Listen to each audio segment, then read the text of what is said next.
our home. How's it going, everybody? Hey there, hi there, and welcome to heck. Hell, wherever we are. There's monsters here. We just get that monster train captured. There we all are. Good morning to you, Duke of Lameness, Miskatonic Blue, Explosive Ash, Yggdrasil. Hope you're all staying cool. It's definitely been a hot year. Power should be more reliable today. Yeah, so we were playing Monster Train yesterday. I was attempting one of these expert challenges, and our stream just kind of ended when a thunderstorm took up my power. So we kind of had a forced closure there. That was just it's actually a really crazy lightning storm ended up happening. I was watching flashes out my window happen like 60 to 100 times a minute. It was pretty crazy. But there are clear skies now, so I'm pretty sure my power will stay on.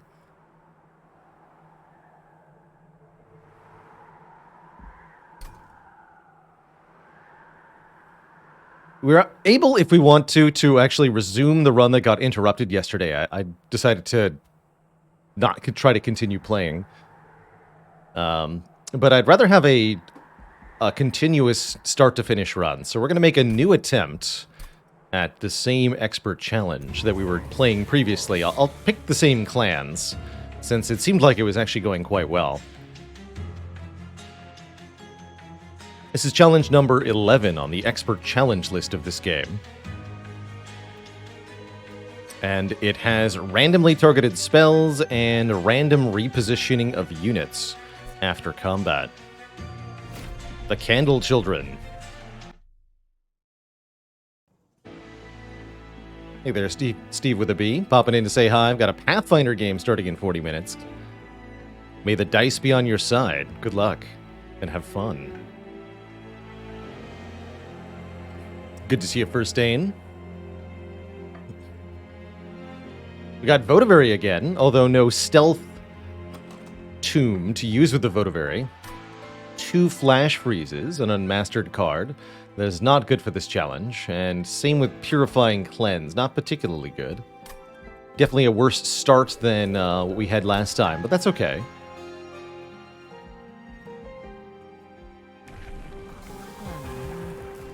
And we don't get offered the Dark Calling Rector Flicker either. We have to choose either Harvest or the short-lived Burnout variant. Purifying Cleanses could make the Burnout version a bit stronger, actually. Let's go Burn Bright Rector Flicker. Stat line on this guy is huge. He has some of the highest base stats of any champ. Just has the unfortunate short-lived factor to him. I'm gonna grab the starting gold here and go into our first fight. Let's see how this goes. Yeah, shame we didn't get to see that 6th Votavary run. That was shaping up to be a really wild time. But nature intervened.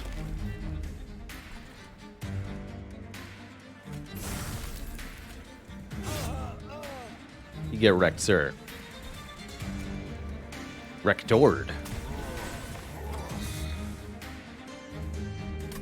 And you can kill my drag, please. Although I don't have any way to reform, do I? Noted.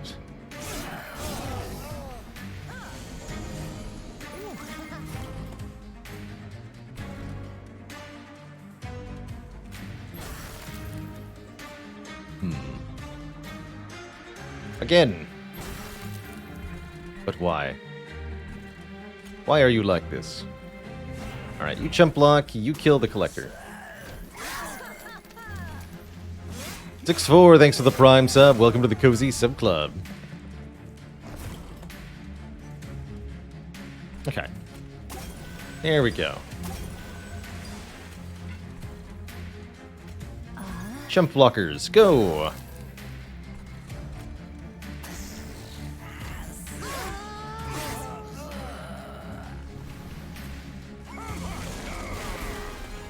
That's right. I knew this was going to get put in the wrong side, actually. Frozen Lance, go! Hey, good work. That's all we needed. Only takes 4 hits to kill the boss. It's a beefy champ. Okay, we can get an Entombed Explosive. This is a good infusion into the Votivary. It's not quite the free stealth, but it's definitely very useful. So let's grab this. And we're offered some pretty powerful spells. I wonder if this is 25 to a random enemy twice. I think it might be. Offering Token can certainly be useful with the Stygian clan. Draw 1, discard 1, and notably it's a free spell. So this is in part to activate incant effects as Stygian. I'm gonna grab the damage spell though. I am a general fan of Siren of the Sea. This unit can scale stats every time you play a spell. The more spells you can play, the more powerful this unit becomes. Titan Sentry is a good frontliner slash bottom floor combatant. Pretty hard to use with the random shuffling of units, though. Let's take Siren of the Sea. Definitely want units that scale their defense as well as their offense, because they may have to be in the front line. Notably, we don't have a Divine Temple for quite a while. Gotta be careful with the units we take for now. Go Merchant of Steel. Although, maybe I wanted to go Merchant of Magic first. Just this once. We do get offered Endless, so we can directly apply Endless to the Entombed Explosive. Though I still think I'd rather mix it with the Votivary here. Incant gain armor would be really nice on our Siren of the Sea.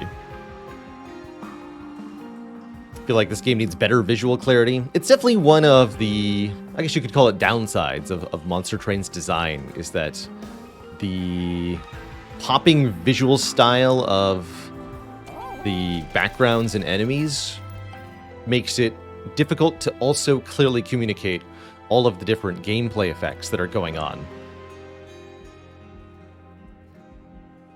That can be a really tricky thing to balance. This game's quite flashy, and so it can be hard to keep all the game pieces in mind. Ooh. The double Siren. It's always a fun way to do things. Or we could grab a Sweeper.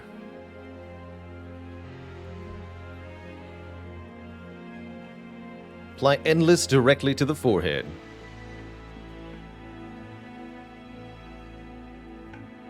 I'm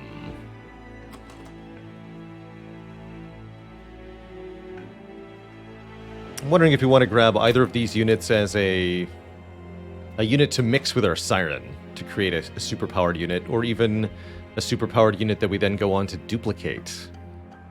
I think it would be really cool to do...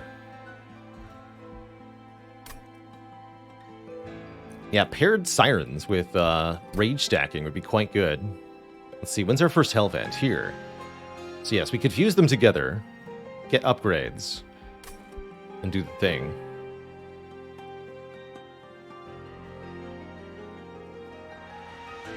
That's often a very good strategy in this game. Question is, can we play enough spells? I don't want to be playing Purifying Cleanses on their floor. That's a shame. Otherwise, I think that'll work out pretty well. No, the Purifying Cleanses go on Rector Flicker, of course, who is on a different floor. Alright, take the Nameless Siren, I think is what I concluded. We're going to upgrade with Armor Stone. I'm going to use the Siren as the base version. The Nameless Siren, that is, with the Rage gain. That's +4 attack power per spell. And then we'll infuse Siren of the Sea to get an additional +1/+1 per incant. So this becomes on incant, gain 2 Rage, 1 attack power, 2 armor, 1 health. So 5 attack, 3 health per spell played. And there'll be 2 of them on the same floor. I'd also like to add either quick or multi-strike to them. So let's reroll here. We have the money to do so. Don't want to health upgrade anybody? No, I don't. Okay, reroll. Barge down. That's not what I wanted. Let's see. There is another Merchant of Steel. Okay. We'll leave the upgrade slot open then. And make another attempt at it. Oh, hold on. Oh, man, wait. No! I can still infuse Votivary into Entombed Explosive? Weird. This is quite a powerful way to get Ember. But it would mean we'd want the Entombed Explosive as the base unit. It's a Tomb unit. Votivary is not a Tomb unit. I'm also very happy with Cheater's Hand. We draw one more card each turn, but then return one card to the top. Kind of allows us to retain one card from turn to turn, as well as looking at one more card on our turn. I'll grab that.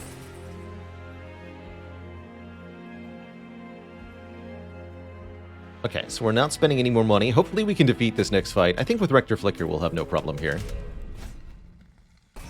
And I'll take the extra cash for Scherzies.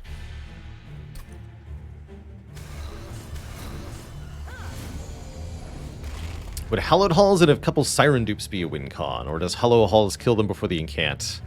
I believe they incant and then die, but if you're stacking Rage, that would get removed when they die.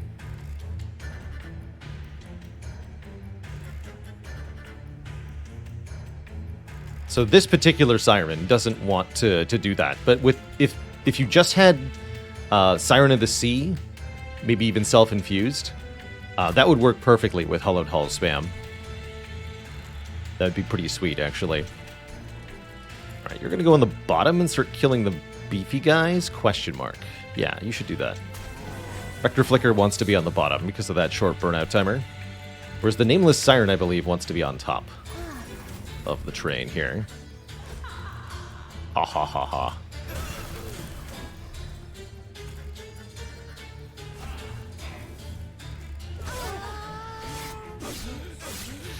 It was important that I played the Votivary first on the top floor. That way, the unit with Ember Drain, the top floor penalty from Covenant 10,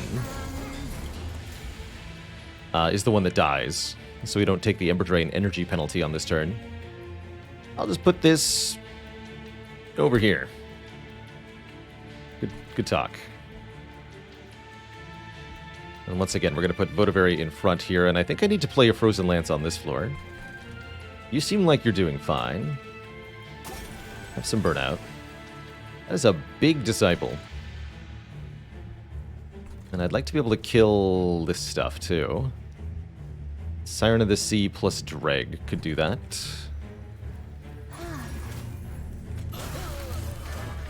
Okay, that's a bit better. One of these will do 1 damage to the pyre. That's not a big deal.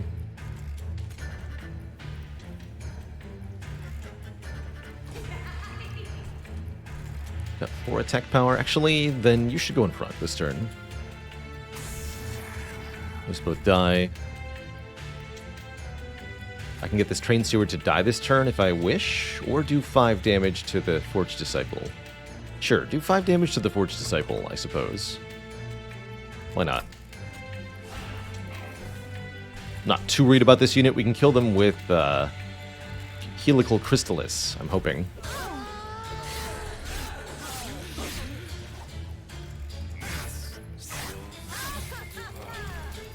Alright, we get the money and clear that floor.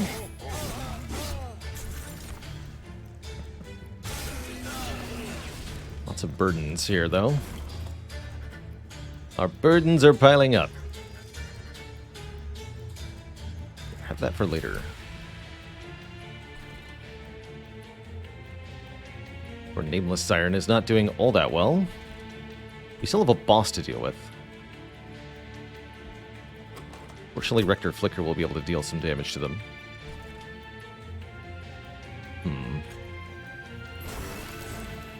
Good. unit will hit everybody. Still definitely need Helical Crystallis. Guess there's no point in putting Votavary on the... Well, actually, no. There is a point. Do I want to play this Dreg? No, they'll get killed. Okay, just play these then.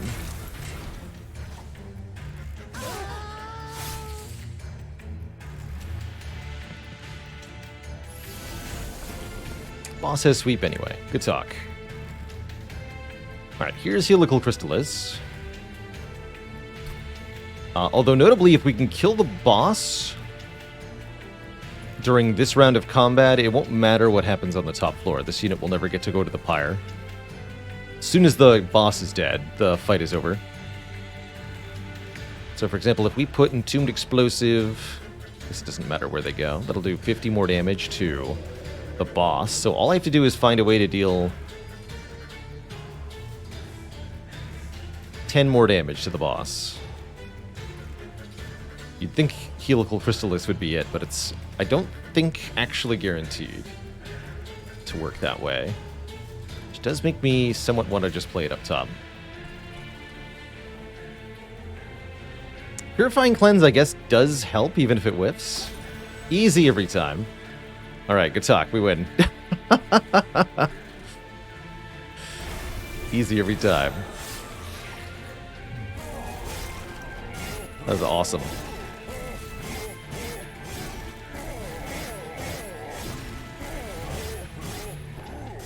Bonked him.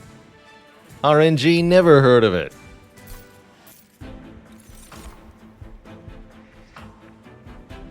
Another Entombed Explosive, as well as a Draft. Drafts are powerful multi-strikers that can be very useful if you have a lot of Reform. We don't have any Reform, so I don't think a Draft is actually good at all. Another Entombed Explosive is an option. Even just as a one-time nuke, it's not bad. Sure, I'll take one more of these. Take another one of these two.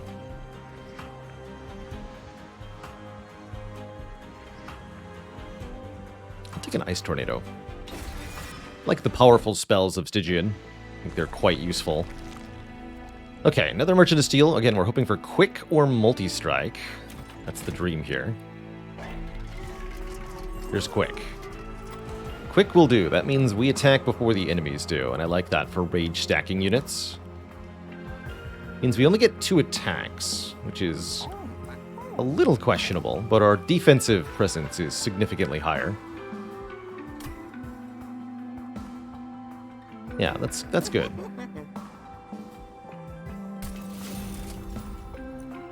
Do we add stats to anything else?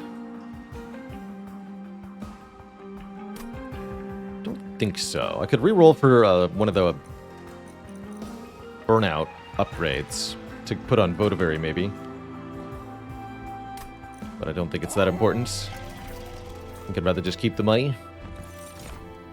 We're also offered Lady of the House and Lady of the Reformed, who I don't believe fit into what we're trying to do here. We'll just take 10 bucks. We've already got a plan for what units we're going to use anyway. Wonder if I should go triple. Maybe that's the route. We go triple Nameless Siren on top floor. Then we have 3 attacks per round. Because if we're going to duplicate here, we could also duplicate right after that. Or at the very end, before the most difficult fights. Okay, 3 should be good enough. 3 should be good enough. And then the rotating will actually work in our favor, as it will spread damage around. Then all we have to do is play lots of... Oh.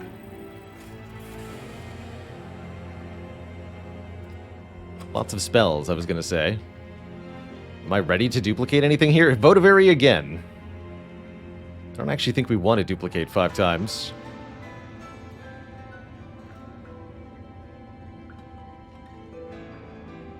I'm not even sure I want to duplicate 1 time.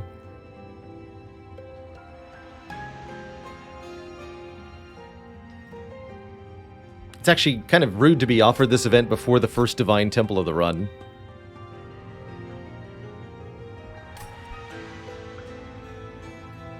Do I leave?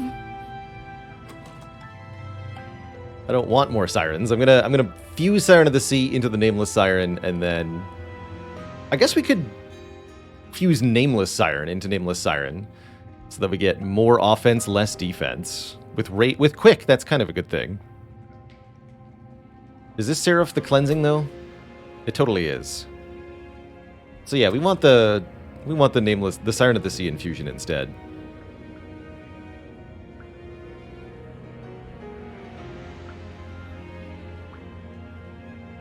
I'll take another Ice Tornado, just one. Guess that's fine. Weird.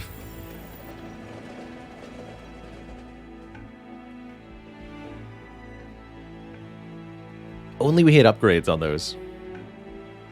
Yeah, exactly. Getting the event before the cards are all pogged up, as chat puts it. I need a 25 shard card to duplicate 5 times. That's the real tactics. Oh well, let's club Brotatos here. It should be comparatively easy.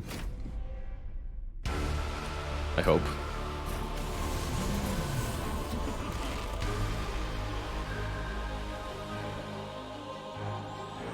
Instead, the enemy is all pogged up.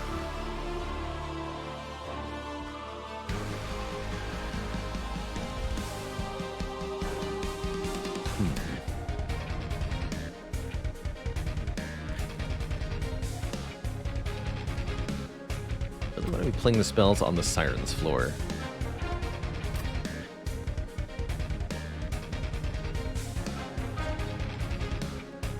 No, we want to play spells on the bottom here.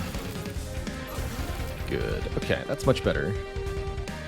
You play Dazed, so you're going on the middle floor. You two are going up top. We'll just swap positions every turn.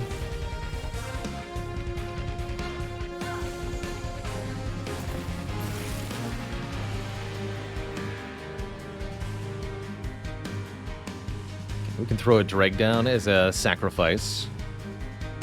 Let's put this on top. This is a good floor for Helical Crystallis. We might also just want to play it directly on the boss, because 50 damage to the boss is very valuable. And it will buff our units. Yeah, it's more than 50 damage on the boss, actually. So we'll take that.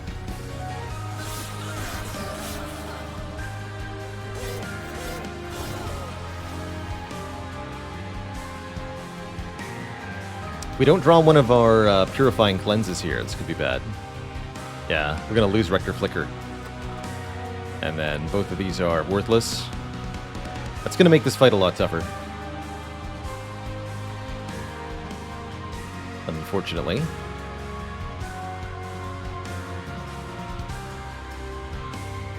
Are Deadweights essentially the Ascender's Bane of Monster Train? Yes, except they don't exhaust, and you get 2 of them.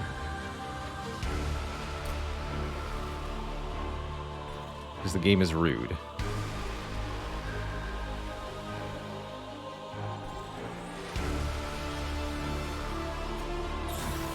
Of course. Bummer.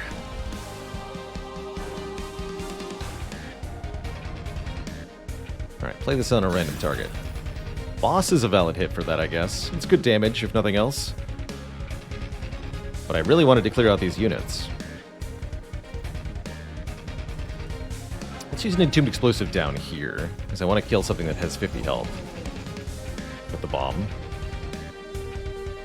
Oh, you get dazed, that's right. So Rector Flicker doesn't even get to attack. We can at least use the drag to kill one of these foot soldiers. This is worrying. We could be losing to Telos here.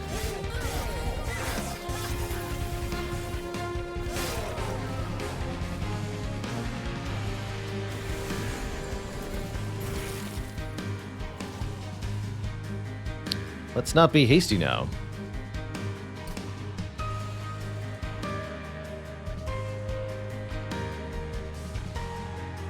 Yeah, I see problems starting to happen. I think we need to play Ice Tornado up top. Means I can't do Flash Freeze down below. How's it going, Super Awesome Coffee? I think we're about to perish in this game, but otherwise life is good.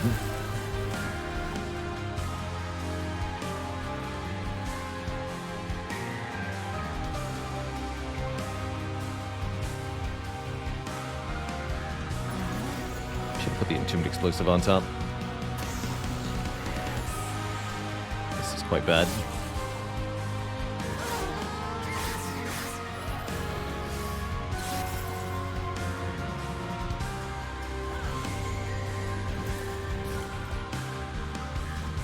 Can't even use these purifying cleanses to do anything of actual worth.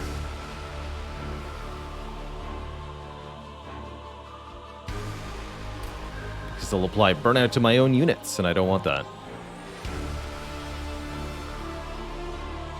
We have to lead with Ice Tornado and see what that destroys here. Could use them on the Votavary for Cants. If I could target the enemy, or target a unit of my choosing, that'd be great, but unfortunately we're playing the round and round challenge here with volatile spells, and so it's going to target a random friendly unit on the floor. We got these randomly from our start here. That would be a significant complicating factor, let's say. Alright, we're still losing one Siren. You'll block more than the Votavary does. Alright, well, in times of great need, it seems like we might need to just use the Purifying Cleanse because I need the survivability, so here goes. Wow, 2 for 2 on the Dreg to keep the Siren alive. Good work.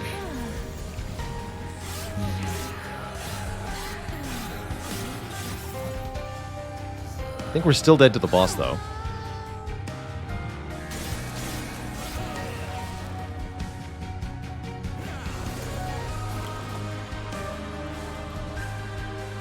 This boss has 500 health. What can I do about that? My units have 20 health. No, we're just completely toast. This deck was not good enough. I think our start was just too weak, straight up. Not getting the reformed version of Rector Flicker. I guess if we had Rector Flicker alive here, we'd actually maybe have a chance.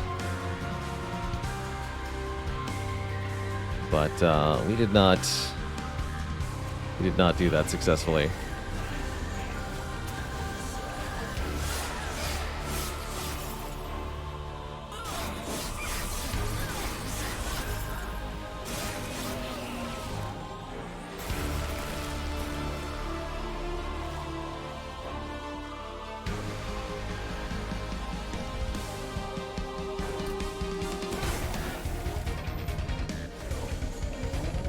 Okay.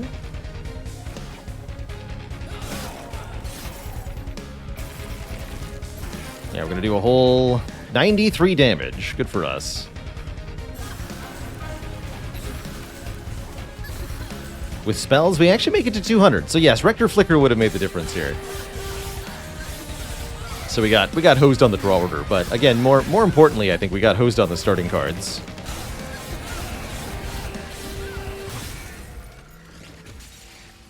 And I have a better idea of what we're going to need in order to be able to progress past the first boss. Let's try that again. Still think this is the right clan combo. Already this looks a bit better. We have Remnant Host and 2 drafts. If we get Reform Rector Flicker, this will be great. Yeah, we do. Okay. So this is already night and day with the last run. Same clan combo start. Totally different run. That's part of what I actually like about Monster Train, is that even if you're playing the same clans, your start is never going to be the same. But the variance there is kind of insane. Man, Trader's Quill and Guild Marker are both very powerful. I'll take the Guild Marker, but that's a tough choice. Chaotic game in general, that's true. Oh, Flicker, and we get Flicker's Liquor to go with these Crypt Builders. Oh my. Oh my. Carissa says, have I ever had an all units start? I think we have seen it before. I think it did happen. I was even playing the clan combo that has 10 starter units, and we got 4 or 5 added units from the starter cards. It's pretty silly. Yeah, this ought to work. This is a powerful start. And I'm not afraid of armor 10, because I want a unit draft.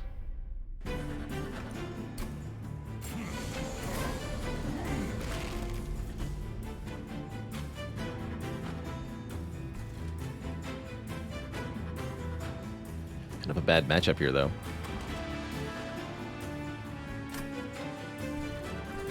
Alright, Rector Flicker, you're going on top, I guess. Give you some dregs to reform. Just one, actually. That's right, we're still targeting randomly here. Where's my drafts? There we go.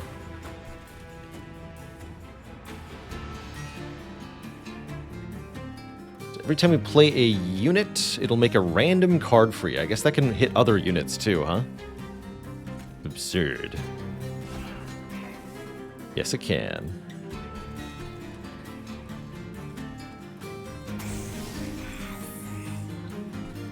Play the Train Steward, and that makes Crypt Builder free. Crypt Builder, Frozen Lance first. Nice.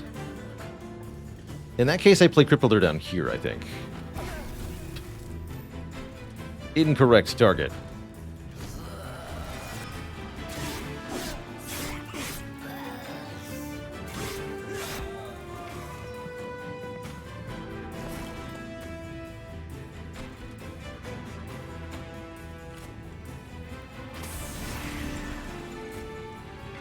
If a draft dies to burn out on Rector Flicker's floor, then it can be revived by Rector Flicker in the same turn. Which is excellent.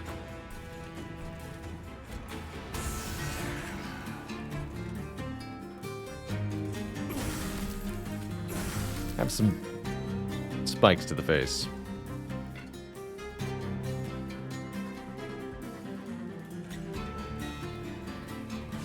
Can't do very much damage. Actually, they can only die. Alright, good talk. Enjoy your dying.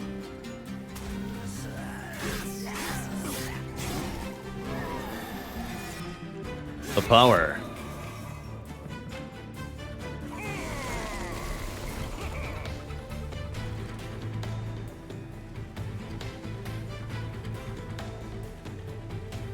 Don't want Rector Flicker to die.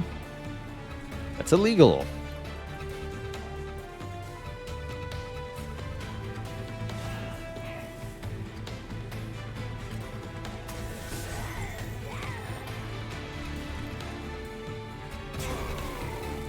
Okay, that's much better.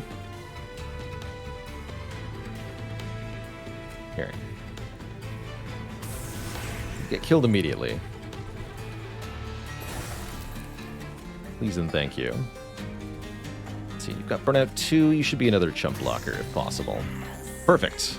That deals 89 damage. Oh yeah, 80 from the draft. 9 from the dreg. Drafts are strong.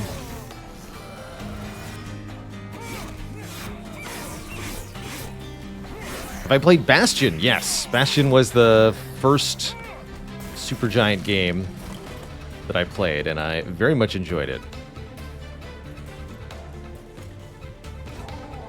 Remnant Host is cool, conceptually.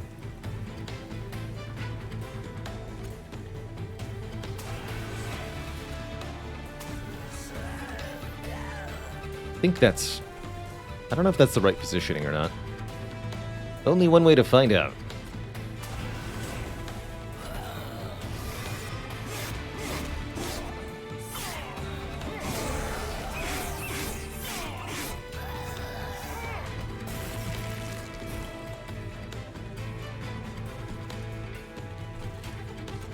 Bonk. How's it going? So high of OPM. If you're completely new to Monster Train, I highly recommend my MT Explain run. I'll talk about the basics of Monster Train, how the game works conceptually, and some of the core strategies to it. I've played about 500 hours of Monster Train at this point on stream, so it's definitely a stream classic. Do I want even more drafts? Kinda, yeah. There's no such thing as too many.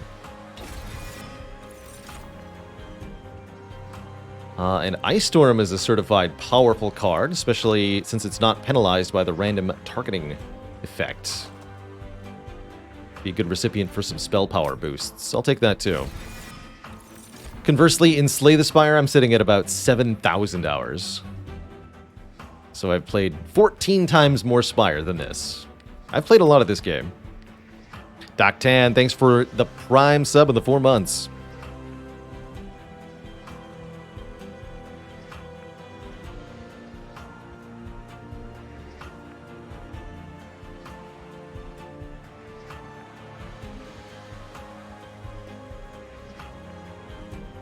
Was Ice Tornado even better because of Flicker's Liquor? Oh, maybe, actually. Just go with the high-cost cards all the time is valid. Wickless Tycoon could make mad money, especially with Remnant Host. Give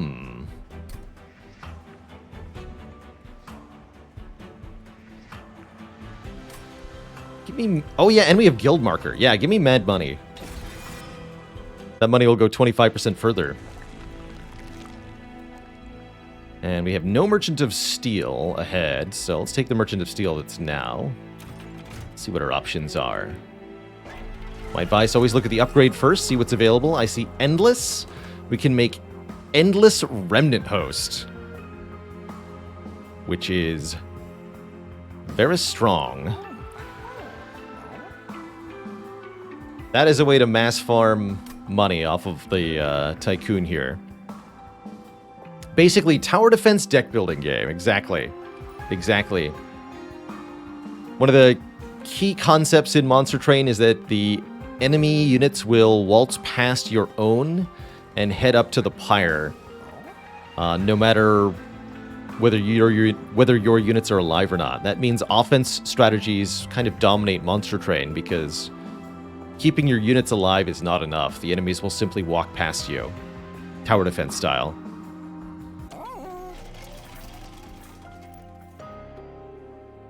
I believe this game is on Switch, but I don't think it's coming to PlayStation. If it hasn't already. It's been out for a good handful of years now. So wait, you're telling me I can just slap Spell Chain on the big expensive cards because we have Flicker's Liquor? Neat.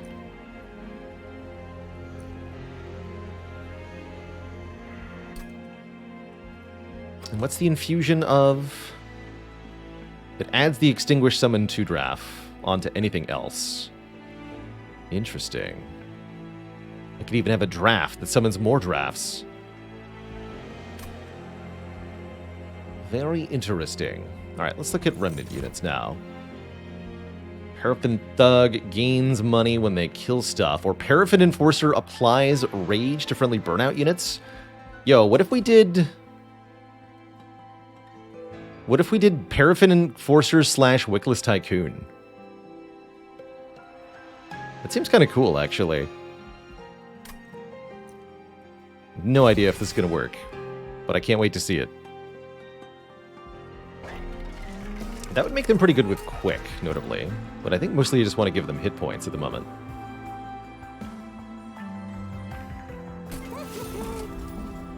Alright, let's take a look here. So you just add Burnout. You add Burnout. Don't add Burnout. So we want to use the Paraffin Enforcer as the base unit. Definitely. And merge Tycoon. Get the stats. So that means we put the health upgrade on the Paraffin Enforcer. Not sure I'm going to buy Strength Stone. We'll put Strength Stone on one of the drafts. That's what we'll do with it. Lurking Fool with 18 months. Thank you for the 1.5 years of support.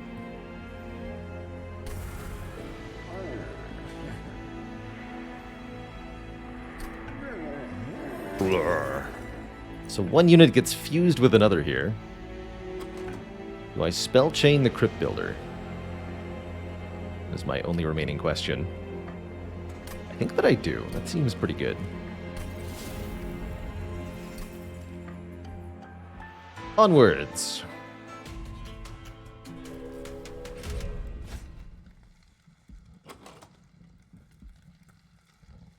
spikes are not a problem.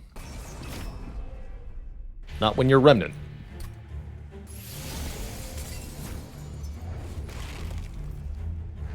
How does Spell Chain work with discard? The awesome way. If you discard Crypt Builder, it will play, and then the Spell Chain version will be added into your hand.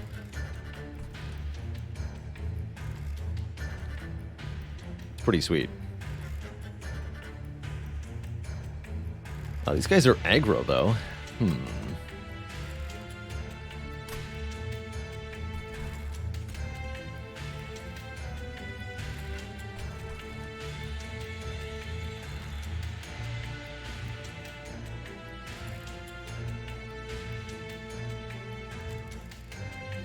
Guess it's not that bad.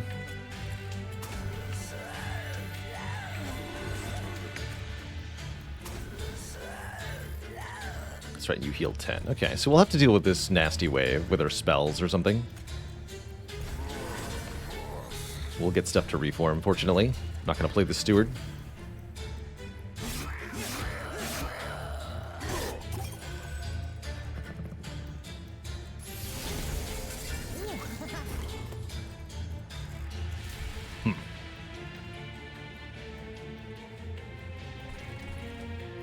Well, that's quite awful.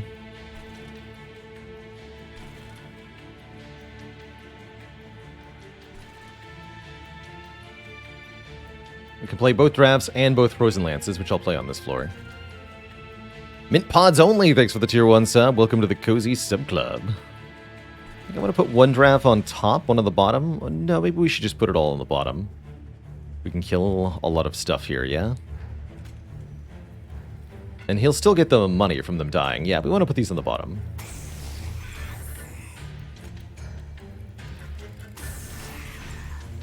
Yeah, that's mad money. Good.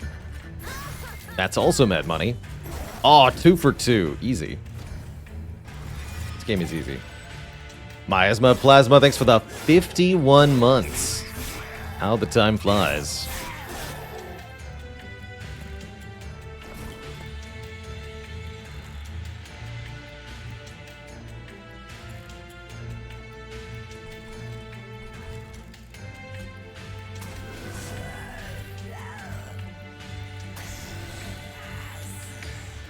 Good. Better. Okay, you need to perish. You might as well go on the bottom here. Make me $5.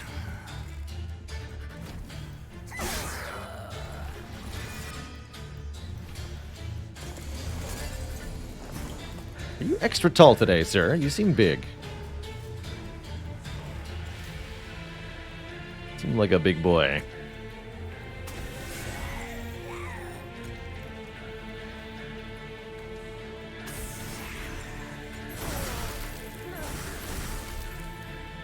Seems perfect. We get maximum cash from Paraffin Enforcer dying.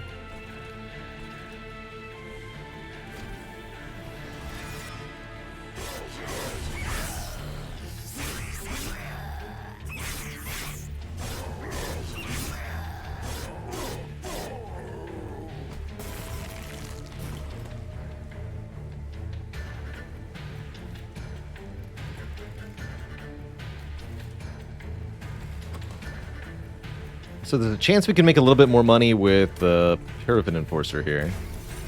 If I just end turn like this. Got him.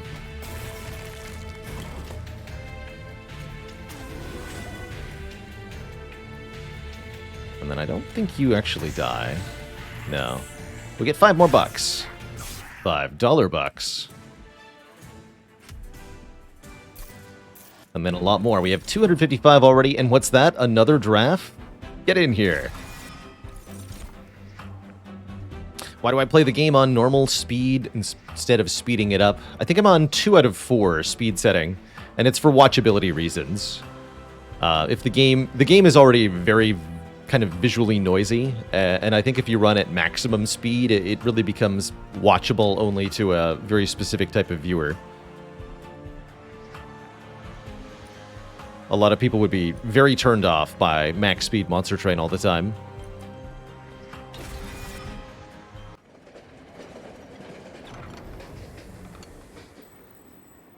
Yeah, it would also potentially be a bitrate nightmare. Some lingering power left behind.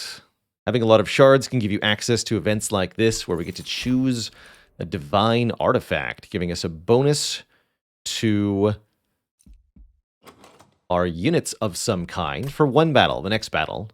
I like being helped through the Daedalus fight, especially with a divine exploding candle here. 5 damage dealt to all enemies whenever any of our units dies. It's going to help us make more money on the bottom floor.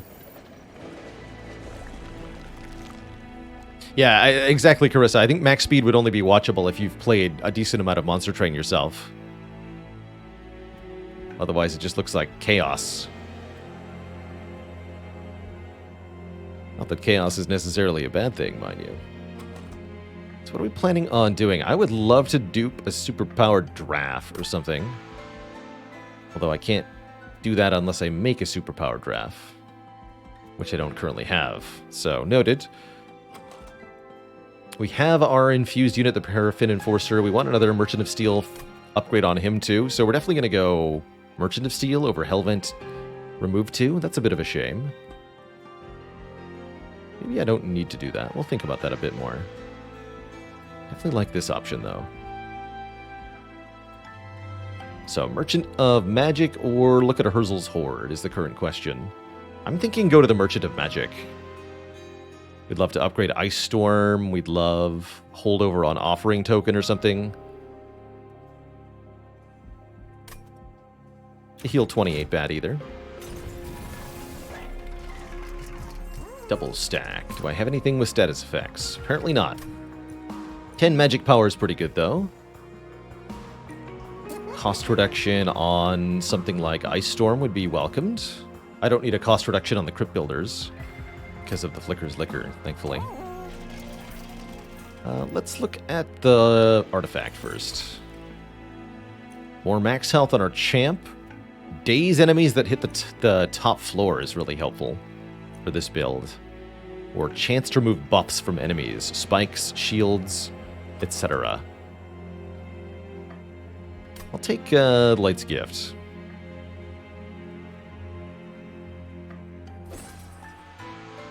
And we're going to just buy the cheap upgrades here. Let's put the 10 cost, or the cost reduction on Ice Storm. And the damage boost on this one, I think. We're going to reroll. There's Holdover. Okay, so do we want Holdover Offering Token? I think so. Let me go with yes. We also want this Ice Storm to deal real damage.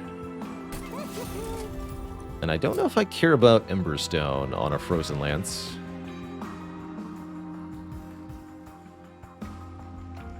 I think we're good.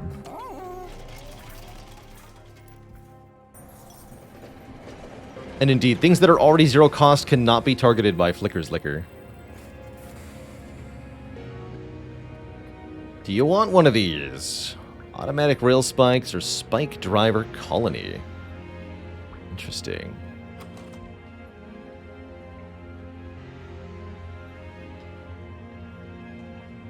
Get a lot of Spike Drivers. Huh.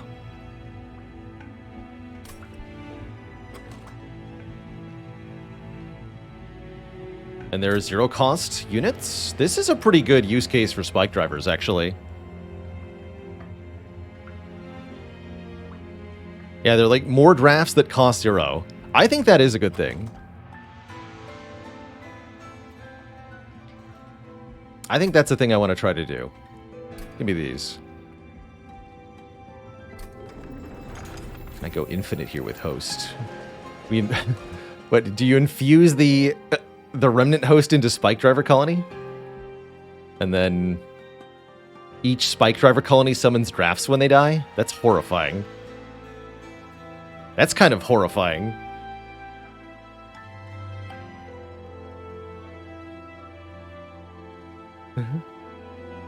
Yeah, I was also thinking infuse draft into Spike Driver Colony. That's the sane choice. Give them ×3 multi-attack and burnout. But what if Remnant Host into Spike Driver?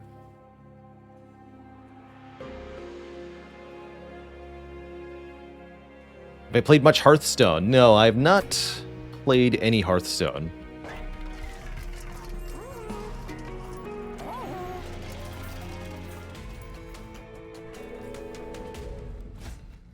We must experiment.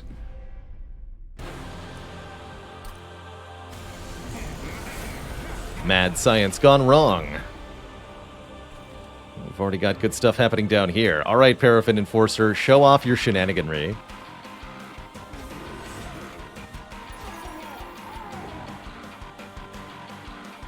Minus 35. You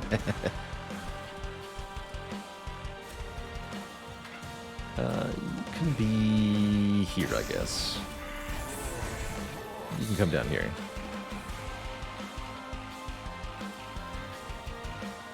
Everything just... You explode twice, right?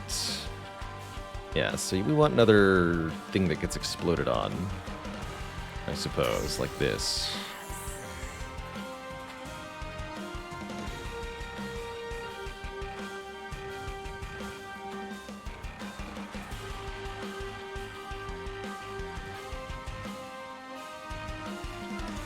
I don't understand.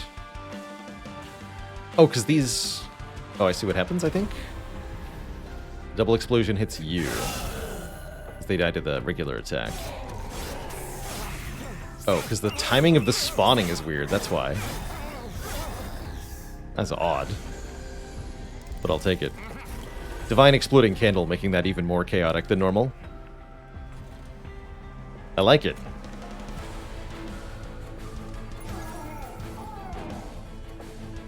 Ooh.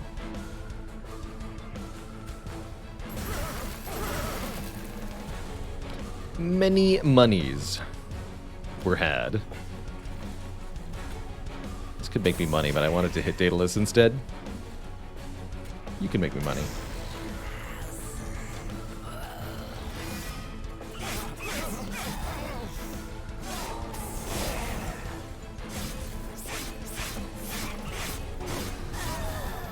Oh, the burnout in the candle. That's great.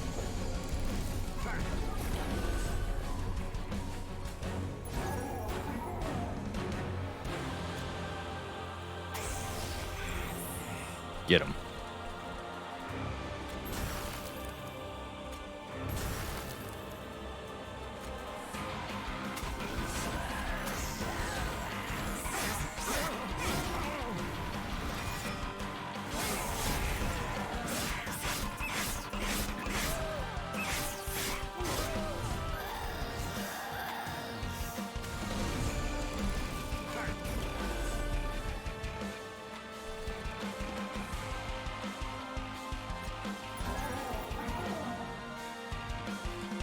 Ooh. Yeah, so the drafts are actually supposed to go behind Paraffin Enforcer for the bonus. I do recall. You're gonna go in front. And we're just gonna play this, I guess. Twice. Got him.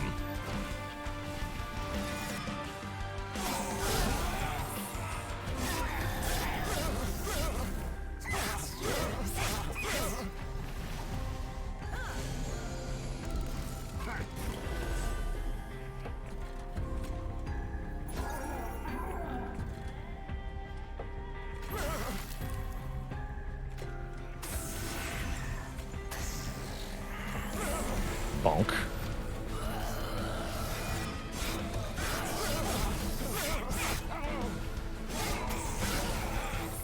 This candle was such a good pickup for this fight.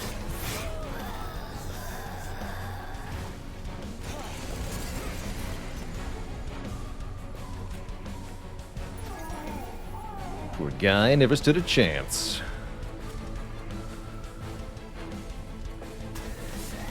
Also burn out. Perfect. Okay, so all of these die, and we get lots of money.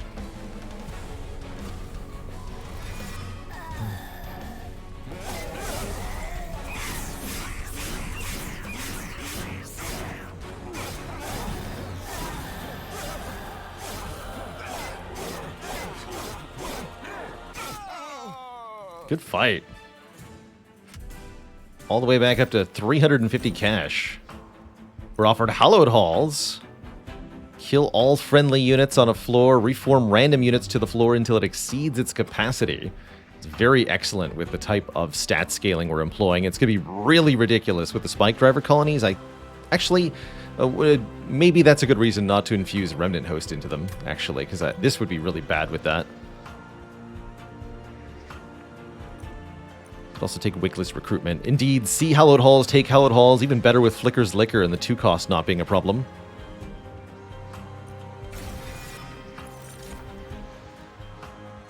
Double Tycoon.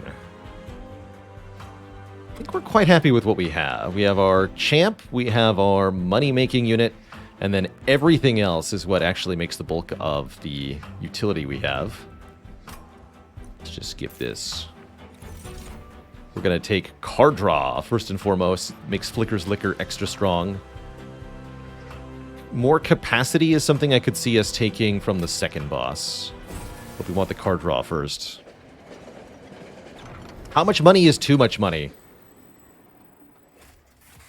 I do not believe there is such a thing in this game.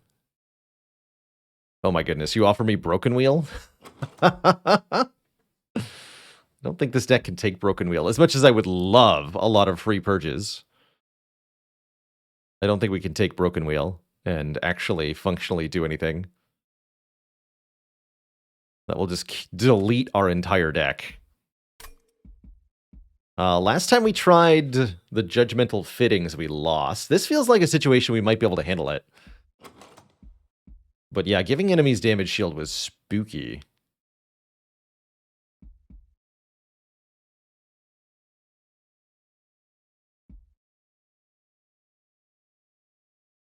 Might be able to make that work. It could be a problem. The main reason I'd want to grab this is we need to get the upgraded version of Judgmental Fittings in order to complete the logbook. So let's grab it and see if it kills us again. Hopefully not.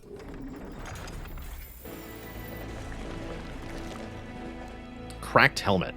Which turns all our spells into piercing. That's going to be pretty sweet on these Crypt Builders. And the Ice Storm, if we can survive. Which is unfortunately a big if at the moment. I can't remember, did we decide that I was duping anyway? I'm down to dupe the Crypt Builder, actually. Or dupe Hallowed Halls, just straight up. Guess that's fine, huh? Could also dupe the Ice Storm to help us survive the damage shield.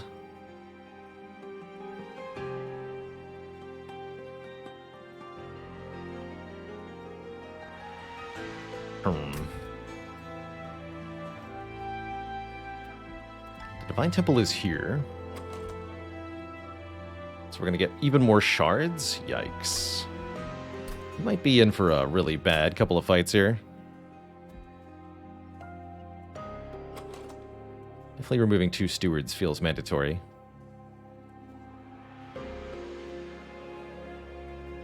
Yeah, I think I do Hallowed Halls. I'm gonna hope this works. I'm a little bit afraid of this.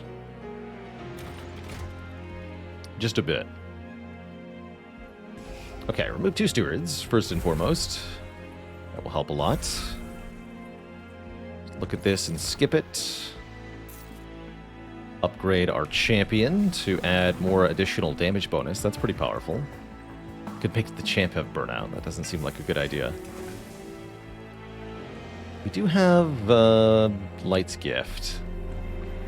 Maybe I don't need to be that afraid. I could make the other Crypt Builder have Spell Chain also. I could make Hallowed Halls have Spell Chain. That seems very good, actually. Especially if it works the way I want it to. Although it might not. Guess we'll find out. Gonna have a very high shard count here, aren't we? This might be overly ambitious. Only one way to find out.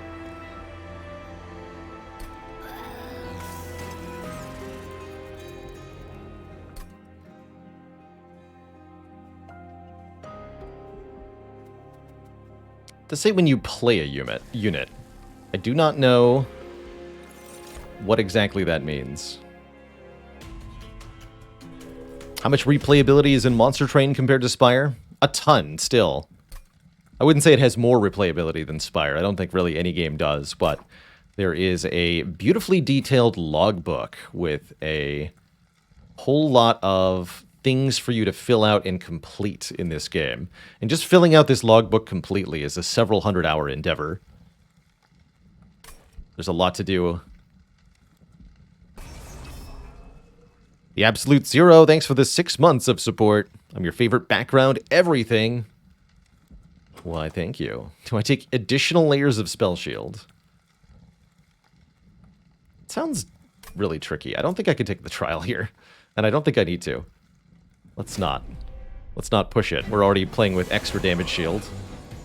That's already too much. It's already absurd.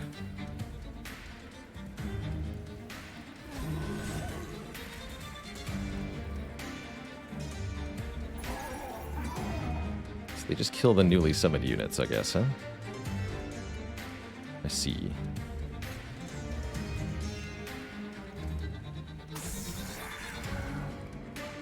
Gotta adjust to that.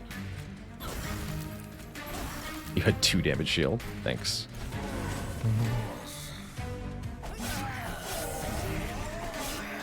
Okay, I see. Okay, so if we want those to attack, we need them to be in a different position. Although then they don't die. Interesting. Problems. Problems.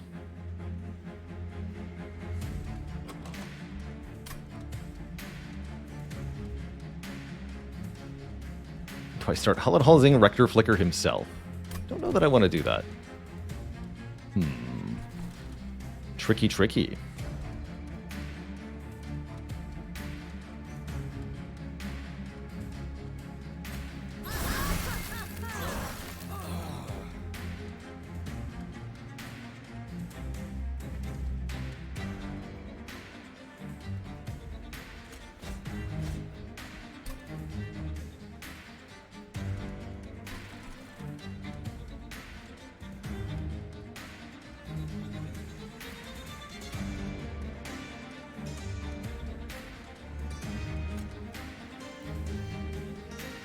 You died at the first 15, you died at the second one. There we go. I don't think I'm going to use this Hallowed Halls here. Though I could play it on the middle floor, right? We get the drag back. That would prevent Rector Flicker from reforming it. Do I play any Total War games? I've enjoyed quite a few Total War games in the past. Played a lot of Napoleon and Shogun 2. And I played a decent amount of Total War Warhammer 2 and 3.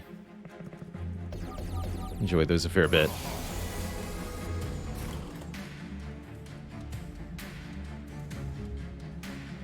So, yes.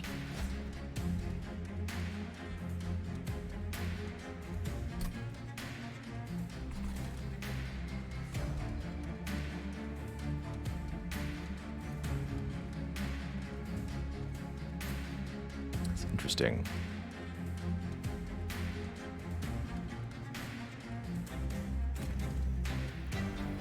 The newly created units are mostly fodder. In this case, they're not, actually, right? Because you're healing for 20. Got it. Well, that makes sense. This 15x2 unit needs to die.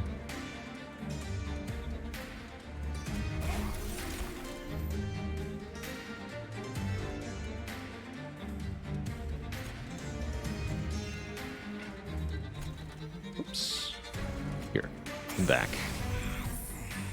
And you go first. Yes, and then you die. So we take 1 damage to the pyre. That's good. That's good.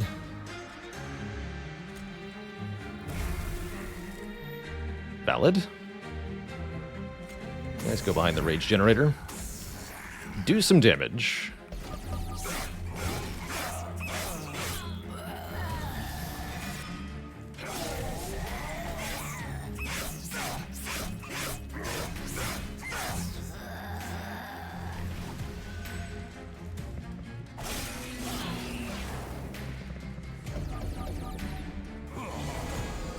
Oh, that's spooky. That's a spooky floor.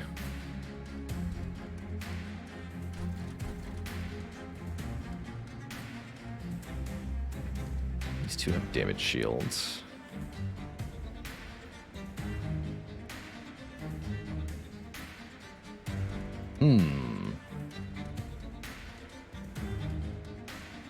Looks like you're going here. As usual, you need to be in front. Or maybe second place. At least it gets rid of one of them. We could try to Frozen Lance off the damage shields here, or I could use them to augment this. We need to kill this Clip Guardian more severely in the back here. Let's Frozen Lance up top. Okay, now we can play Crypt Builder. Oh, good. Okay, they all die? Excellent. Have another draft just cuz. Okay, this is encouraging.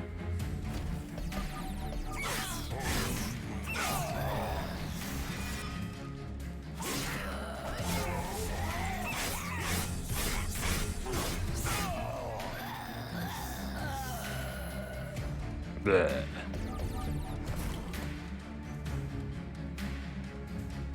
Brief respite. Just the briefest.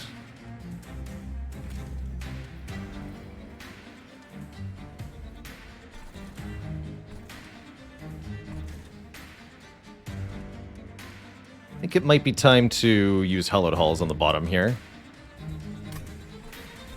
Although we have a more pressing concern in this Clip Guardian, who can practically solo our Pyre. Oh, one, discard one. Okay, discard that. We need our best draft up top, but you can go down here. I don't remember what order they die from. Left to right or right to left.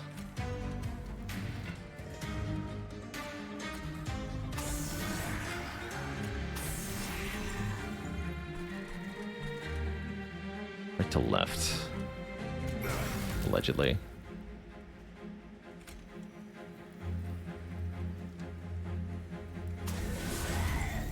Okay, that's better. So we play Hallowed Halls, we find out if it becomes free immediately or not.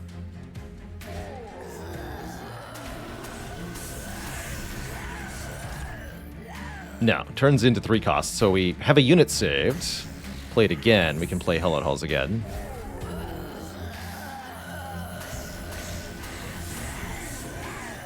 That's a pretty good battle line for when the boss arrives. I'm okay taking a little bit of damage here.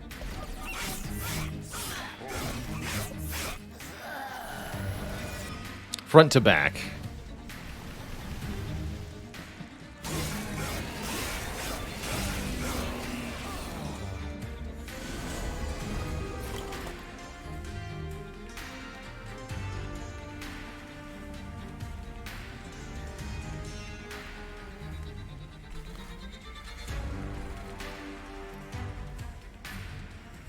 I don't think I understand why I had enough Ember Drain to lose all of my energy. What happened there?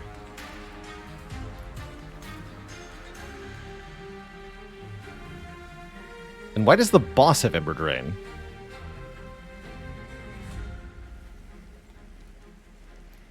This boss just comes with Ember Drain? I guess because of the shard count, huh?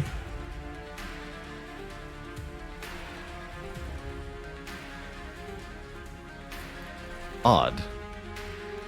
Yeah, we're definitely gonna halls on the bottom floor here, but we have to deploy some units first.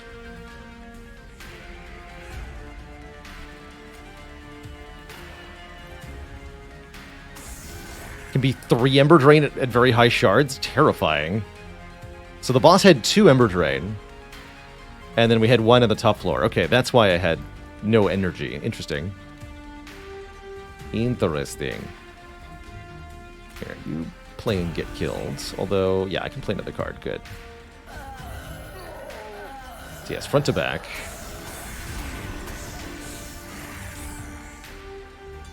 Looks like we do that again.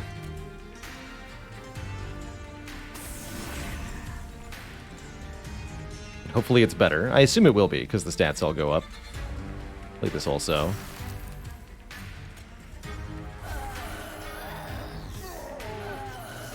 Could be worse, though, depending on the order here. Oh, we win. We win outright, as our beefiest unit got put in front. GG. Good. Don't mess with success. So, that's one combat survived with damage shield on every enemy unit. We only have to make it through one more fight, and 120 shards, mind you. We only have to make it through one more fight. Hopefully it's not the Harpy.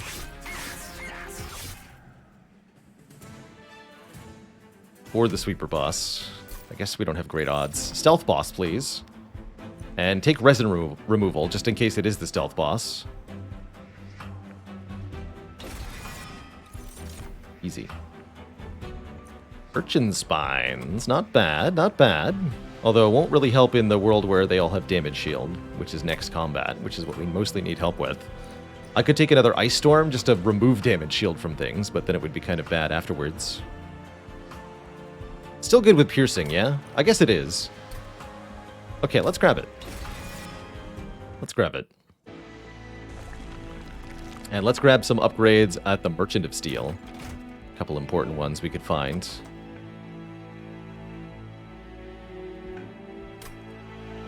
No Divine Temples until next floor. Offered Big Stone. Don't really want big drafts. Space is precious. We're looking for buffs to the Spike Driver colony here, mainly. Giving them some health is not a bad idea. I'd be down for quick. I'd be down for additional multi-strike on Spike Drivers. Best upgrade is removal. You're not wrong. We can afford several here. Thanks to our big money making. I'm going to purge the remaining 2 train stewards for sure.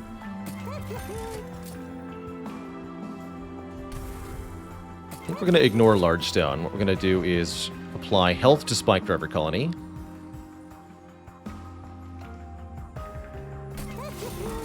Apply Battle Stone to this draft. And then reroll.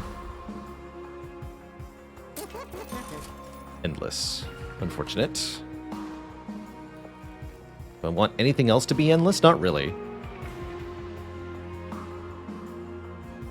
Although endless on Spike Driver Colony would be really funny. It would not be a good thing at all.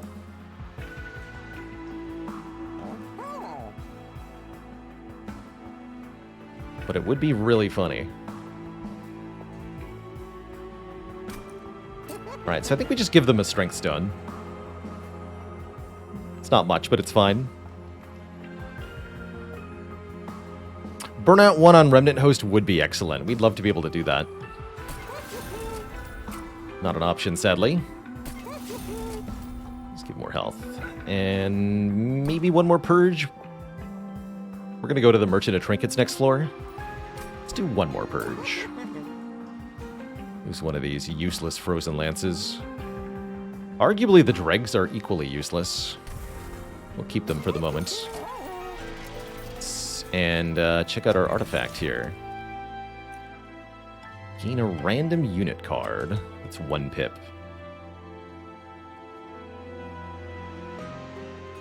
That could be nice.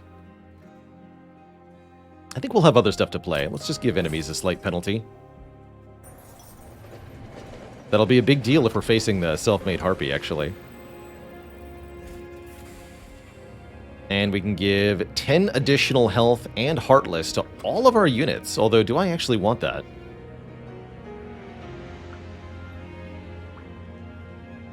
I think I'd rather add another Heartstone onto the Spike Driver Colony. Give them 51 hit points each.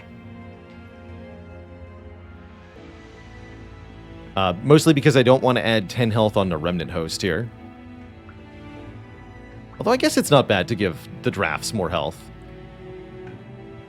Burnout is the way that they die, not necessarily the enemies.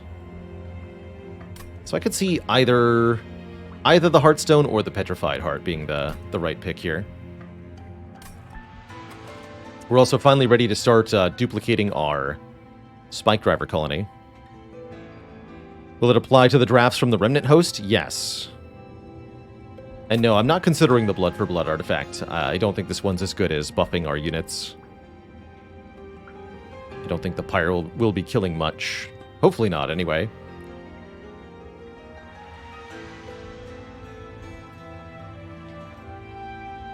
I'm going to give the plus 25 on the colonies here.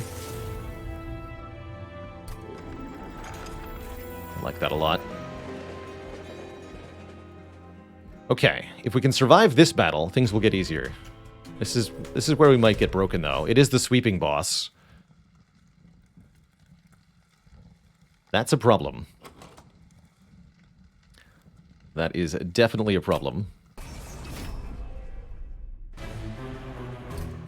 Although it's not so bad if I can get some extra spiky boys. Oh my goodness, they all have damage shield. Didn't think that through, did I? And stealth enemies with damage shield. Horrifying. Simply horrifying.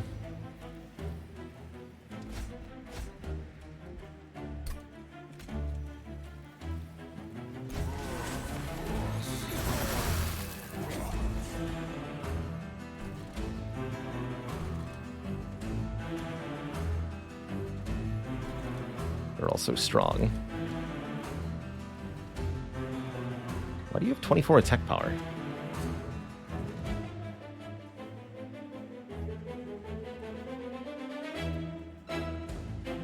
Interesting. Oh, that's -1. That's right. They're normally 25. I was like, that's not the normal number. It's just Winged Indulgence. 25 -1. Okay, got it. Easy. All right, buddy. You're going on the bottom. Don't worry. Hallowed Halls will bring you back. Fear not.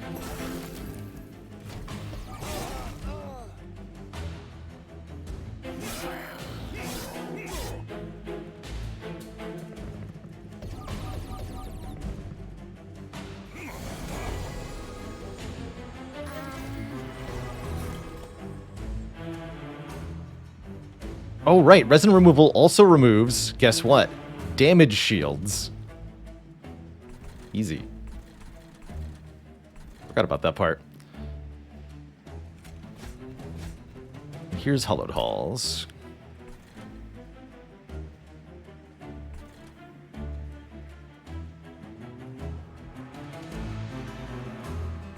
I think we use Resin Removal, Ice Storm to clear the top floor. I could also do it to clear this floor, which seems like a more important floor to clear.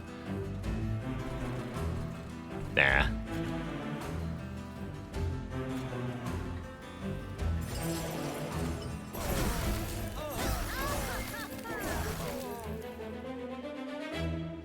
Nah. Frozen Lance, that's fine.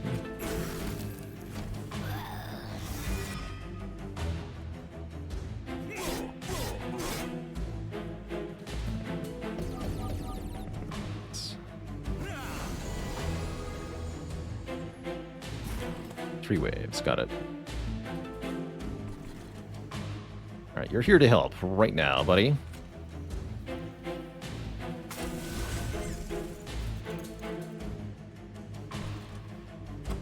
I want those cards specifically to come back.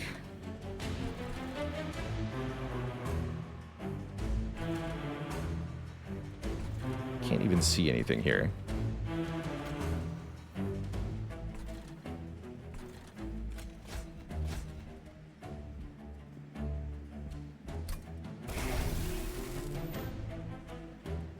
You'll get armor.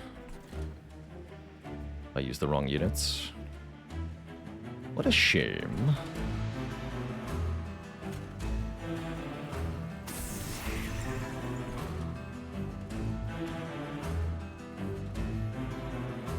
Still worth it for breaking through their shield, yeah?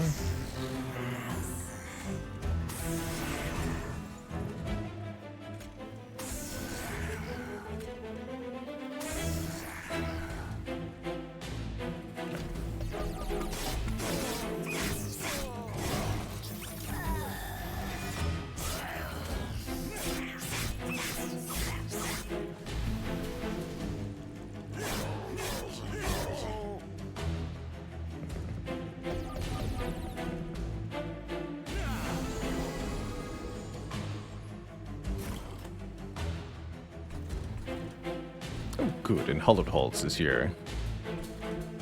So I can get back everyone.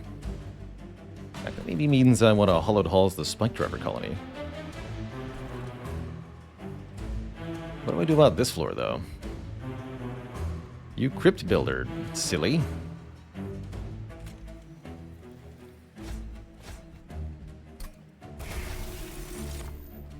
Twice.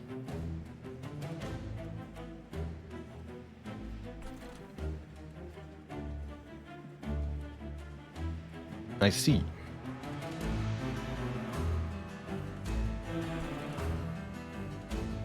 Let's get rid of these then. So, Spike Driver Colony wants to go here, I suppose.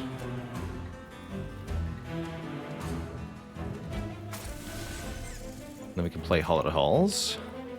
Hollowed Halls. Hello Halls.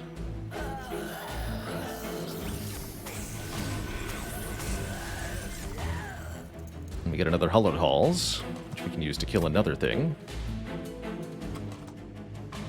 We're getting more and more Spike Driver colonies right away in this fashion. I really want to give all of them armor, huh? This won't work on the top floor. Annoying.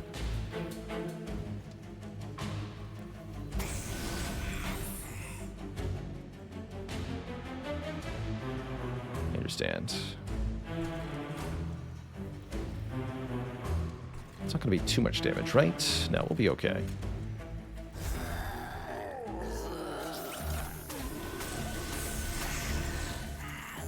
Good. So you do 30, brings it to 40. So you should go at the end. Of course, that's the one that gets hit. That's still mostly fine. This guy does more damage to the pyre, quite a bit more. But what can you do?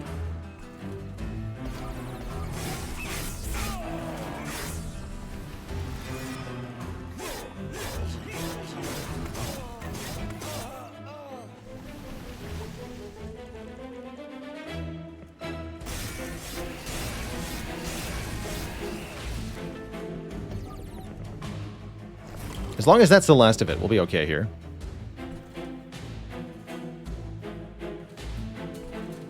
So I think we'll be okay here.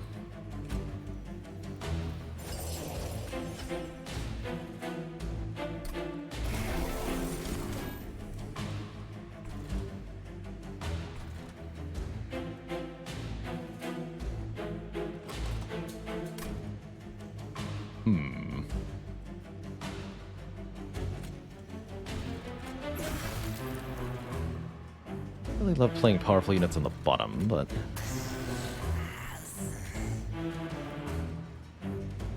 Oh, we shouldn't play Hollowed Halls here, huh? We should do that on the bottom floor. Got it. And I actually can't play any more cards anyway. Bummer. Okay.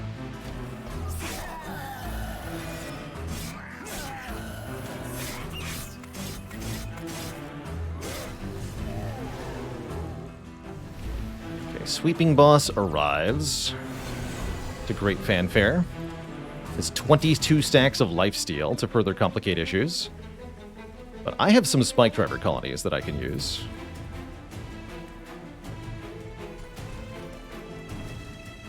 And we have 3 floors with which to attack this boss. That's actually a good thing. Yeah, that's a good thing.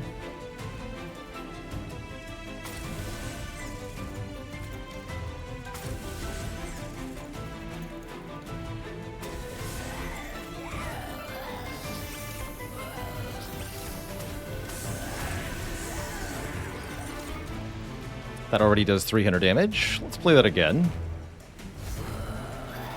Get a lot of money, too.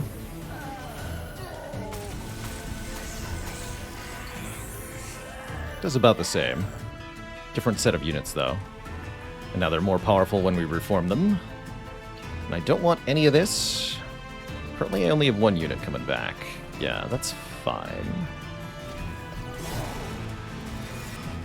I should also eat a lot of the lifesteal off the boss.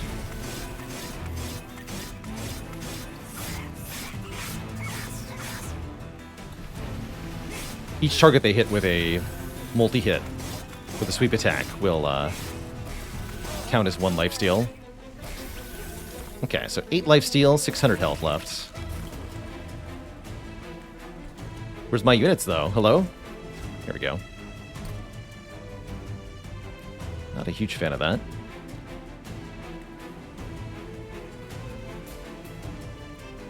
I guess we put the Paraffin Enforcer there. You go up top. That's pretty good. I think we'll be okay here.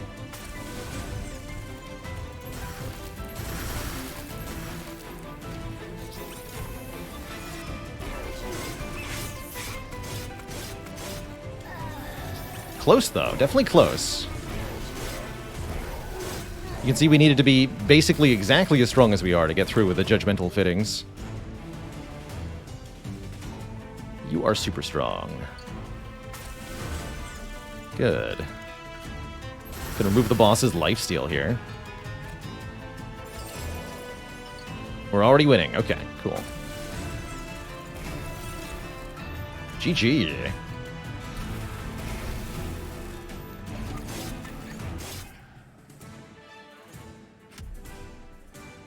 And I'd just like to point something out. Here's the current deck of cards. Draft, draft, draft, drag, drag, drag, drag, drag, some Frozen Lances, and this many Spike Driver colonies are permanently in the deck now. That's thanks to Hollowed Halls. We've got 11. 11.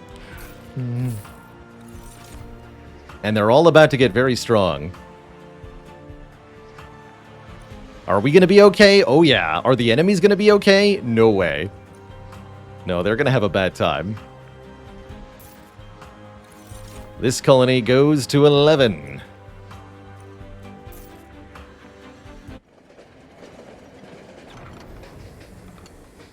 Hello. What did I say, huh? The old man still got it. Looks like that thing multiplied more than a morsel in an empty mine. All Spike Driver colonies now get plus 20 attack power, and they no longer self-duplicate. Look at that, 4 upgrades crammed onto 1 card.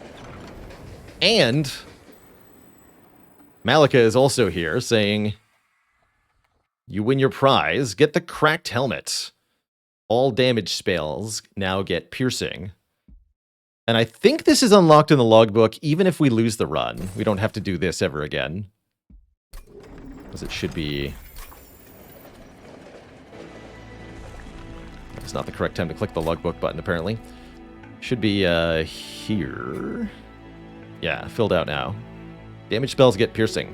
The only one we're missing is the Shard of Divinity. We'll have to do high shard runs to the last divinity to see that. Which could be this one. We're already at 120.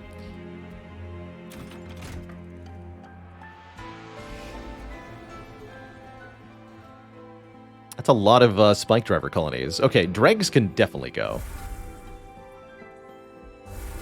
Those things are now useless.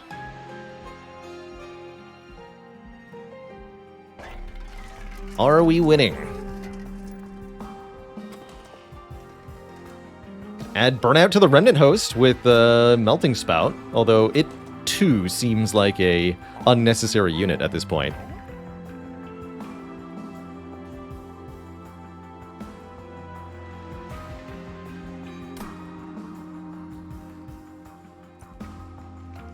How do we roll? Sketches of Salvation. At the start of battle, summon 4 random units from your deck onto the middle floor.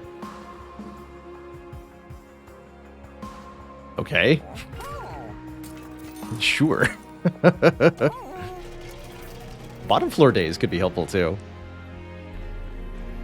4 Spoders.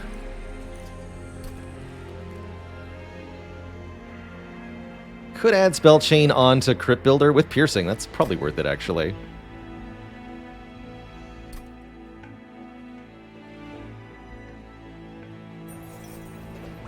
Fatal Melting could have been... I was thinking about that Infidel Zombie. One of those things that scaled with attack power could have been pretty good. Or scaled with our unit deaths. Let's see, we can shrink down our Paraffin Enforcer here. Everything else is already one size.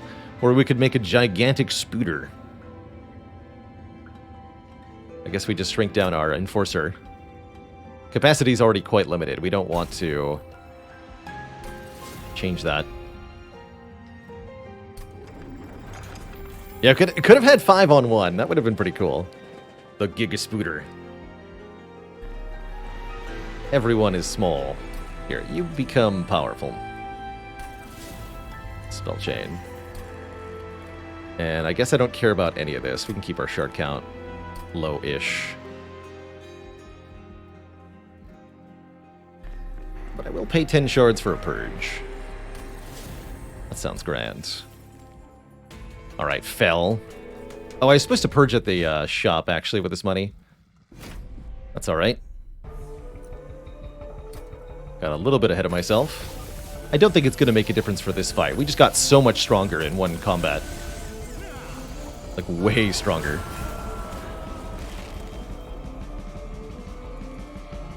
Obscenely so.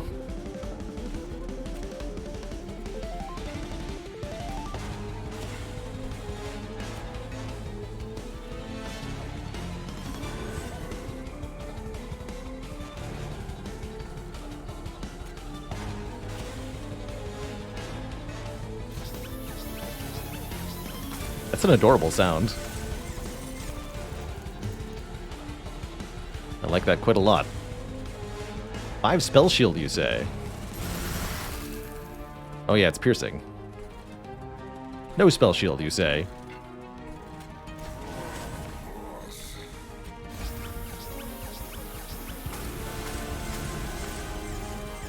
Love it.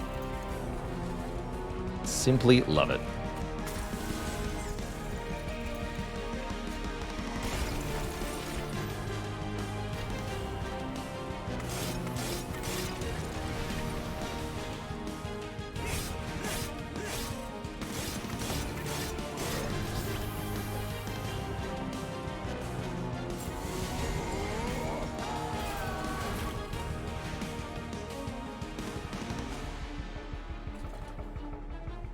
Get in there, spike drivers.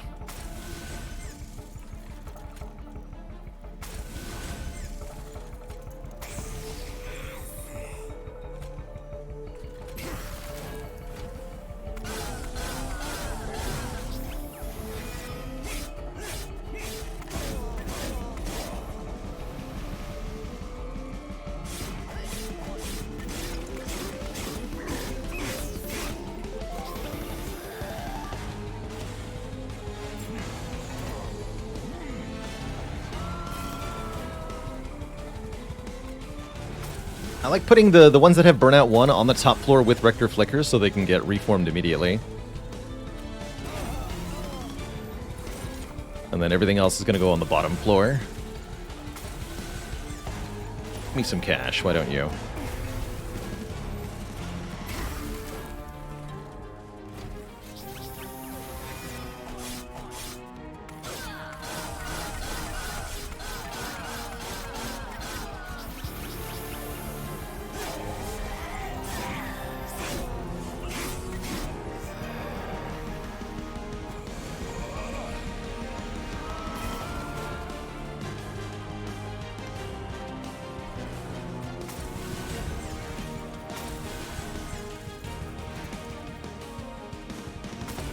Kill them.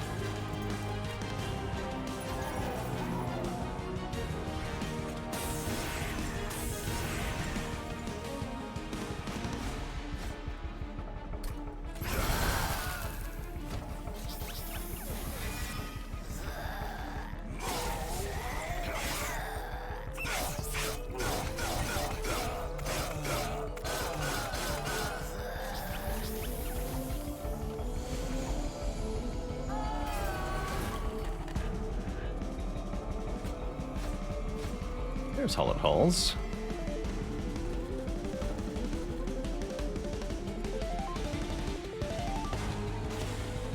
This means we can do some pretty funny stuff with hollowed halls. Just play it on an empty floor, or almost empty floor, to fully restock that floor. Pretty silly. Like so. There's plenty of stuff in the exhaust pile to reform.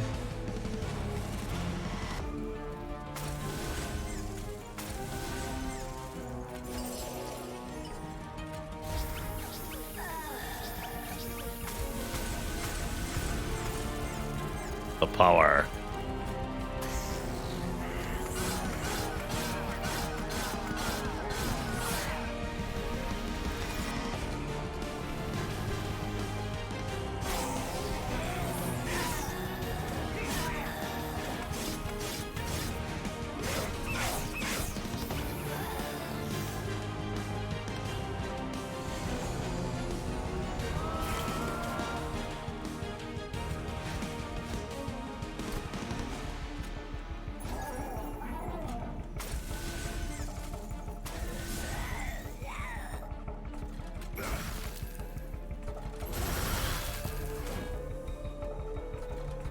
Have some money.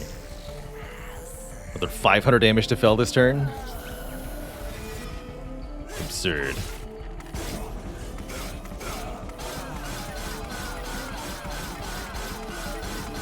Bzzzt.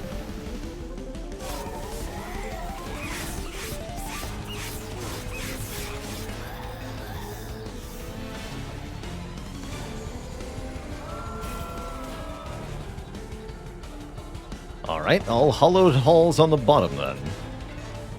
That's how you want it. That's how we'll do it. Double hollowed halls on the bottom. Although that will give this man some armor. It's not my primary concern. Have all the armor you want, sir.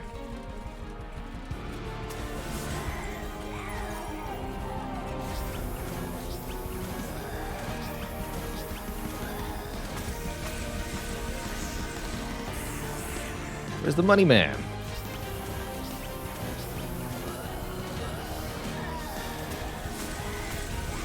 There he is. Give me some cash.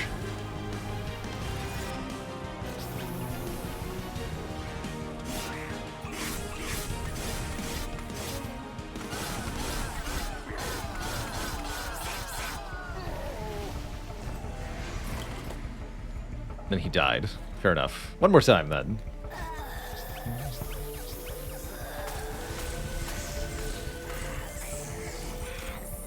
Come back, you fool. GG. Good old Jimmy G, thanks for 8 months of support.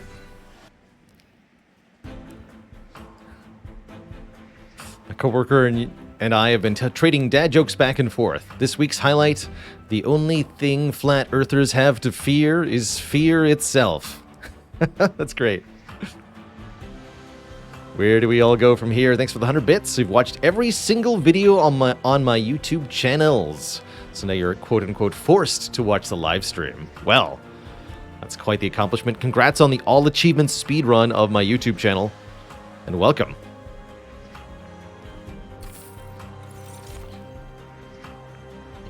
Remove debuffs from our own units. Burnout, notably, could be maybe a thing. Or the Formless Child is here. When this dies, return a random defeated unit to your hand. Yeah, Extinguish plus 20 would have been a really good infusion for the Spike Driver colonies, although they're quite happy as they are.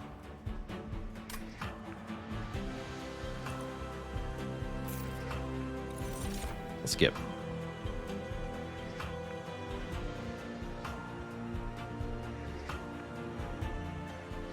And I think we might want more capacity so that we can cram even more spiders onto each floor. Let's do it. We can duplicate a card. I guess we dupe hollowed halls? I guess so. This seems strong. Or we could just go remove 2 Merchant of Steel. Notably, there's no merchant here, so I can't remove cards. Actually, no. Let's go this way. Don't take the dupe. Take the removes. Lots of removes. We want to purge all of the non-spider units, basically, from the deck. Maybe keep 1 or 2 of the drafts. Give them spell weakness.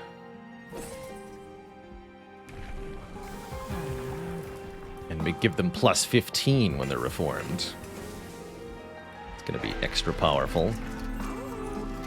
Nothing we want to upgrade? No, it's purging time. 145 for a purge. Bit expensive, but worth it. Got the money.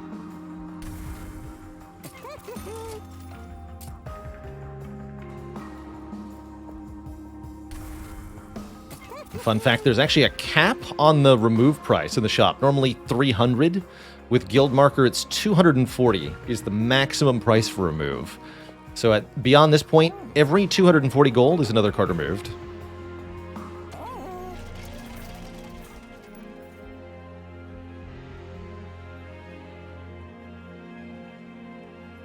And that's part of what makes mass money generation in Monster Train so strong. If you can generate so much money that 300 is a triviality, you can essentially purge your entire deck. Pretty obscene.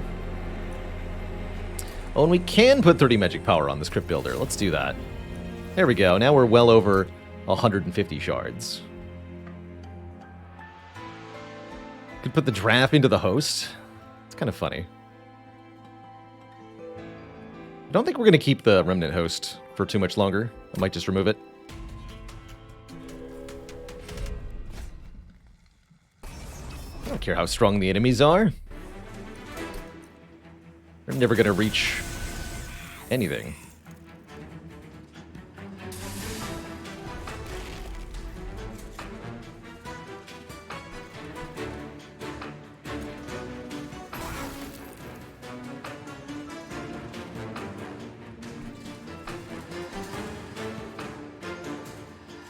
Next turn could be interesting.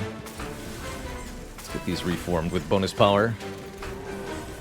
You're going to go on the bottom, buddy? I could also just put you directly in the middle, actually. I like that more.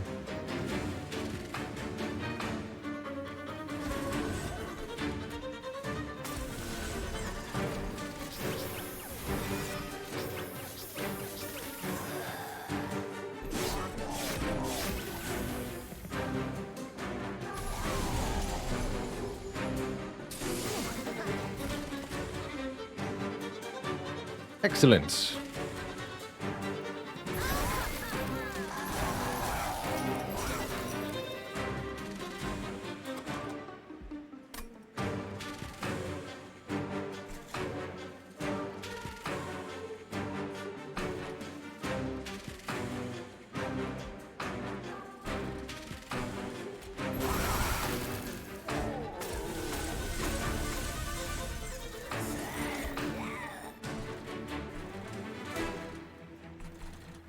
And I guess you go up top, then we play another Hollowed Halls here.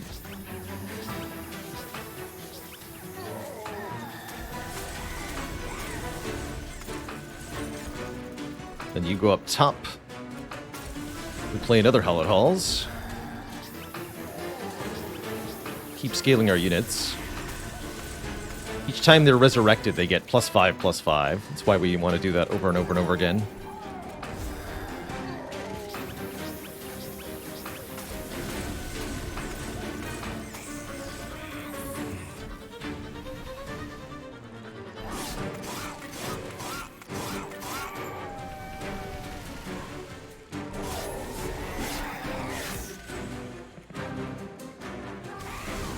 Oh.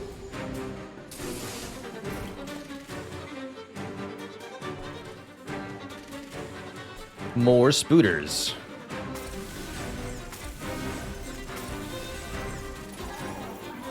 Just deploy it all.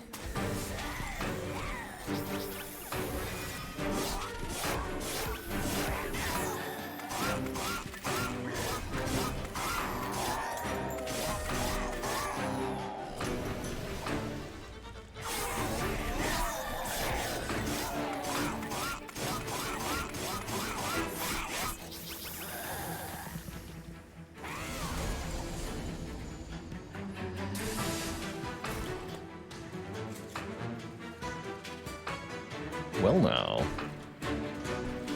Let's do offering token, crypt builder. Delete one nerd.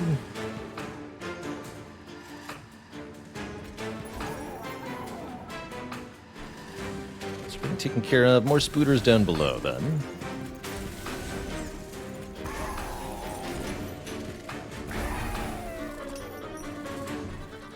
More spooters.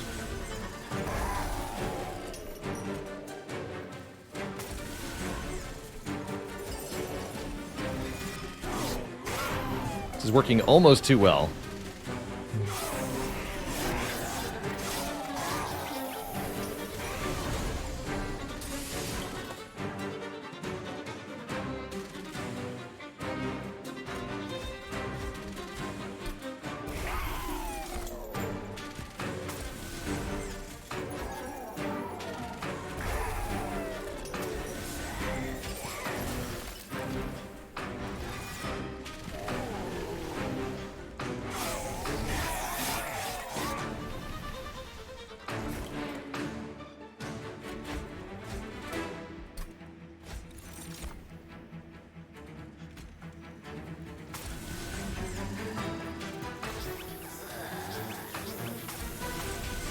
Bottom buffed as much as possible here.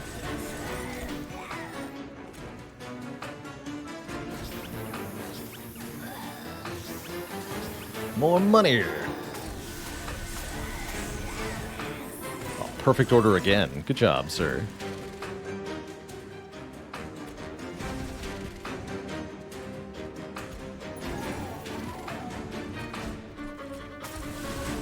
Good.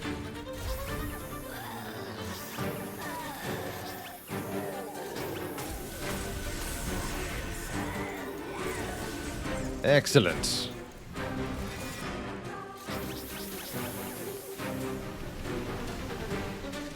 No, not excellent. Not in front, you fool. That's okay, I'll just do more stuff, apparently.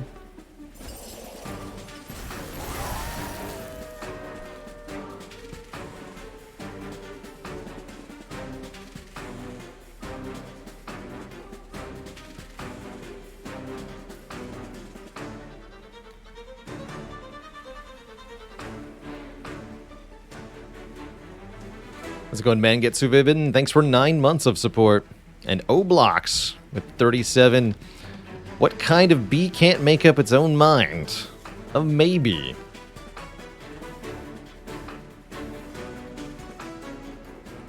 Love it. He's so big. Why are you so big? Mr. Big Pants.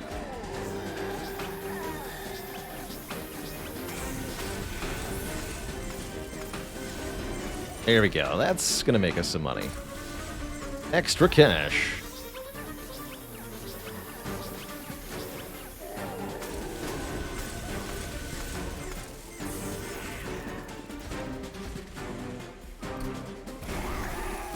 Got him.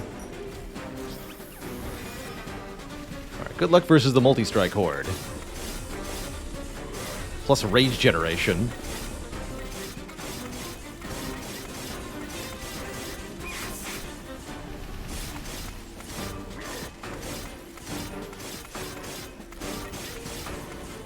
Bonked.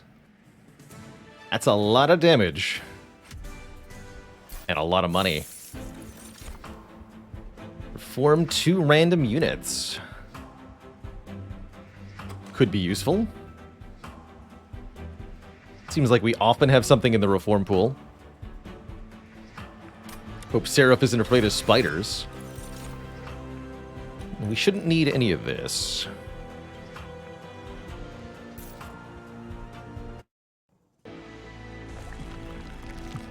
He will be after today. Afraid of spiders. Who wouldn't be? Encountering this nonsense. So I'm going to remove Remnant Host. I think it's no longer useful. And this draft. Look at the Trinket Merchant. Draw more cards could be good. Take that. Reroll. Extinguish abilities trigger an extra time.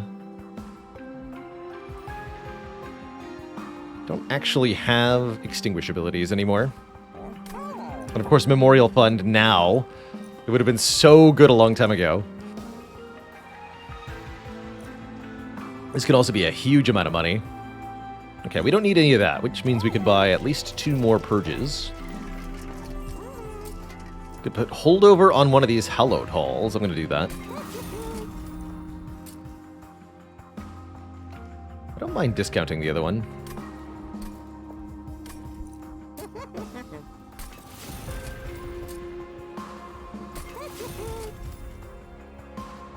And then just 2 purges, I think, on 2 Frozen Lances. Oh, I'm 5 gold short? Well then.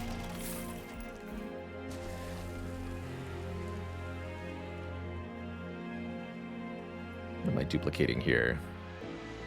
What does Spell Chain do? It creates a new copy of the card in your hand upon being played.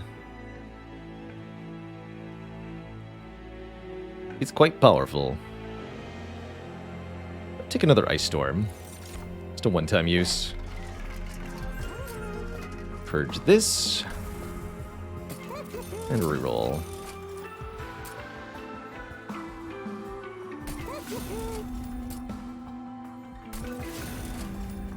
Sweet. Alright, we have 5 coins. And a very fearsome deck of cards. 26 cards, 11 of which are spiders.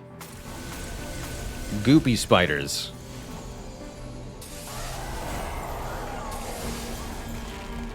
Seraph had 4 damage shield to start this combat. Didn't last long, though.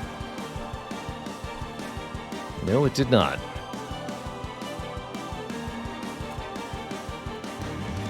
Let's do this.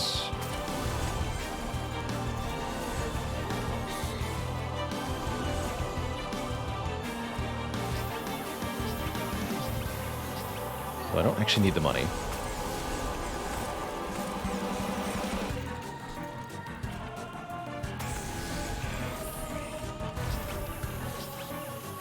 Let's get stronger, please.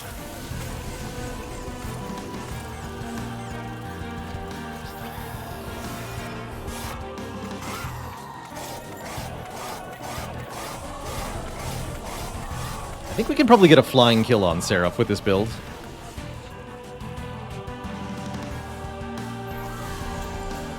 The fact that he has 4 multi-strike will never enter the equation.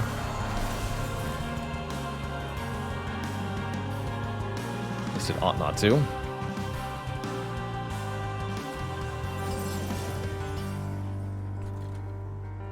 Not if we do it correctly. Currently no dead units. This is fine. I could keep reforming these, or I could reform some new stuff.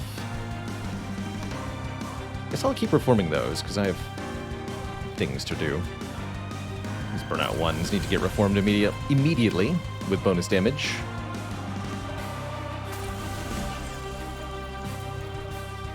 So we do this.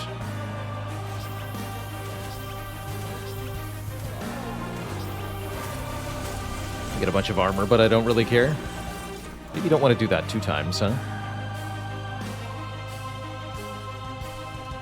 Alright, we'll do it again on the bottom.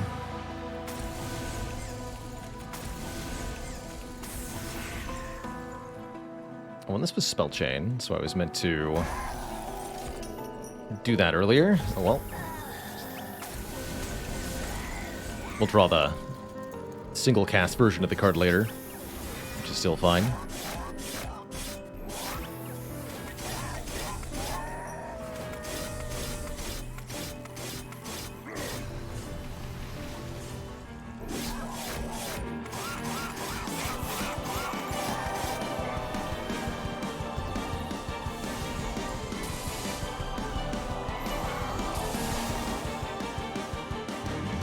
Excellent. Alright, definitely don't do the hallowed halls on the floor with all the harvesting, I think is the lesson I learned here. Don't do that. It's a bad idea. Got him. Alright, those nerds are toast. Super toast.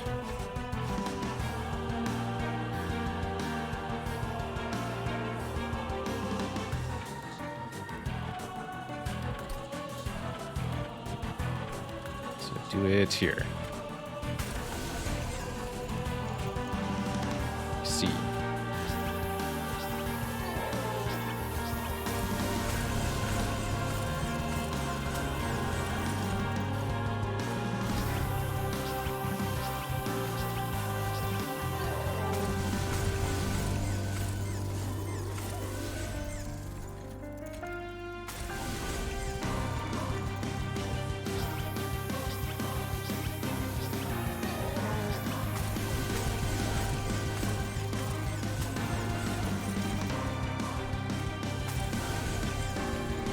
Easy every time.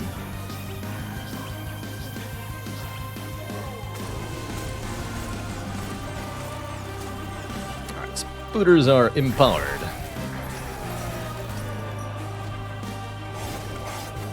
Floors are clear. That's a good sign. That means we can focus now on dealing damage to Seraph.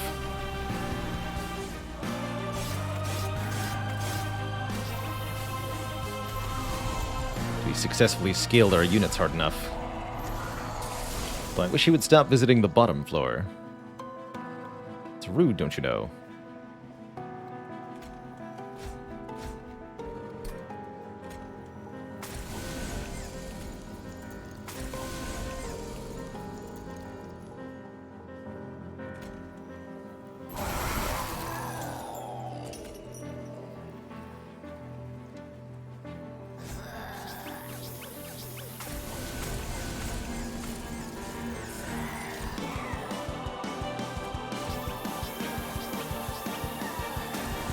Waiting to play this because I want a spell to become free.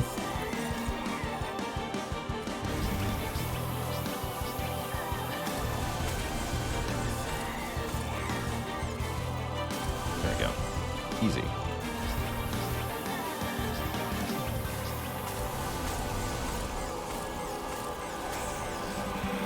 $400 damage from the spider horde.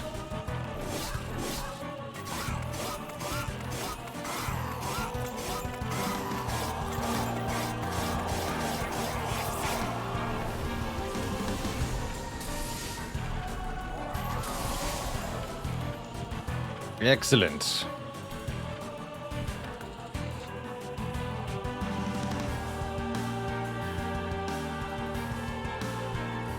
Of course, all my stuff is too expensive.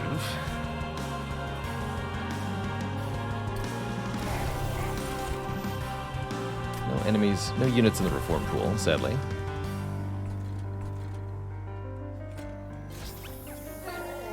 This will have to do.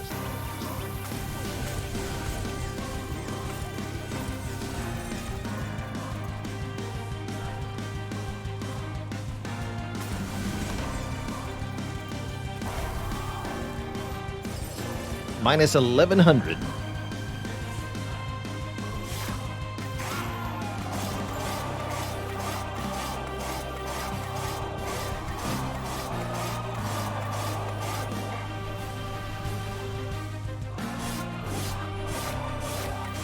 Really appreciating the stacked health upgrades on the spiders. That they're tanky is really, really helpful. This looks a lot different if they all die in one hit. Uh-oh.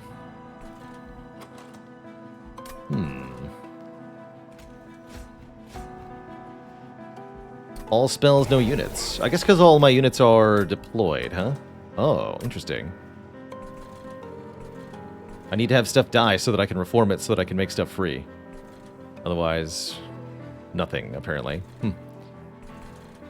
Very well.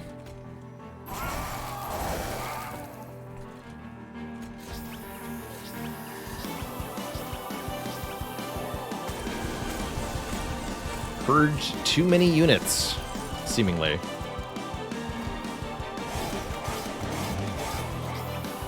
Or maybe they do have too much health.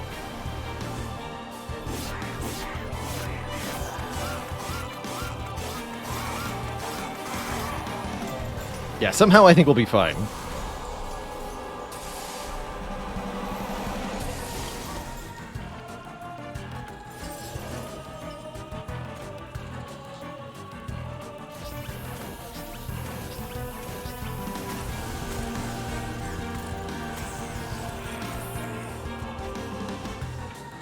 What?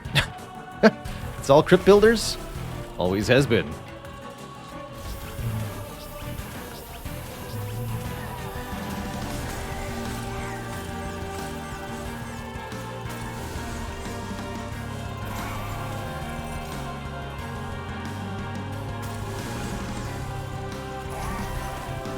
$800 damage. Alright, Seraph does get to use his multi-strike. Wasn't quite a flying kill.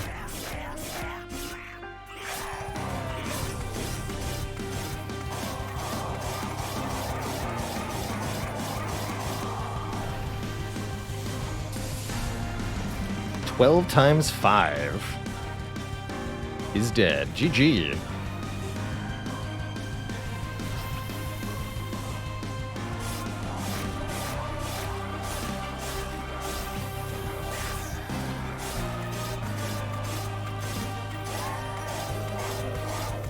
Gets spodered.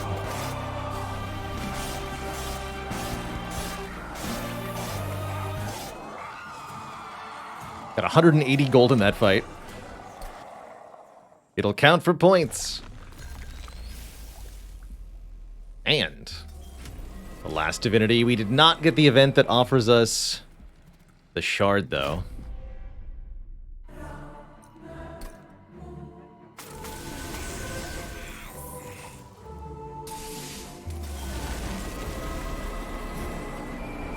So this boss is on all 3 floors at the same time. The combat stats of each floor vary. Top floor has sweep.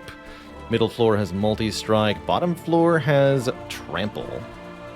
Not a great turn 1. We drew both of our deadweights. I'm okay overall. We'll just go Spike Driver Colony. We should Crypt Builder on the bottom, I think. Snipe these units. Or just hit the boss. That's fine, too. Your Flicker goes on top. We also draw 1 here. It's a Spike Driver Colony. How convenient.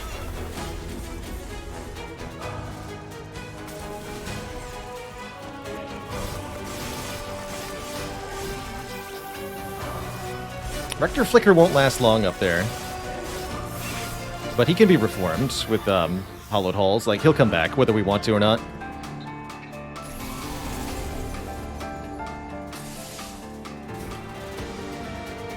Maybe we just, like, openly Hollowed Halls on the top floor because of that. Totally an allowable option. Got a lot of spooters right now. Although I also wouldn't mind just stacking damage on the middle here and killing these things. Did we get an answer on why we crashed yesterday? Yeah, my power went out.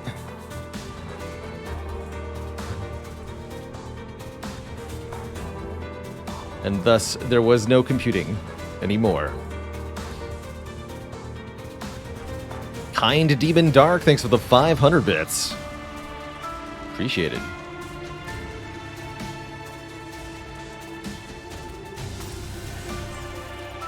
Let's do this.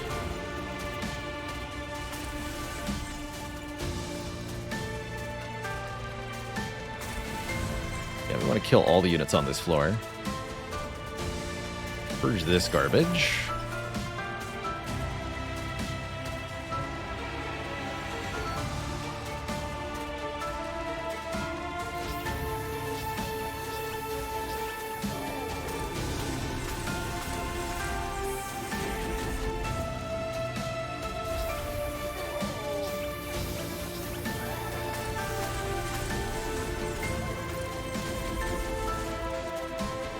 Use this here.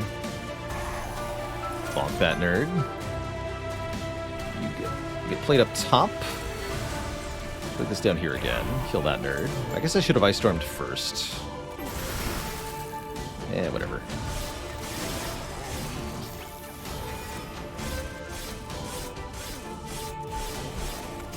Nice 1 health.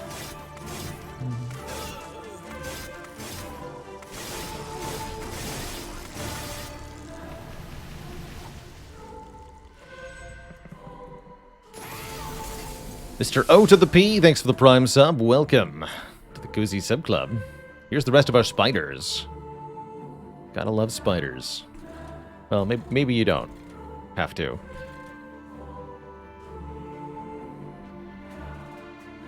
This guy gets bonuses for every unit that dies on the floor. We don't necessarily want to hallowed halls here. Cool, now there's only 3. Still tanky, though. Let's hallowed halls on the floor above them.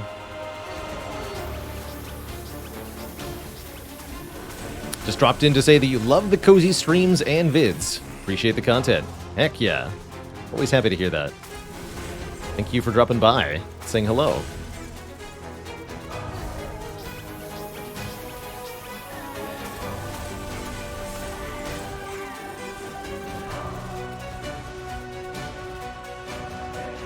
Can't get all of these into the reform pool.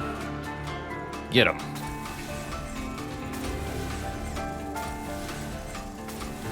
Yeah, that's what we like to see. All the floors clear.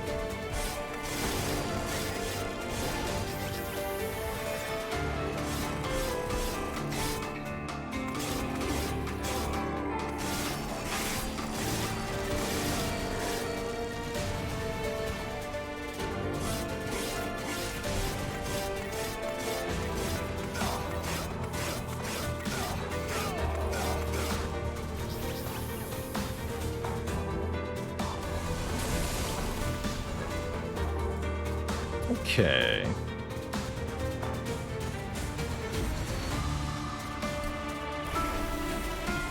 Get absolutely bonked, sir. I think we might want to use hollowed halls on the top floor because of Rector Flicker. Let's do that.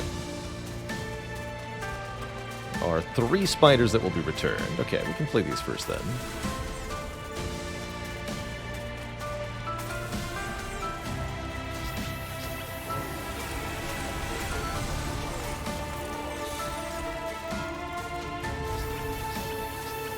That will ensure Rector Flicker doesn't burn out immediately. David the Grey, thanks for 9 months in the Prime sub.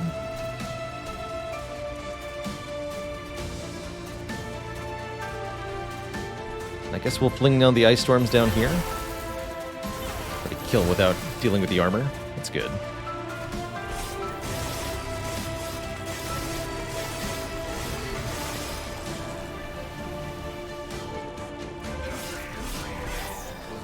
Excelente.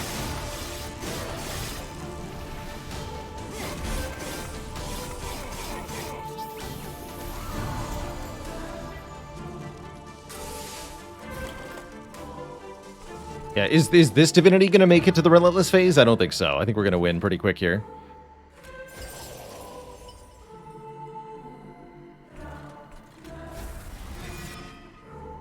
Looks like this fight is nearly over.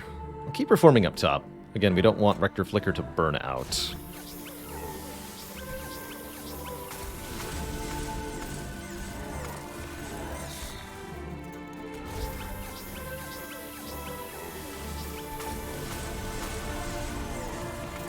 I think we're at the point where we just cash in the Crypt Builder damage directly onto the Divinity as well.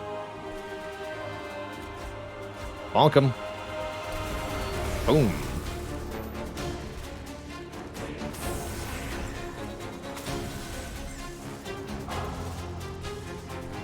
One more here.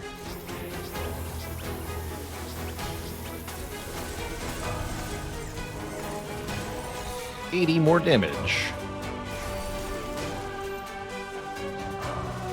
Next. GG.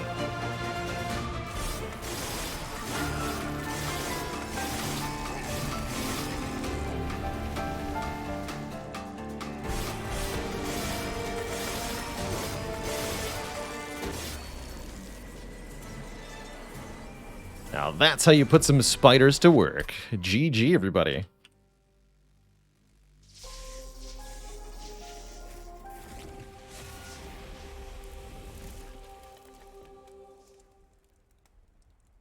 Very strong run. Being able to grab the helmet, I think, was the highlight of that. And survive to win, crossing off the expert challenge, crossing off another clan combination with the remnant. Getting really close to a full set here. GG. GG. Let's see. So the next expert challenge in the list is no champion, no problem. No champion, but we get additional unit banners. Oh, and triggered abilities on friendly units happen an additional time. So that means anything that's in a purple circle, that's incant, harvest, slay, strike, and a few other things. So the key to this, extinguish and inspire too, actually. Oh, inspire. Ooh, I want to play Wormkin. Let's see, what Wormkin combinations have we not defeated with?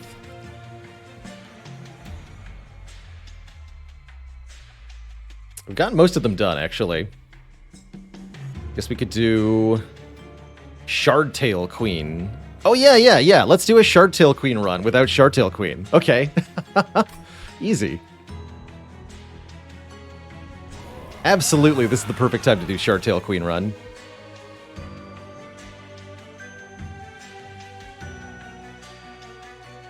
%. I think I'll keep the Reap. Yeah, Summon also gets doubled, so the Queen's Implings are twice as strong as well. Shardtail Queen, the worst champ. One could make arguments for Soulguard the Martyr and Penumbra, but I personally really don't like Shardtail Queen much.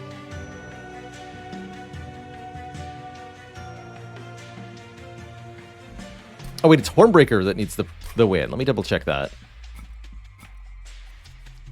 Yes, you're right. It is Hornbreaker Prince that needs the win.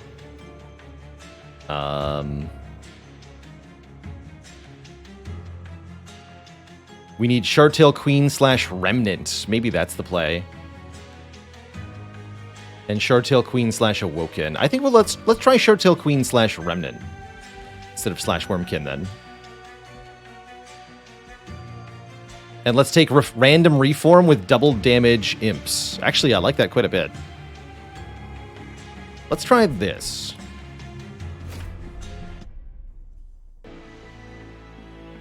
These entombed explosives alone will be great. Impressive is great with our starting imps. And the ascends are good. Looks like a pretty good set of starting cards. Before we jump into this run properly, I'm going to take a quick break here at Twitch chat, refill the legs, stretch the water. Back in a few minutes, and upon my return, we'll try to cross off another expert challenge. BRB, folks.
Alrighty, Twitch chat, we are back.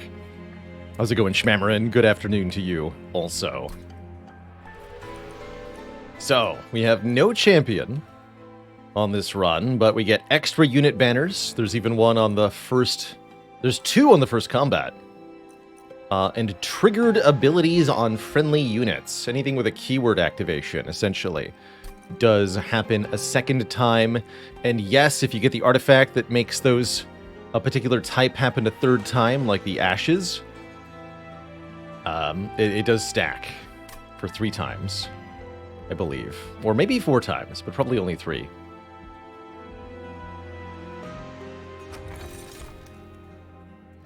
Ooh, split anvil versus lightstone casing. Split anvil's good with high cost spells. Currently we don't have any of that. Let's take the lightstone casing. If you have no champ, do we still get 2 priorities draws? I don't think so. No, I don't believe so. We take Lady of the House? Probably. I don't really want a Paraffin Thug. Although, wait, this is Slay gain $40? Hold on. That is totally Slay gain $40.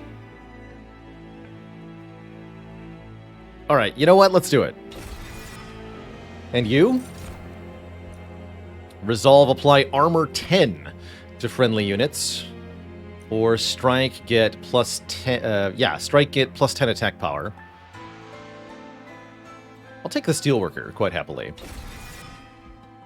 And we're going to be going to Merchant of Steel ASAP. Let's take some cash. Best I can do is $40.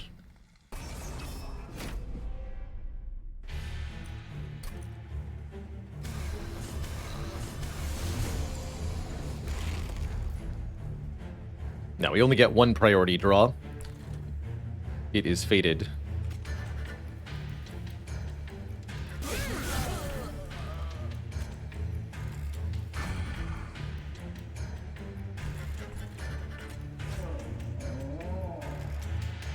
Oh yeah, you blow up twice.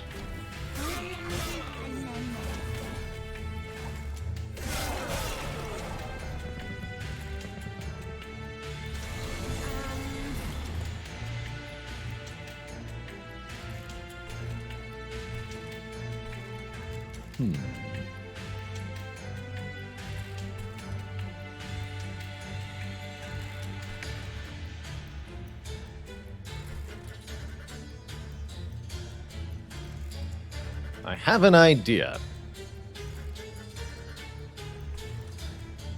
Actually, wait, I have a couple ideas.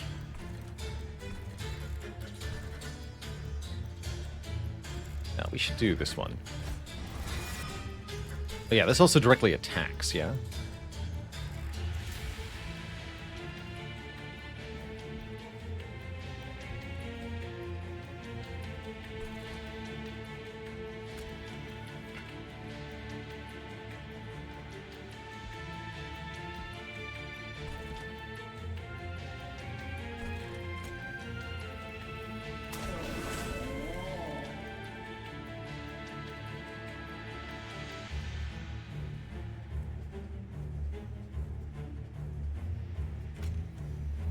And then does Paraffin Thug need to be in front?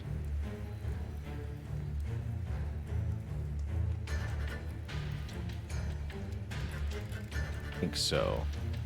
Although, no, we're putting them here, yes? It's going to be more awkward.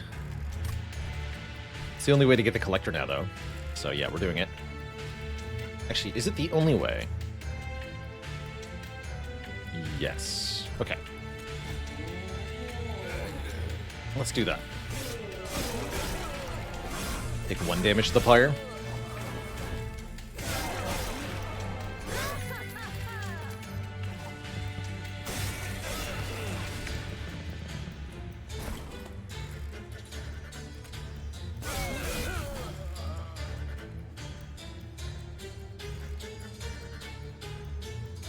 And then another one behind. This guy attacks, kills the imp. Paraffin Thug kills. Perfect.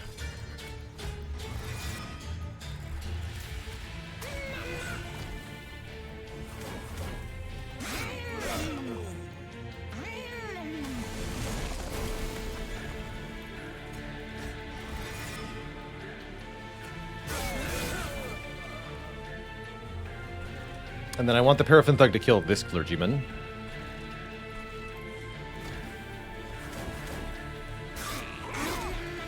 We could have 300 bucks after the first combat. That's pretty good. Although, can I?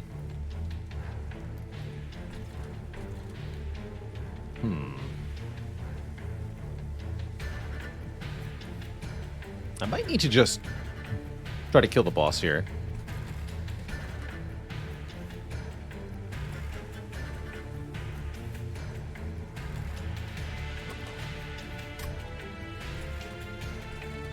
Okay, let's just win.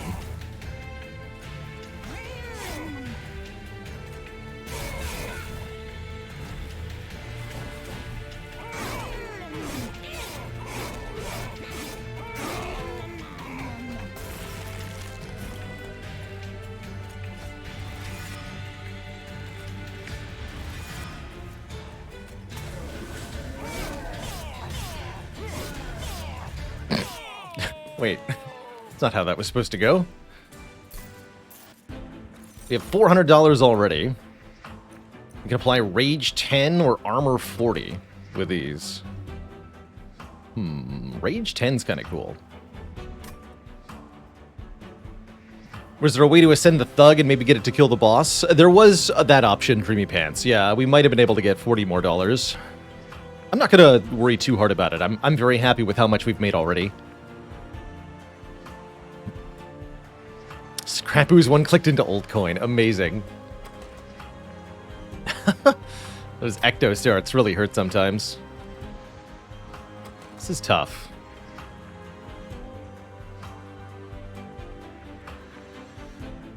I don't have any good multi-strikers or anything yet. That could maybe change momentarily.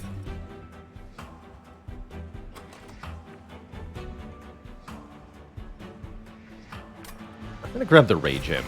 That might be a mistake. Stealth 4. That I'm gonna take.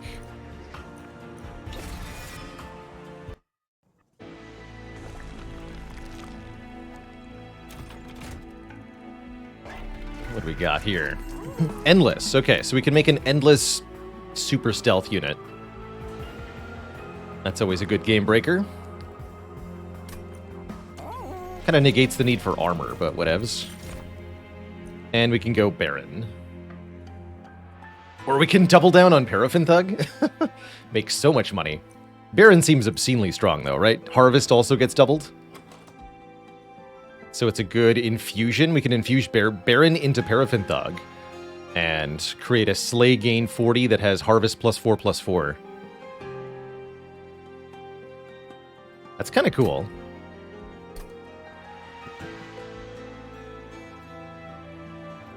Could even potentially duplicate that unit. How is it all doubled? That's part of the challenge, the expert challenge we're currently playing on. The downside is we have no champion in the deck. The upside is double all the things.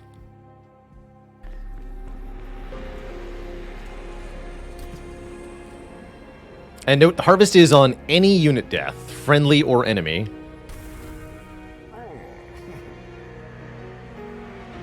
Oh, so we want to make a Rage encasement. Aha. Of course. Oh, I like where this is headed.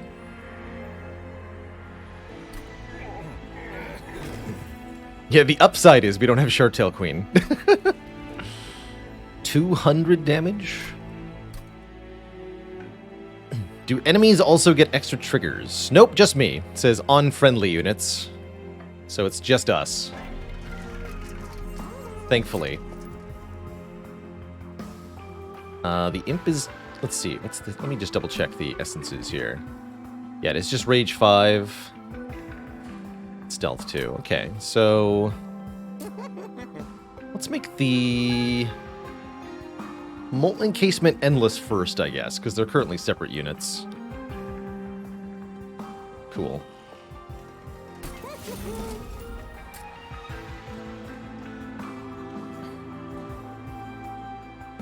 Not sure if Steelworker is sticking around. I guess we'll see. Add 10 damage to Paraffin Thug? I don't think I add anything at the moment. Just gonna reroll.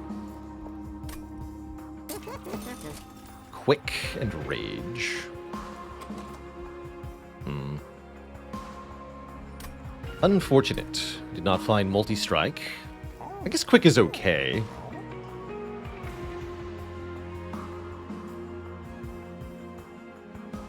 We can go to this Merchant of Steel. I believe we make him quick either way, though. That's for sure. Thing is, being quick doesn't necessarily mean we get more kills. It means we're going to be hitting the front unit more often, which is not necessarily the correct one to hit. But I think overall it's probably a good thing. If we're using stealth, it's redundant, though. I don't know if I like it that much.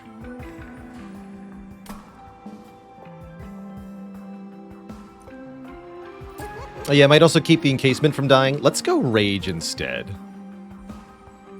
Just give them some additional damage to start, so they can start killing quicker.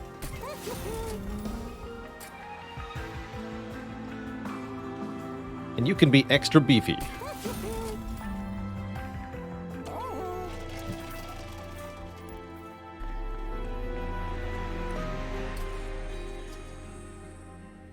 Alright, onward then, I believe. As we are. Looking for a good infusion to Paraffin Thug? No, we already found it. What am I looking for? Stuff. I'll take stuff.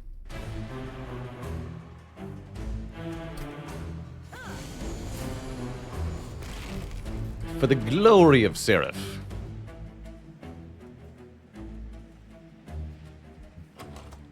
So am I doing bottom floor here? Try to get those big whaps. Actually, yeah, I like it, because we can just do this.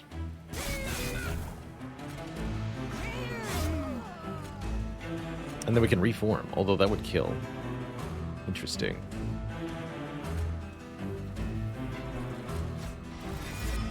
Oh, wait. Hold on. I did that wrong.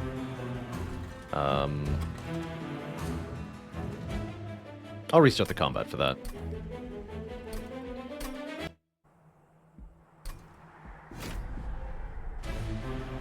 Let's try that again. Miscounted my energy there. We'll just do that. He gets the stats. Oh, I should have had him deployed, though. For killing the imp, of course.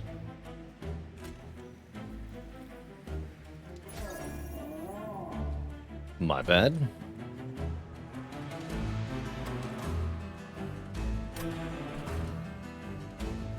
Alright, with Endless Molten Encasement, I think Paraffin Thug is good now.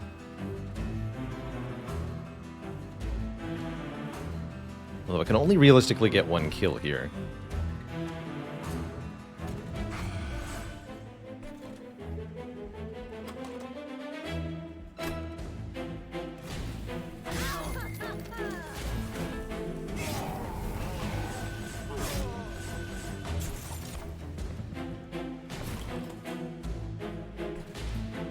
Oh ho, I can ascend my friend. Interesting.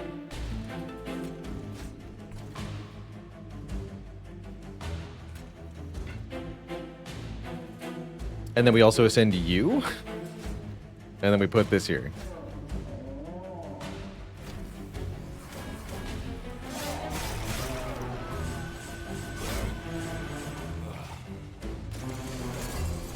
Love it.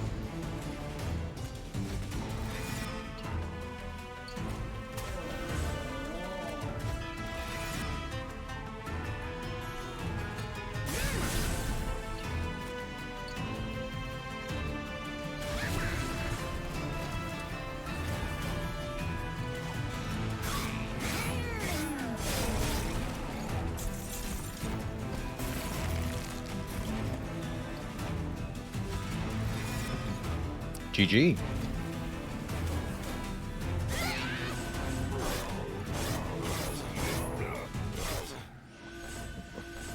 Big money.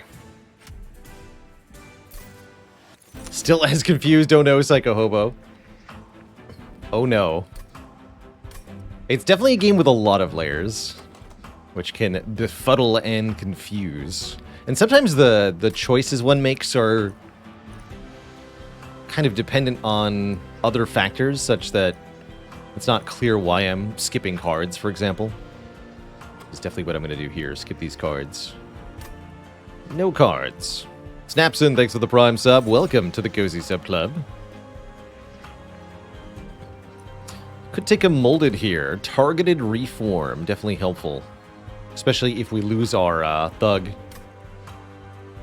Let's grab one of these for safety.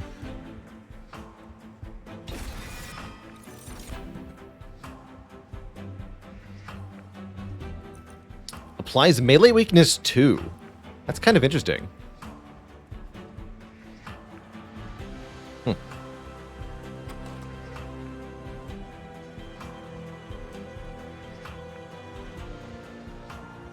Believe we already have all the pieces we need, though. So I'll just take the $10 for the skip there.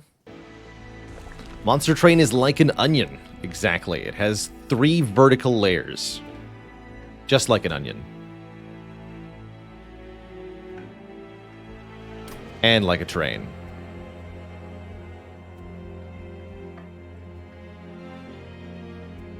Artifact or dupe? Not in love with the Paraffin Thug duplication, but it is pretty good. And we are going to Merchant of Steel Vortex, right? That's right. Okay, we'll thug. We'll double thug.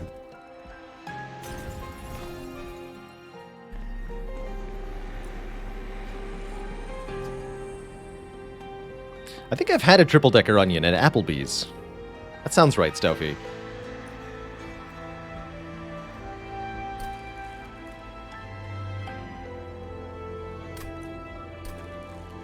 We want to fuse anything else together. Yeah, I want the fledgling imp to be fused with the molten encasement. That's what I want.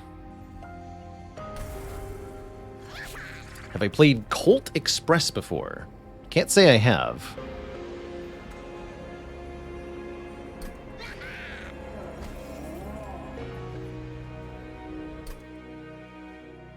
That one does not ring a bell.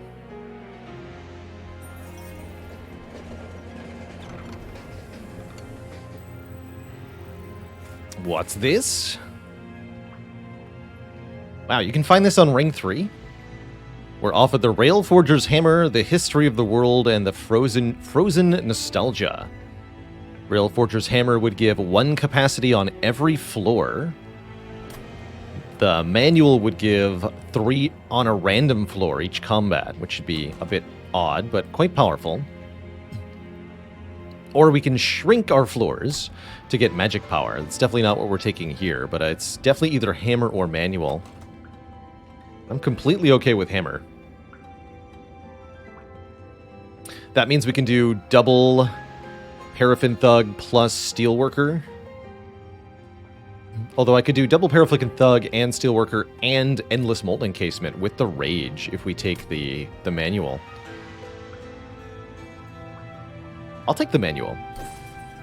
Let's try it. Being able to super stack 1 floor is very good for both Hellhorned and Remnant. So why not? Let's see how it goes.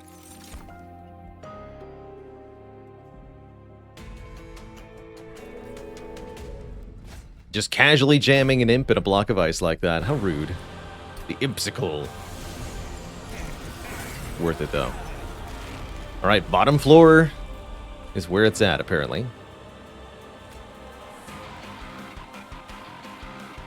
And they also deal damage to the front enemy unit when they die.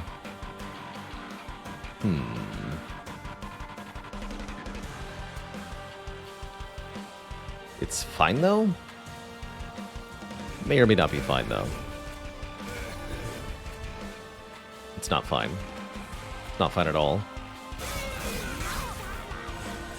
Wait, no, it is fine. The stat gain. Easy.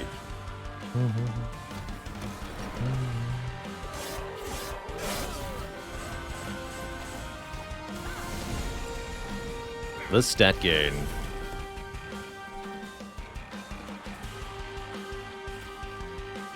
Alright, big lad, get in there. Time to explode. Good. Everything dying, that's a good sign. Daedalus taking damage, also helpful.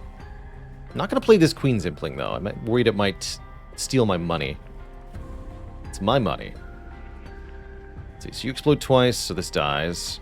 Steelworker kills one of these. So we're only getting one Paraffin Thug kill. Am I okay with that? I could ascend the Steelworker. Although I think we're getting wrecked then. Alright, that's fine. Take my one kill.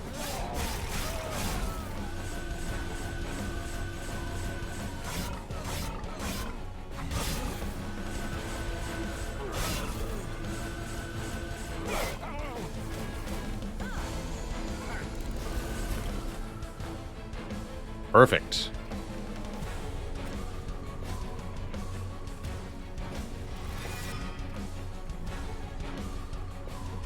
Okay, we put this at the back. That way it doesn't steal a kill from either of our thugs, but it still perishes, giving them stats. Or I could put it on the floor with Daedalus and do 100 damage. I'll do that.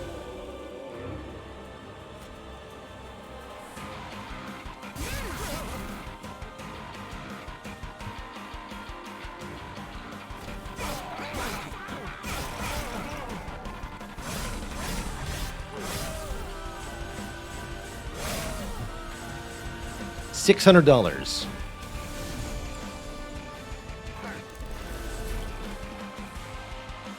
Currently gaining 80 per turn. That's good.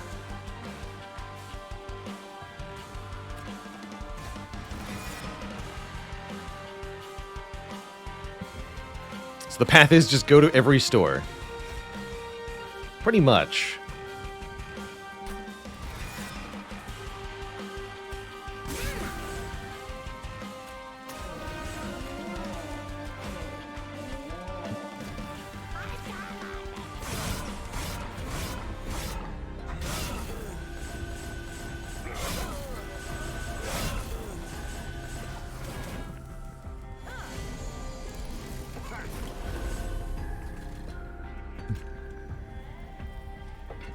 Shouldn't be enough, right? 30 damage? Yeah, that's good.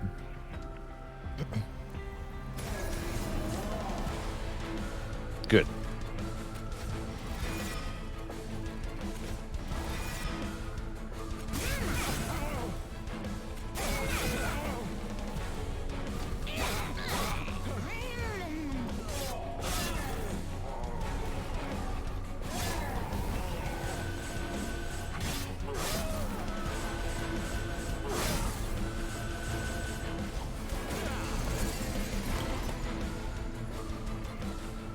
GG. How do you like that?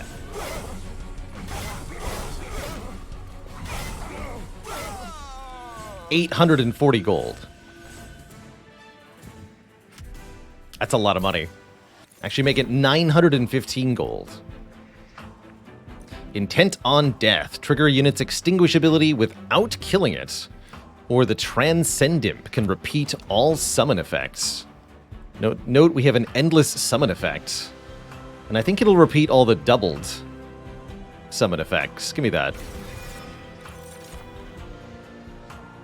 Wickless Tycoon. I think we're making enough money. Although I could fuse the Tycoon with the Steelworker, right? No, not for a long time. Never mind. Okay, skip. We clearly need more card draw. Although energy also would be useful at this time.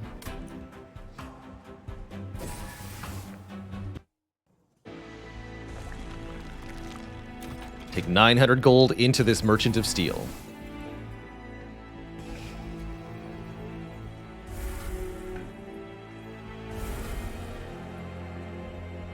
Yeah, Miskatonic Blue. One of those days. Totes understandable. So we're looking for what here? Don't really want a large stone in anybody. We're definitely going to purge all the stewards. I guess I strength stone one Paraffin Thug. It's simple, but it works. Then reroll. Endless again. Tragic. Although we can have an endless double entombed explosive now as well. I'll probably do that. But also make the Transcendent endless. Wait a minute. Do that. That seems broken. Really broken. Alright, now let's purge some cards.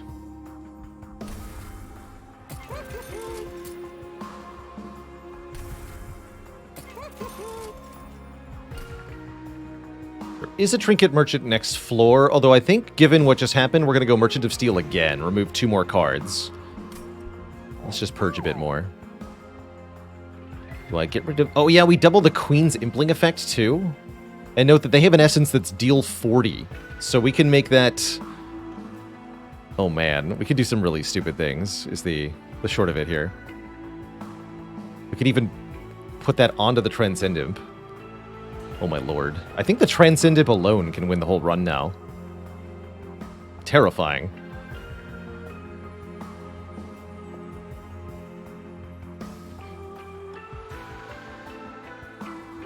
Lose 1 Queen's Impling and 1 Primitive Mold.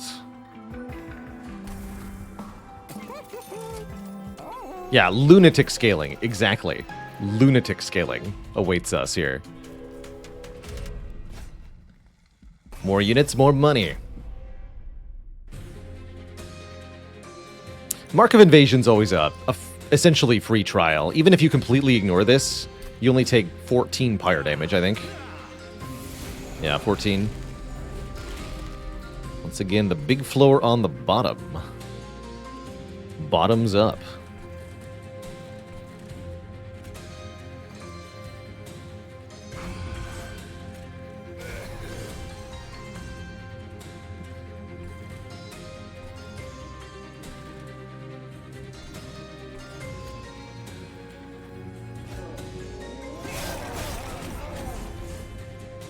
If you kill some of them, you might actually take more damage because of the special ability they have.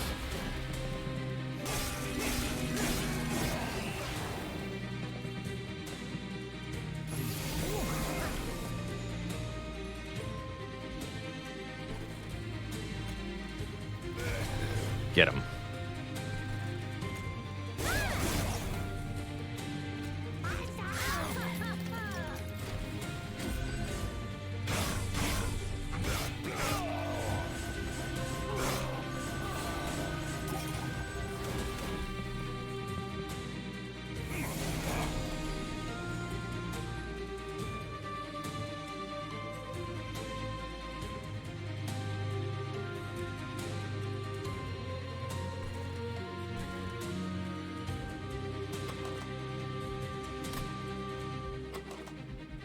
Only played 1 imp.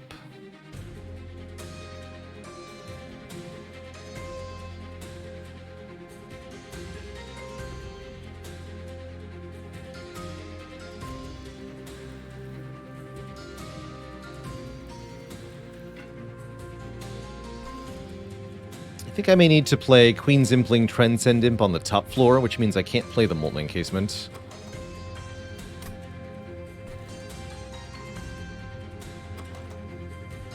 We can also try to reform the Exploding Guy. That would just instantly win. Oh, we even had one in hand. What am I talking about? Well, now I'm just being silly.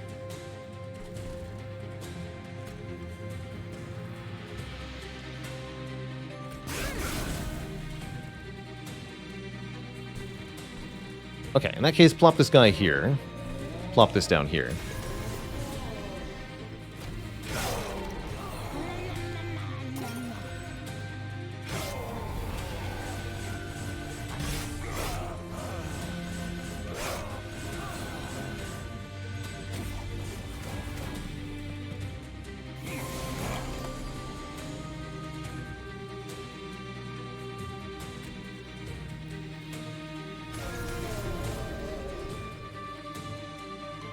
See, 48's not quite a kill. Could put an Impling down there, though. You need to die. Good job.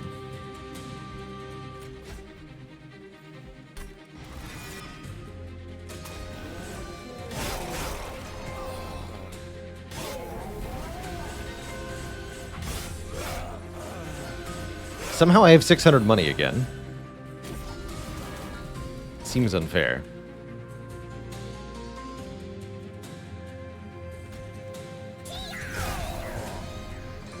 $20 rage.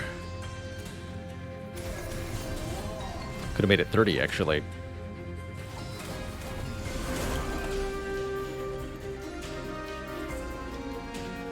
And we make more money if I do this.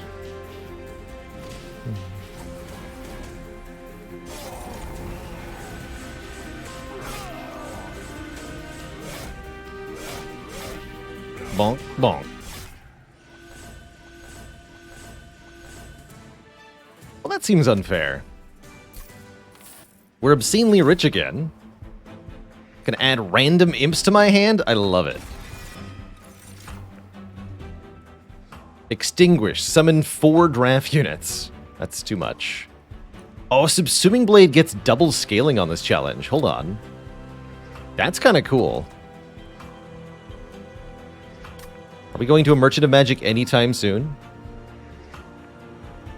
Maybe here. I don't think it's worth it.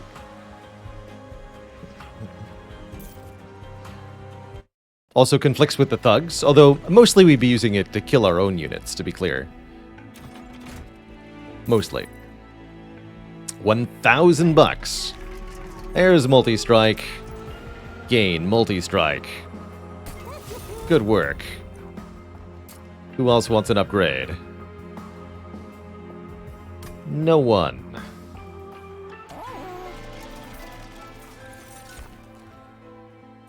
Demon units get multi-strike? Demon units, hello? I guess Steelworker is a demon. We don't want him to have multi-strike, though. Don't know if Memorial Fund gets doubled.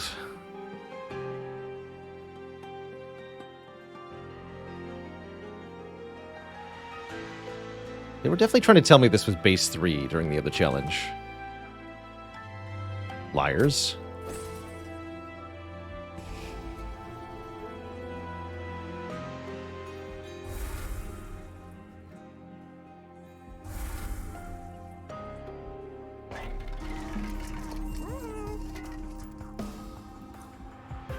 Let's look at these. Do get endless again. Okay. Let's do that. Well, this deck is nearly perfect. I could maybe remove all 3 primitive molds at this point. I think I'll wait a little bit, though. We're actually going to end up quickly with too much money to use. He says, clicking on the challenge that adds additional strength to enemies in exchange for money.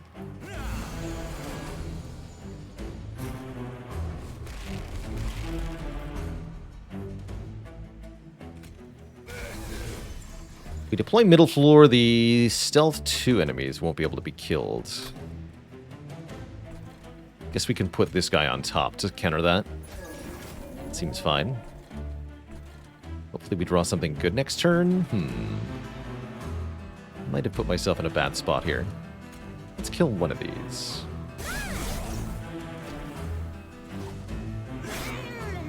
Just one time. That makes sense. Doesn't use the keyword.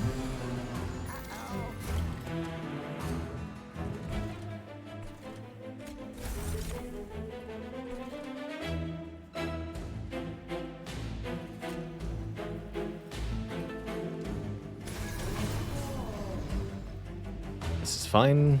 This is not fine, though.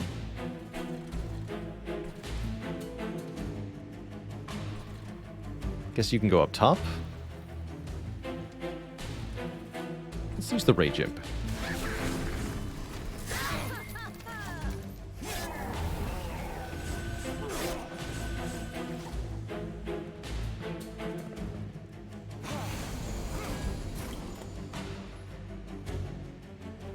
That's a slight issue.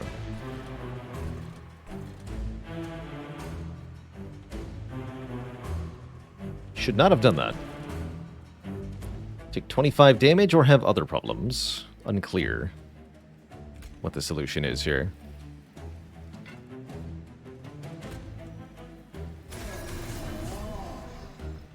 Order. Incorrect order. I'll take the damage.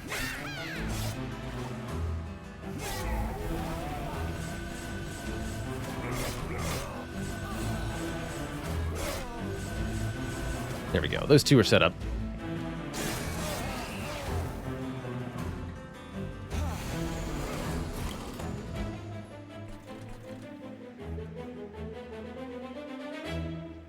Right, how do I deal with this nerd?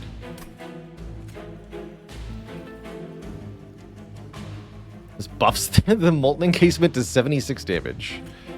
I guess that'll leave the Transcendent alive to attack the overcharged tank. That'll be pretty good. Go.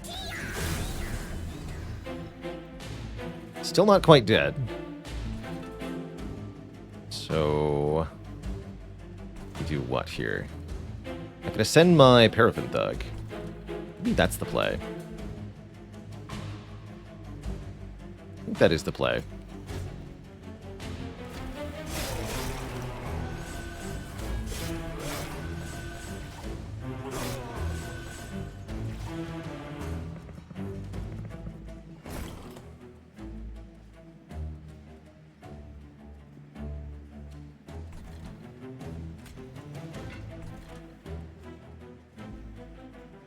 You perish. They both die. Let's ascend you now.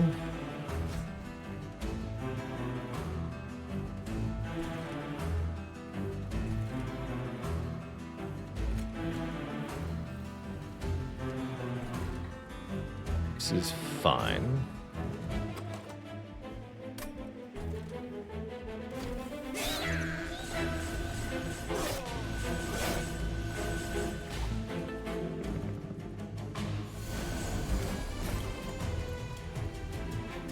Definitely gonna want to burn some turns with stealth. Of stealth, more accurately. We also want to kill this. 66 in the back's not enough, huh? Well, what if I summoned a Transcendent? Perfect.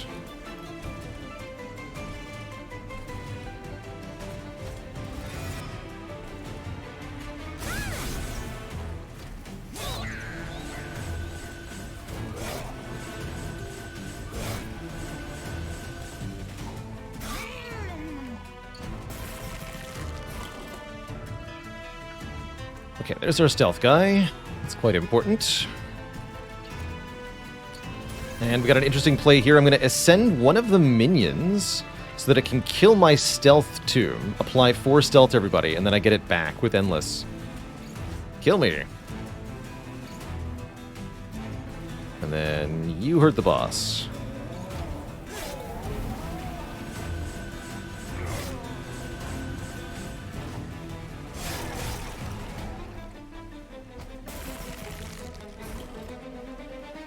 And this, as it is enough to win. Let's add this in just for safety, though.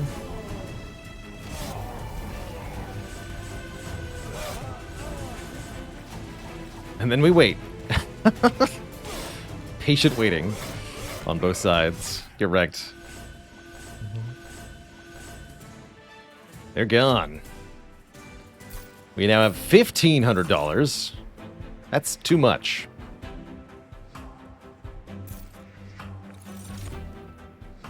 That's just too much.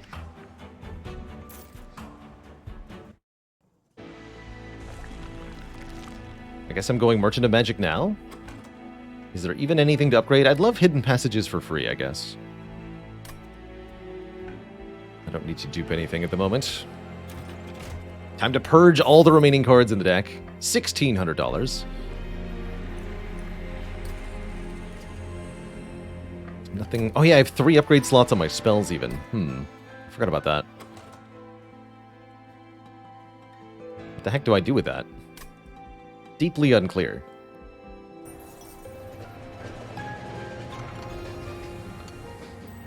get One Horn's Tome, Wildwood Tome, or Remnant Pack. Neat that we can get a One Horn's Tome. Apply additional multi-strike to our units, who are invisible, by the way, although there is more than one way to take damage. If we have Steelworker, they don't even do that. I'm going to grab this. Would removing Consume from the Imp in a Box be excessive? Not as excessive as removing Consume from that One Horn's Tome.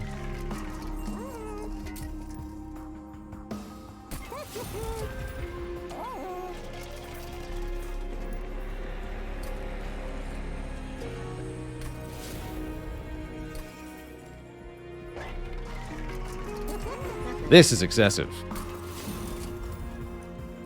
And I love it. It's beautiful. Although it costs a bit much. We'll sort that out. You be stronger now. Although I might just purge you anyway. Could have had double stack One Horn's Tome. Arguably, that's even better. Make these free. Alright, we can purge Primitive Mold. Primitive Mold, for sure. We can now fuse units together again. Let's fuse something onto the Transcend Imp here. Use a Queen Zipling. Oh, na-na. Fragile 2. Is there even such a thing? Let's purge this also, I guess. Well, actually, having two of them has been useful at times. Get rid of that. Still have $500, by the way. As we go into our third major boss, Arcus. The Sin of Shadow.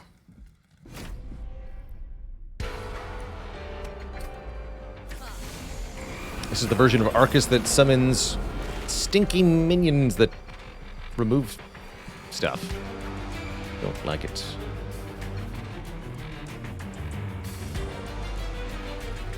But all the stuff's on top.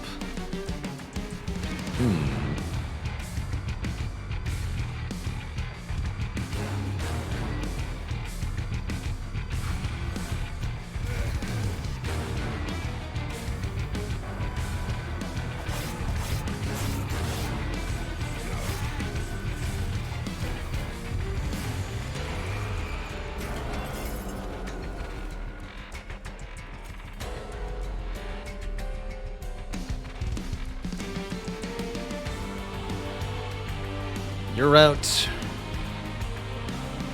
You're in.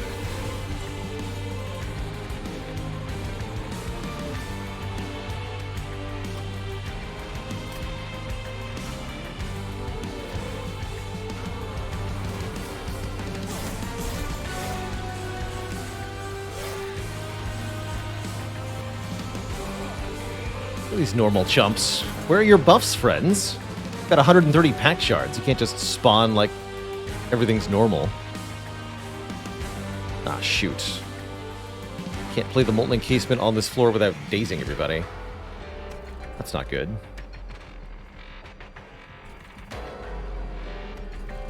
Guess we should ascend the Absolver.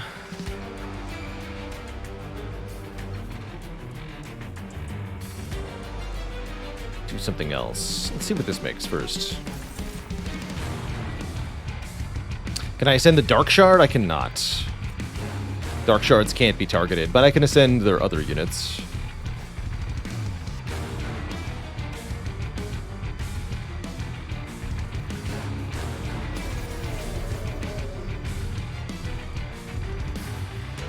What? Nah.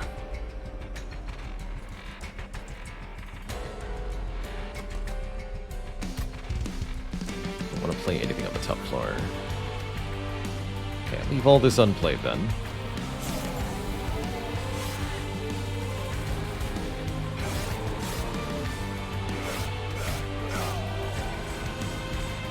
Why not ascend the Clip Guardian and then get the 2 kills on the bottom floor? Because then nothing can kill the Clip Guardian and it goes to the pyre.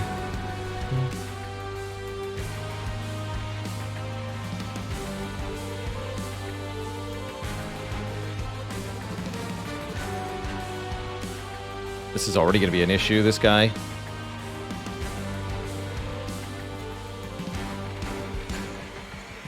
Entombed Explosive could do it. That's true. We might ascend this guy for that reason. Shame I don't have an imp to explode here. Alright, we'll send you. Yeah, we'll send you. Are you only losing 28? Oh, because you're not dying, that's why. That's right, you're stealthed. I understand.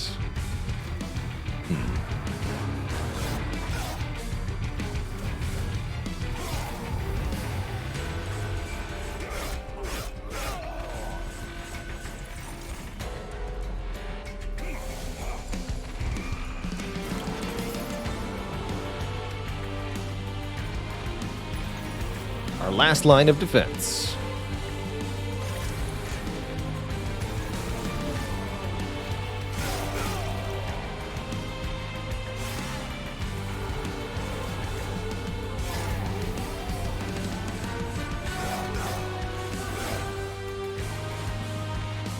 This is your stop. Okay, we'll get a penalty for a unit dying. That part's okay. What if I did this, though? Gave them lots more rage.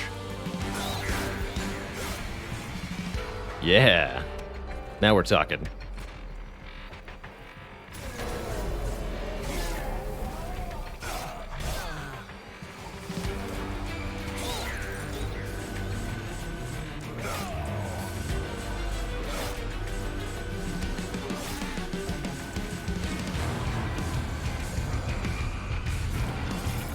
Yeah.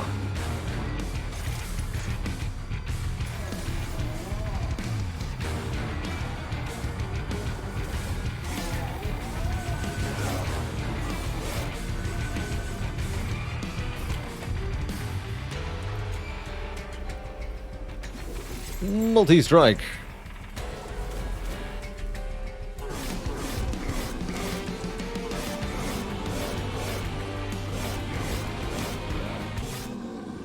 How do you like that? GG. Double the amount of rage on friendly units. Plural. I like. Feels like energy is currently a serious limiting factor for the deck, so I'm going to grab +1 energy here. I think with the History of the World, capacity is sorted. One additional draw is fine. Let's get some more Ember. I'll take the red. And do I dare go to another Merchant of Magic? I would not mind discounting Last Stand substantially. That will also help with our energy woes. Sure. You also get 2 more removes? Hello? Is there even anything left to remove? I guess like I said, we could lose Impressive. And these 2 Queen's Implings can also go. Sure. We can lose a lot of stuff.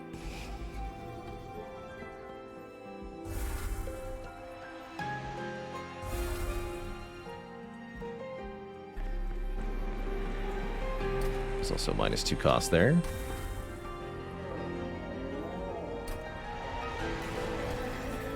Justin X, all hail Twitch chat. We've got a new channel cutie. Show your waffles if you've got them. Because there is another cute face in town. Let me get you added right away here. Lest I forget.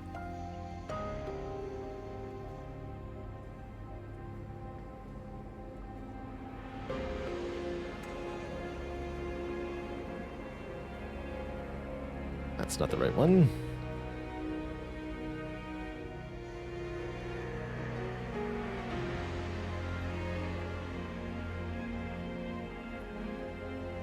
Just an X.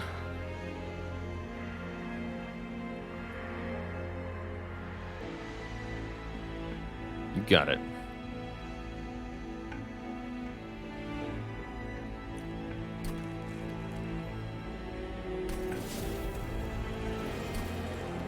No.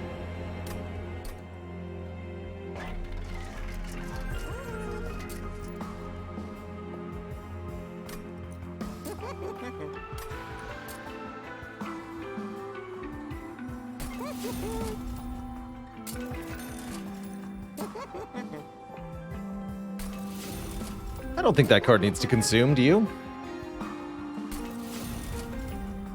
I'm gonna lose this. You can buy probably all of the artifacts next floor at the Merchant of Trinkets. That'll be fun.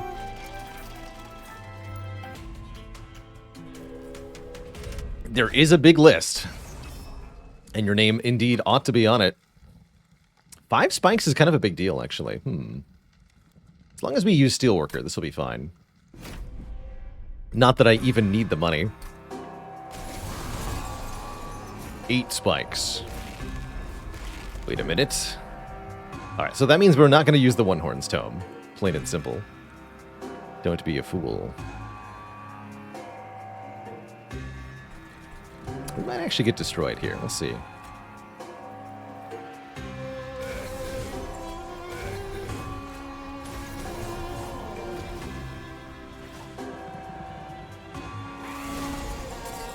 Spikes are too much. You can descend the spike guy. Brilliant.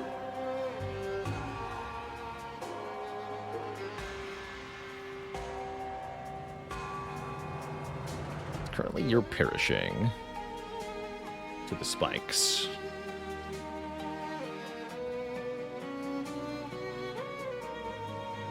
I have less reform than before, so that's no longer desirable, mostly.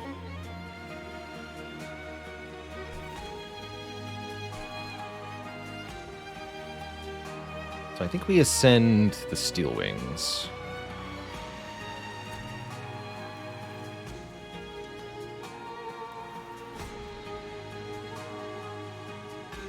Yeah, then this is mostly fine.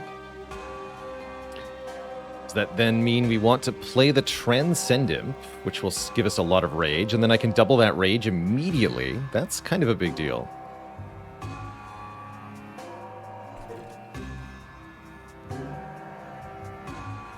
You don't do that much damage to the pyre, right? 206 hits, 6 times 8? Ouch, that's a lot of damage. Not that bad, though. But it is a lot of damage.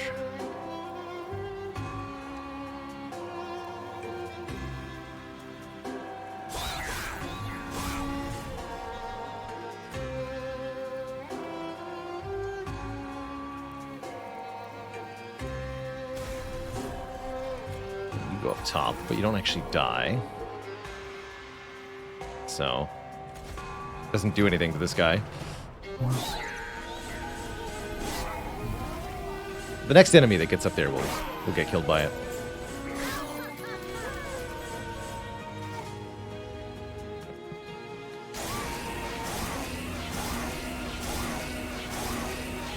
Ouch.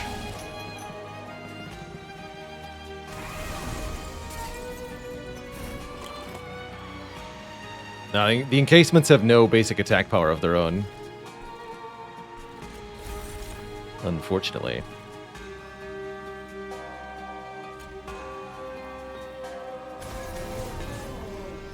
But we can continue to do very silly things.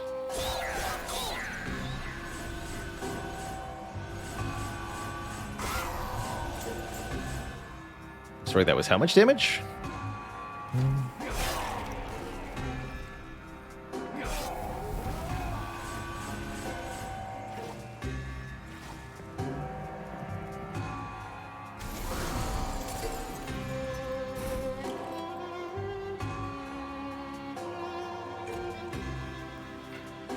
Says it only kills the front one. Not sure I believe it.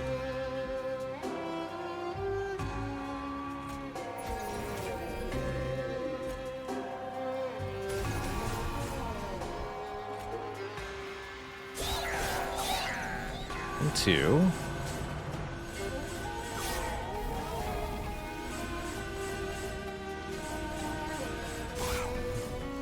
And a whole bunch more. Okay. Times. Here. You get killed now.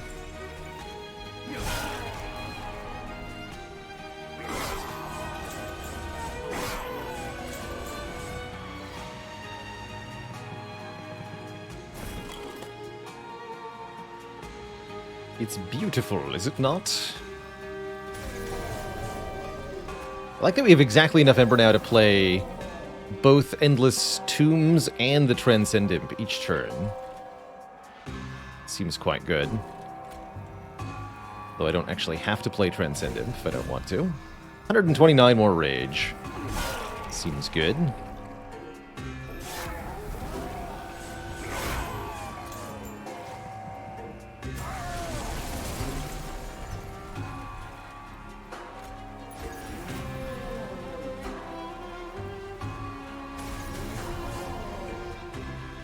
$600 damage.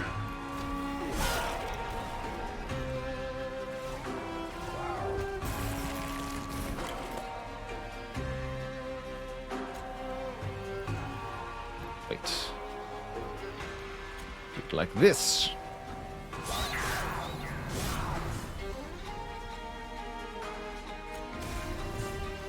$632 rage.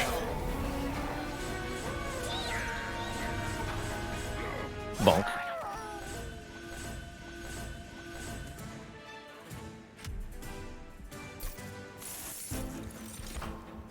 Slightly concerned about the 5 enemy waves in the last Divinity fight? Well, fear not, because we have Entombed Explosive that explodes 4 times, and we have Transcendent that hits for 40 times lots.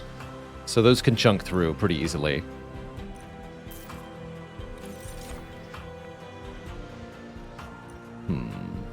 Draws 2.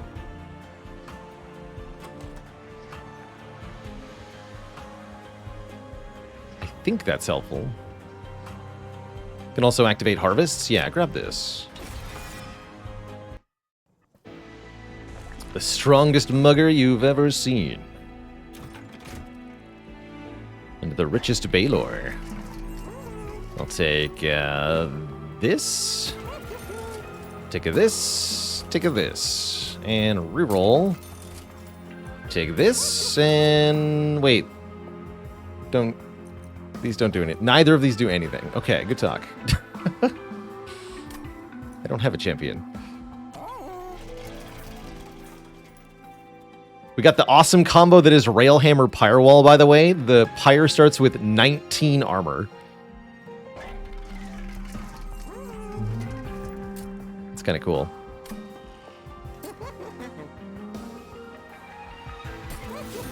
The synergy. Armor Frost is good. Got holdover? No.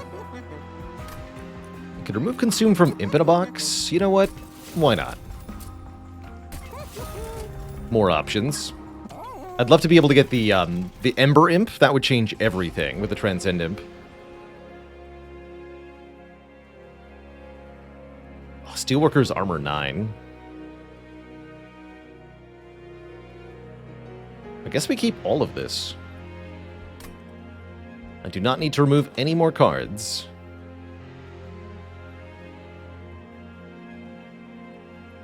And I can duplicate Last Stand, probably. That'll result in a really quick kill on anything. 180 shards. Here we go, Twitch chat. Armor 18 per round.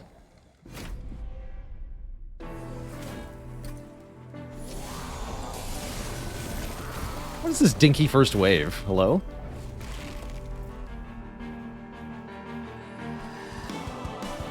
Surely you can do better than that.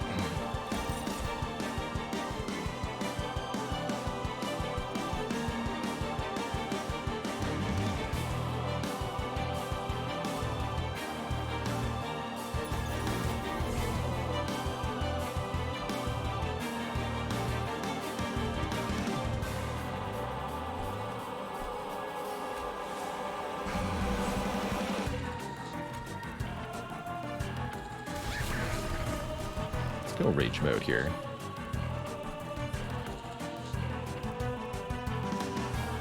These should both die, yeah? But it'll also give Seraph more power. I don't care about that.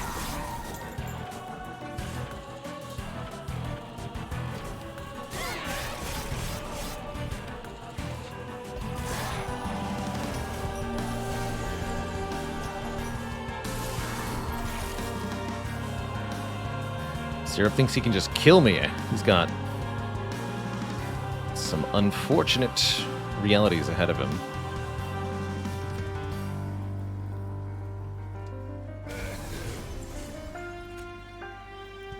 Actually, wait, we do this first.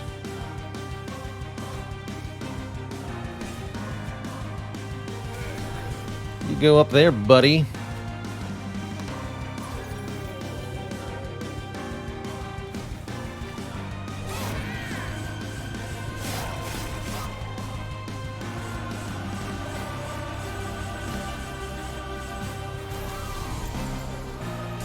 And he's back. And I'm invisible now. How does this work? Trample damage does not apply even? That's sad for you, sir. Nice try. Here, you can kill my Votivary. Give me more stats or whatever.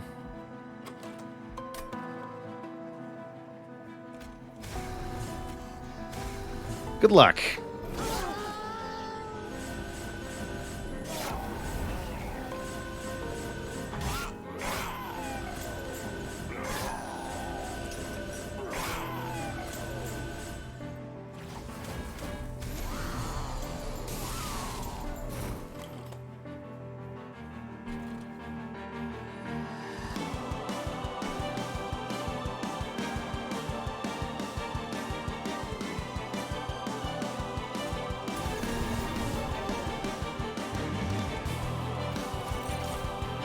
There we go. Oh my goodness, we got another Transcendent too. Okay, the silliness begins.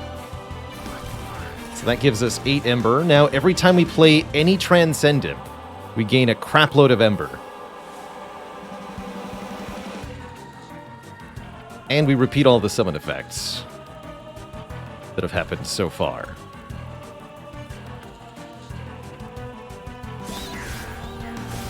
Which is apparently a ton of rage also.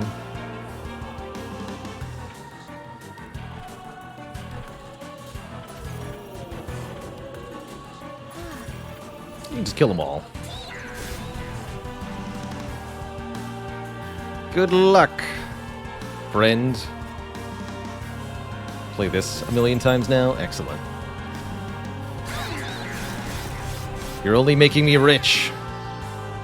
You fool.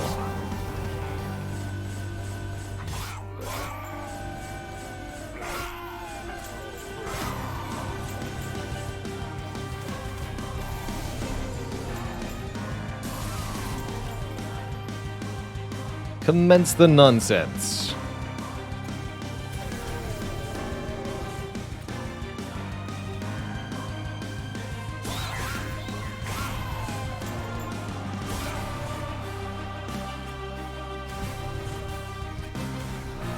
Minus 3,000 health on Seraph. I could have done even better, actually, because I can do this.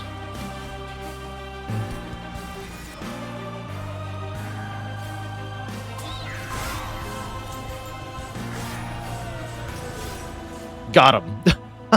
Get destroyed, nerd.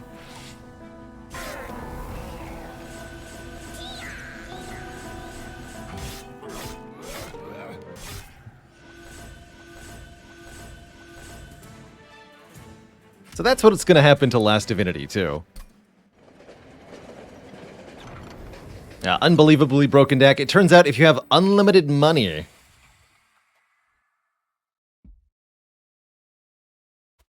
it's easy to win. And look at that. There it is. The last of all 135 artifacts in the logbook. The Shard of Divinity. Oh, it's even completed now. 125, not 135. Full logbook. Look at that shine. The Shard... Pyre starts battle with armor 100. Wait a minute. Is that what I think it is?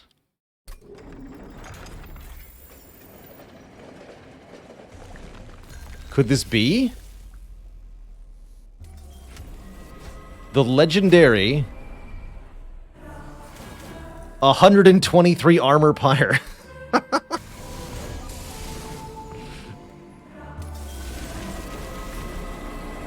It's as easy as 1, 2, 3 to beat the Divinity. That's cool. So ignore the first 123 damage the Pyre would take. It also has 55 attack power. Pyre soloing the Divinity build. Go. Oh, good. And we got stealth right away, with the bonus floor being the middle floor. Excellent. It's the wrong order. It's okay. That's okay. And we got Pyre Chopper, too. Excellent. Welder Helper is... questionable, actually.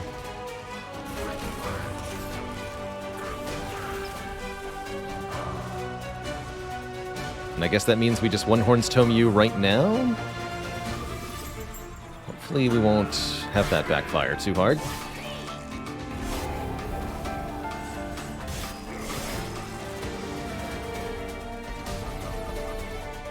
Got some armor.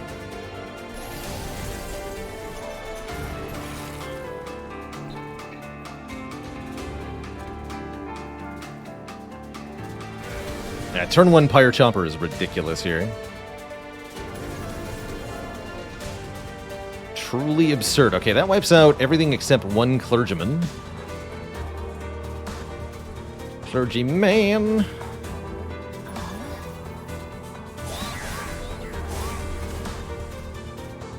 We're also going to begin to do Transcend Imp nonsense.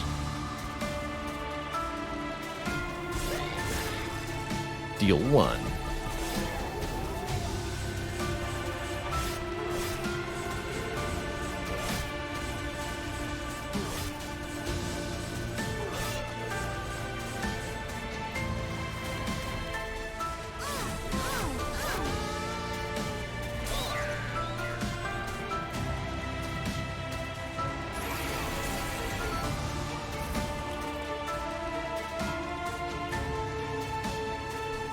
Get the double Rage Stacker.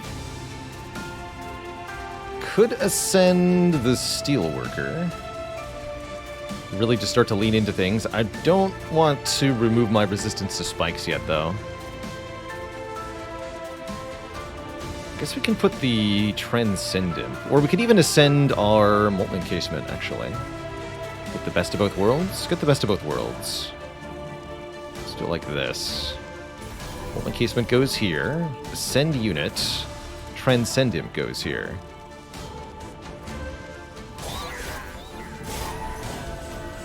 Lots of rage happens. Double it. Double it again.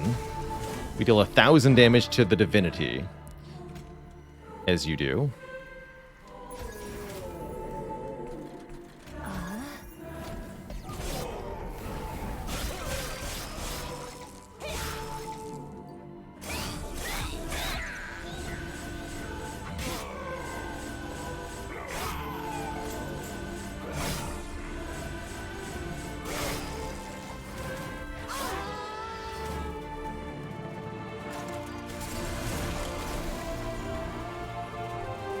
More nonsense occurs. Once again, we can do something similar.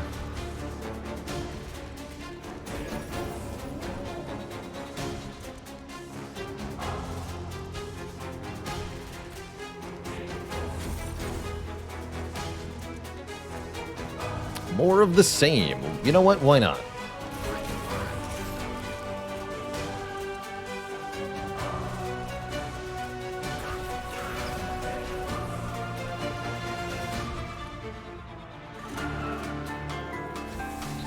Can't be any more fragile than you already are.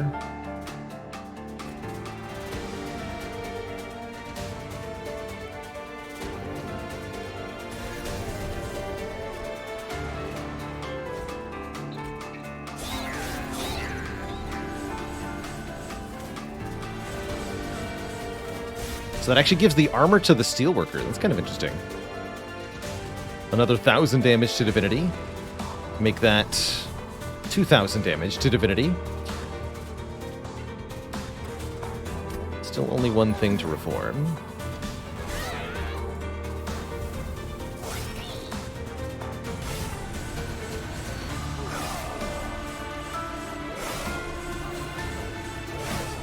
Looks like we win next turn.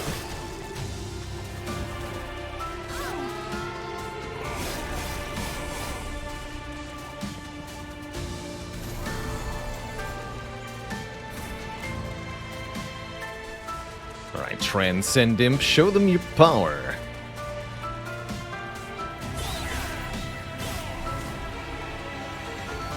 It's rage time.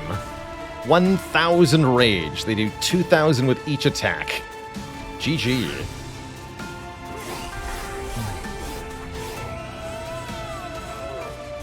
Get obliterated.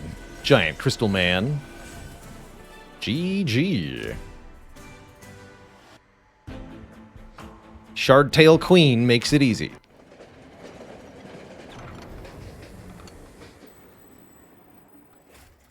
The world's broken. If it's not freezing, it's something else.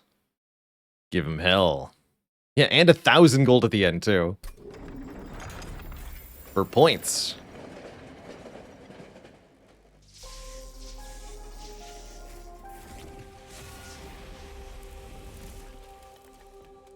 GG.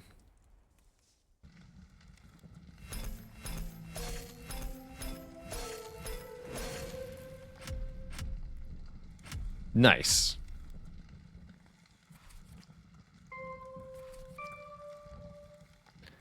Very nice. GG, everybody. GG. Is that last boss only with the expansion? Yes, Archie. If you don't have the Last Divinity DLC, then the final boss of your run will be Seraph. I think the final boss is one of the coolest things the expansion added. Very nice. Very, very nice.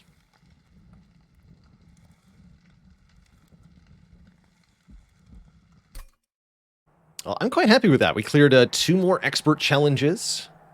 I'll call that a good sesh of Monster Train.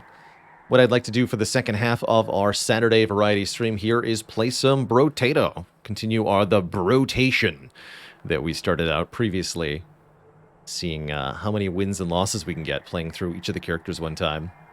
I'll take a look at what the next challenge is going to be. Let's see, are we up to the really nasty one yet? No, it's one more before Extra Pain Train. Dangerous Mines. Oh, that's right. All of your units count as all subtypes. And you get double cards. But all enemies have haste? Oh my. Interesting.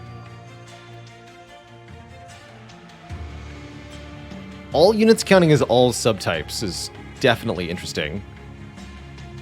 There are some serious synergies and some hilarious anti-synergies. For example, if you're playing with Shardtail Queen, the version that sacrifices all imp cards, then she'll kill every friendly unit on her floor. Which, if you're playing Melting Remnant, is the most awesome thing ever, actually. You want that. It's great. So Shardtail Queen Melting Remnant could be cool for this one, too. But that'll have to wait until next time. Because for now, it's Brotato time.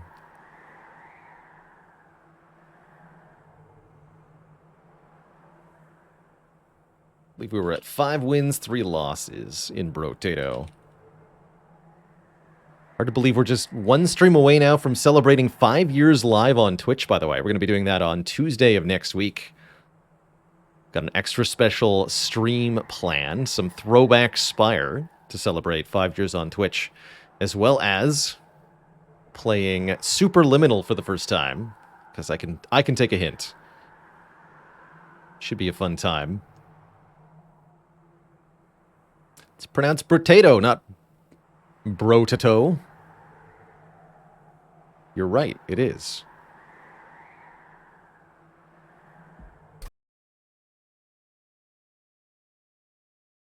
How'd you know?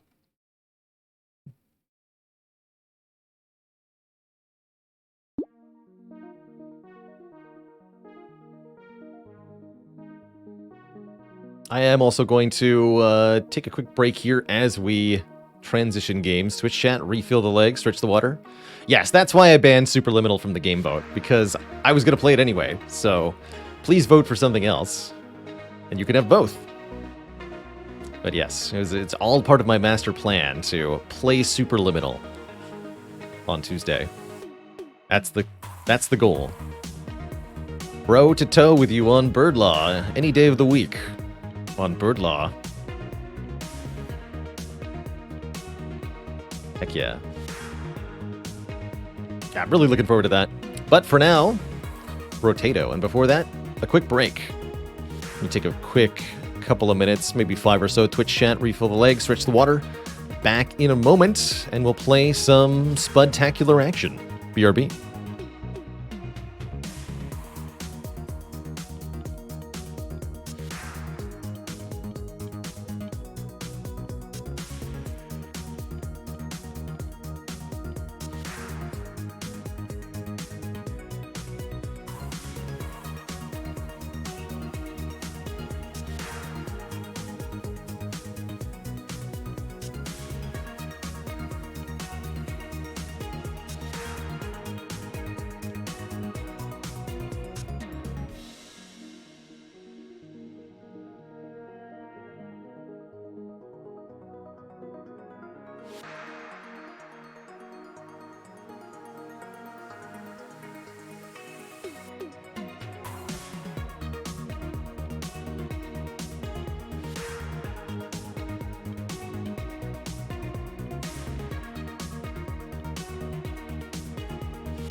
Where are we in the Brotation? I believe we last played on Lucky and perished.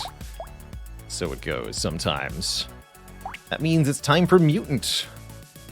Mutant as a character gets more experience, but also more expensive items. I think Gun Mutant can be pretty good. Fighting Stick on Mutant seems like a no-brainer. Let's try a Fighting Stick start with this character. Let's see what we can do. Fighting Stick has some nice defensive keywords as well, giving you max health, dodge, and armor for having a bunch of them. Those are the stats you need. If you're not familiar with the basic premise of Brotato, it's sort of a Survivors-style arena game where you play a potato character who has to spend 20 waves dodging enemies and surviving as best they can. Between waves, we get to spend money at the shop, picking up various items and equipment. On this character, we really don't want to buy items that modify our stats, mostly looking to acquire weapons here, which are going to be our main route to victory. Seems like Fighting Stick's made with Mutant in mind, but has seemed disappointing to you in your experience. I could see that being the case. Mutant is an unusual character in a few ways. And what works for others doesn't always work for them. Mutant gets a whole lot of stat ups from their levels to account for the lack of items. Note we got 3 level ups on this fight, this wave. I'm gonna grab a range up and a harvesting up, as well as, let's see, these are continuing to scale with our level. Grab armor, which will reduce the incoming damage that we take. Spears are indeed pretty good. I could also see taking a spiky shield here. Or even a jousting lance. Just gonna reroll one more time. One more time. Plants are okay on this character.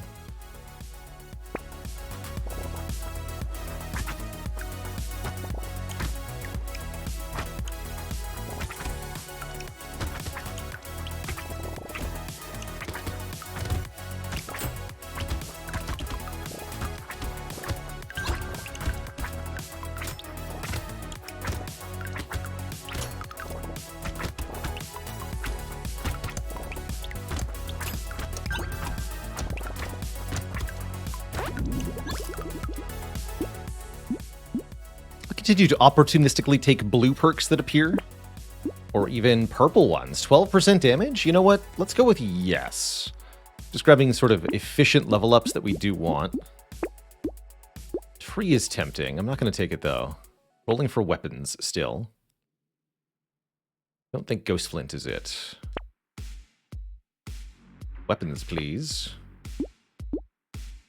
Take Fertilizer. Still not a weapon I want, though. Rock? I don't think so. Guess we could have 1 rock.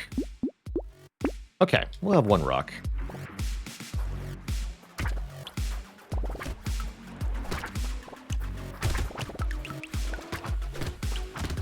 Sort of a stat stick, if you will, except it's the only weapon that isn't a stick.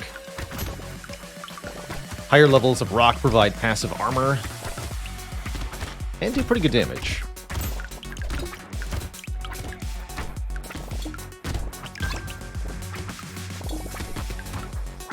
This right here is my lucky rock.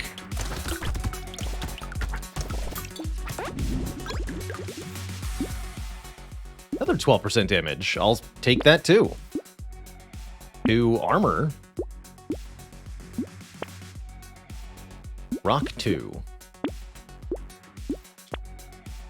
And another fighting stick. I'm also going to lock in coffee, as 10% attack speed is always a good thing. Alright, we finally have 6 weapons. It's a good place to be at.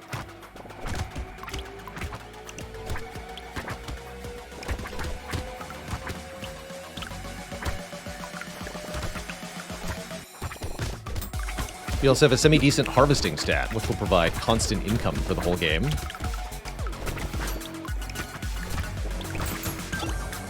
Crucially, also more experience points, which is what we want. More harvesting means more levels. Means more damage on these fighting sticks.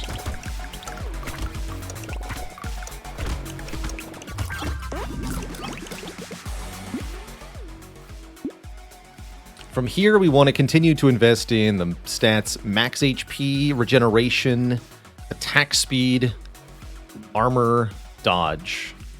Take the attack speed here. Oh, and more harvesting, of course, also always welcome. At efficient numbers. Move speed, I'm going to want 30 to 40% by the end of the game. Kalazny, Cytax, thank you so much for the 23 months, close to 2 full years. Thank you, thank you. How badly do I want 20 more range? Sure. We can trade some of that for damage.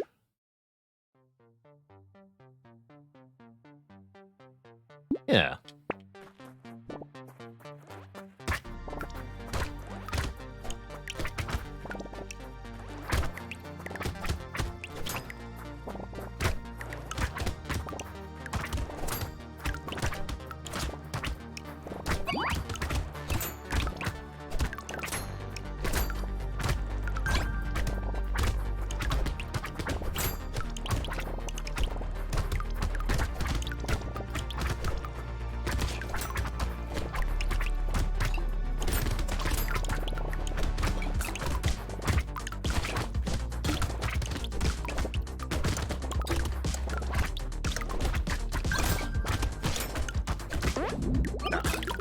Really wanted to get that item crate.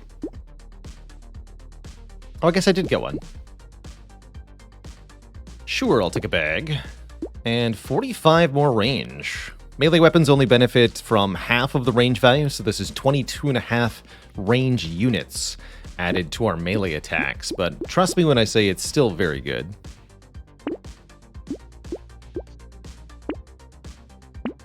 We're at 28% damage up. That's pretty good. Take an alien worm. Hammer 3. Very high base damage. You know what? I'm going to lock that. It says the blunt and heavy keywords. Lock another plant, too.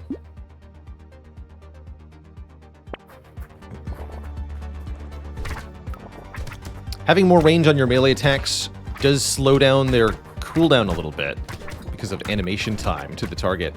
However, you're able to hit more enemies with the same attack, which is incredibly valuable. You also begin your melee attack earlier as an enemy approaches you, which is also pretty good. So I think more range on melee weapons is very often a good idea. Although negative range builds with melee weapons, particularly quick attacking melee weapons like fists, can also be very strong.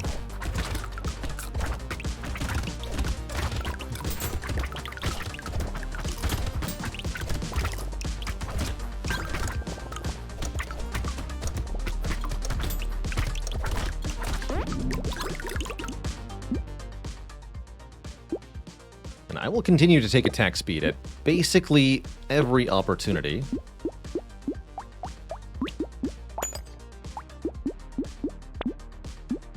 Do I want a gentle alien? I think I do. More enemies to kill means more experience and more money. We'll also be able to buy it going into wave 9. A wave with lots of enemies that are easy to kill.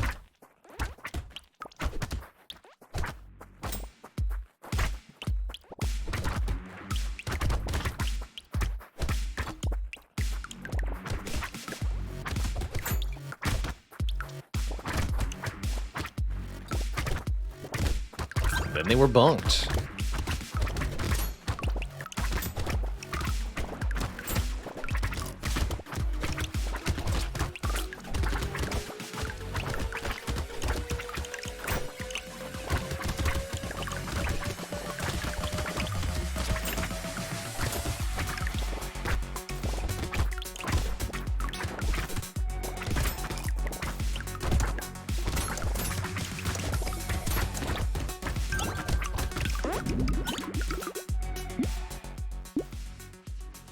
could take Harvesting here, or we could reroll for something that's actually good. Let's do that. Take +4 melee damage. And I'll definitely take 3 armor. Ooh, another experience up item. Can I get both Gentle Alien and Black Belt? Yes. Good.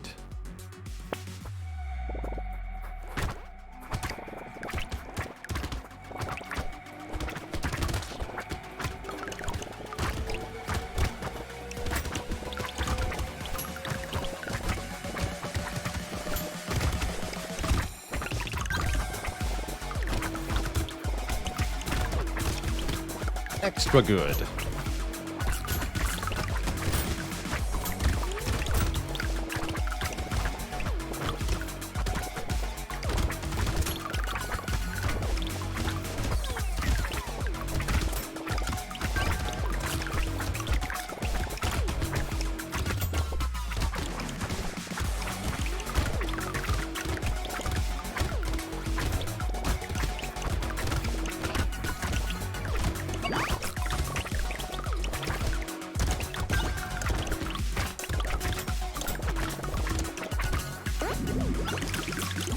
Very good wave overall.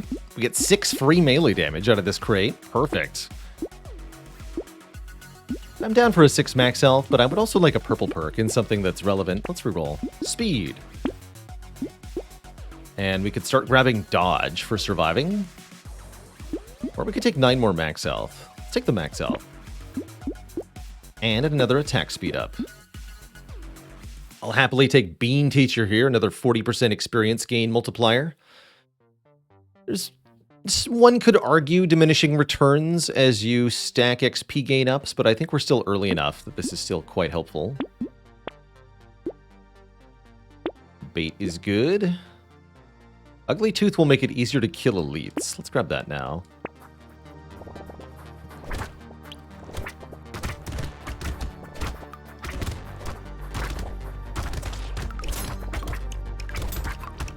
Bonkification commencing.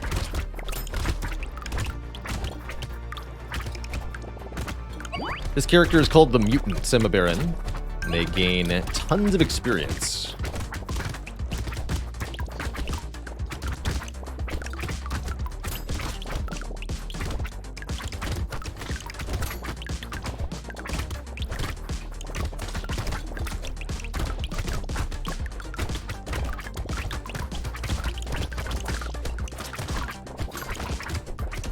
Don't have a lot of healing, I gotta be careful here.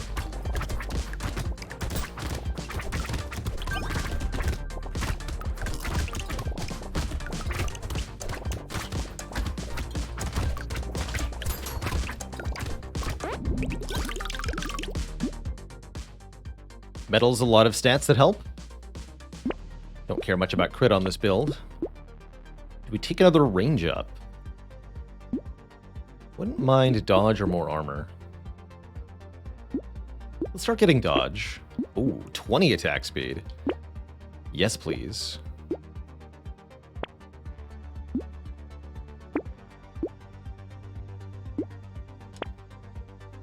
Blood donation. And medical turret next to each other is kind of cool. Blood donation makes us take damage every second, but the harvesting gain is well worth it, in my opinion. I'm going to grab blood donation, lock the medical turret. If you can take a blood donation and survive, you're going to win the run. It's my usual stance. The additional stat and level income is just tremendous.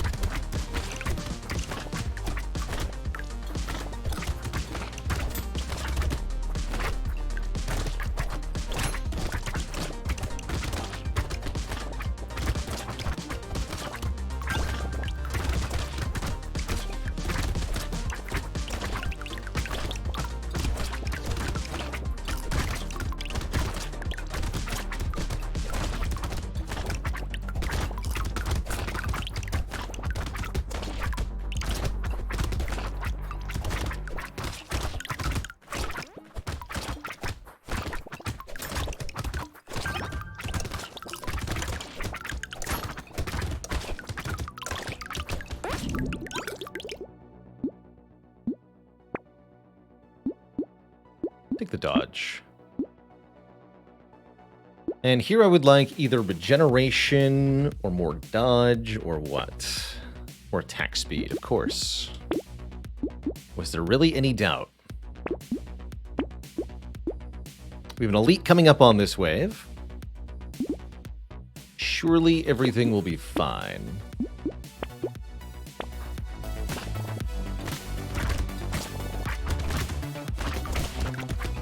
Charge you guys not that hard. Let's get used to the attack pattern.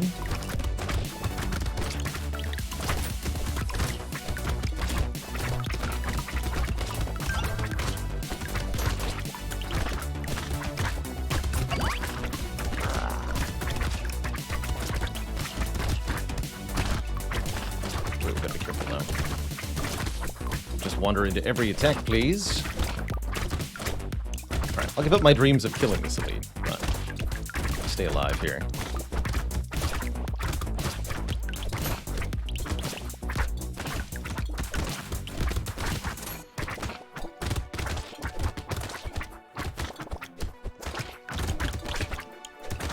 As ever, it pays to have good move speed.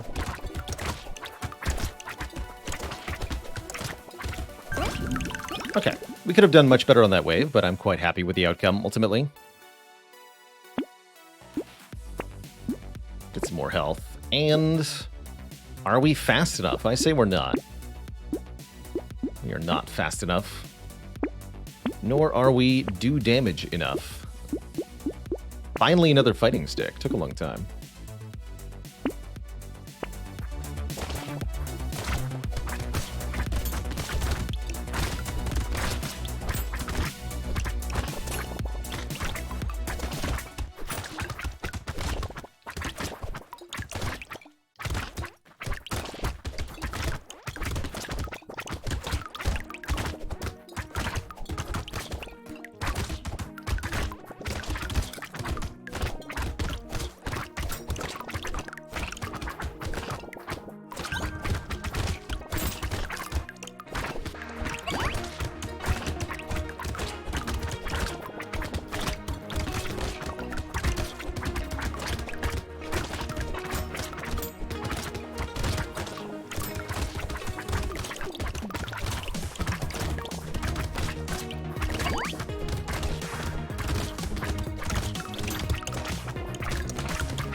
Not too late for Vigilante Ring to be good. 3% more damage at the end of each wave. Handcuffs is a little early, though. We have many more max healths to gain, and it's only 8 melee damage, which is the worst stat to scale from the handcuffs. I'll recycle that and take more max health immediately. I'm gonna roll this for purple stuff. Regen! Purple stuff. Purple regen stuff. Add more enemies. I like where this is headed.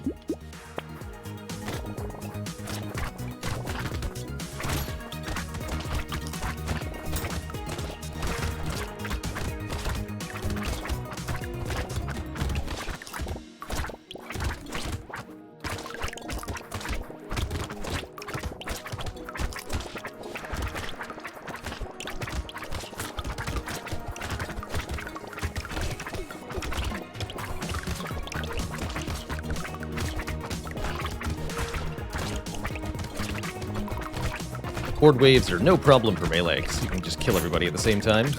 Easy.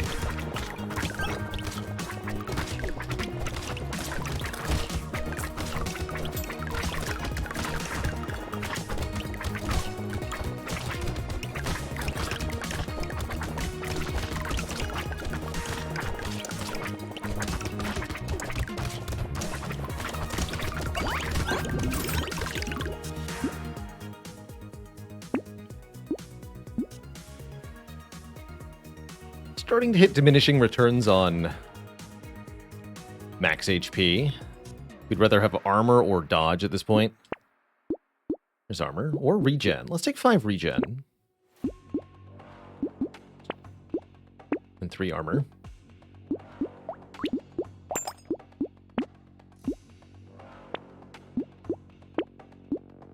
More bait. Recycling machine can be okay on mutant. Higher item price actually means items recycle for more. I'll take it. And I'm going to keep taking percent damage increases every time I see them. Now at plus 100% damage almost. Means everything gets destroyed.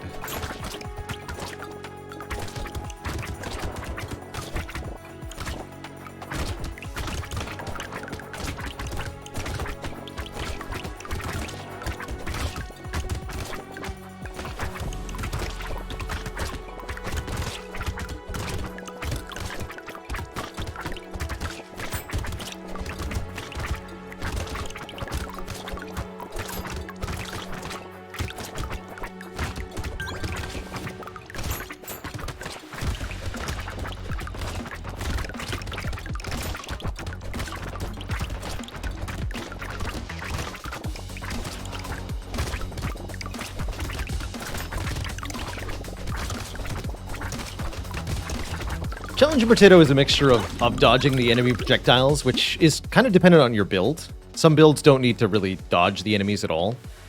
But I think most of the challenge is figuring out what items to take or not take from the shop and level ups, which weapons to specialize in. These are the decisions that make a Brotato run, to me.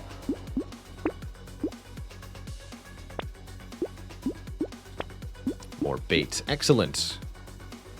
We have 345% additional experience gain. We're currently level 32, which means the fighting sticks are 120 damage.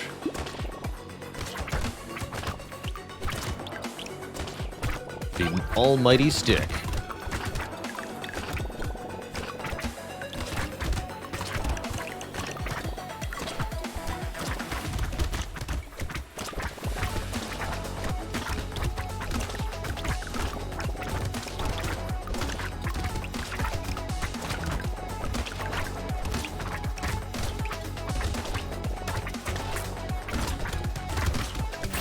Crit is fun.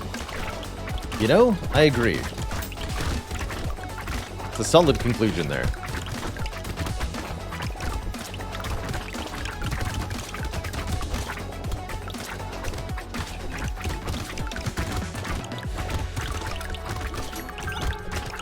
Turns your yellow's number and gives you a cool sound effect. What more do you need?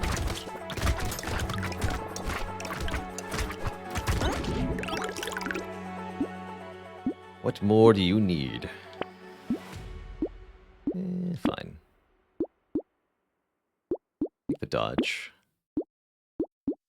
Now we can stop taking scars. I don't think they matter anymore.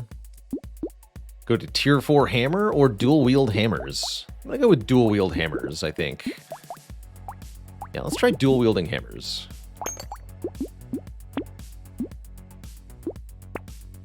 Thunder sword.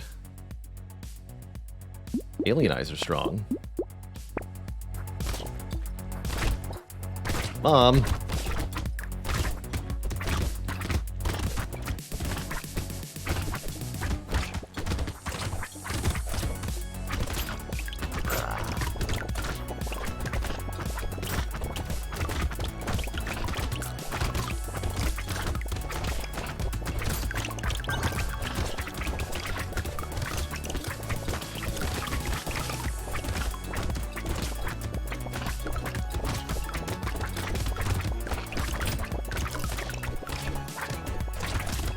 Kind of hard to hurt this elite during the second phase. We can definitely clear the horde pretty easily. That'll do.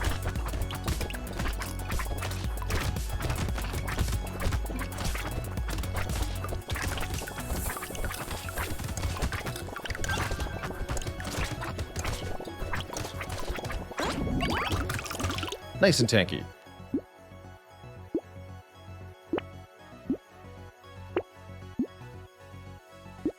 Let's add this some tankitude with some more regen. And some more dodge. And some more max health.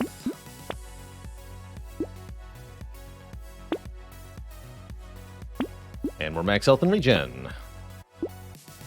It just works.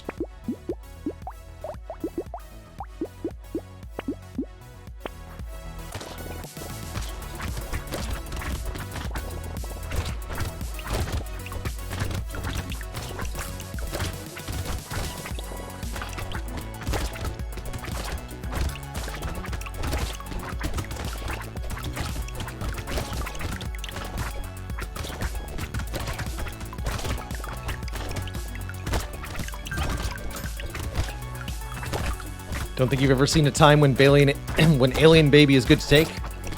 One of the losses in this rotation was a time I thought Alien Baby was good to take, and I was wrong. So I don't think I'll ever take it again. Enemy speed is just too good a stat for them.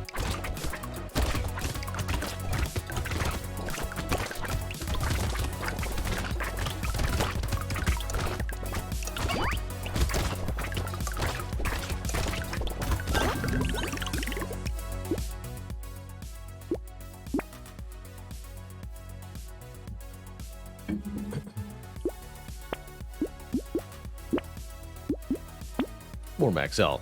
Second blood donation? If it weren't wave 19, maybe.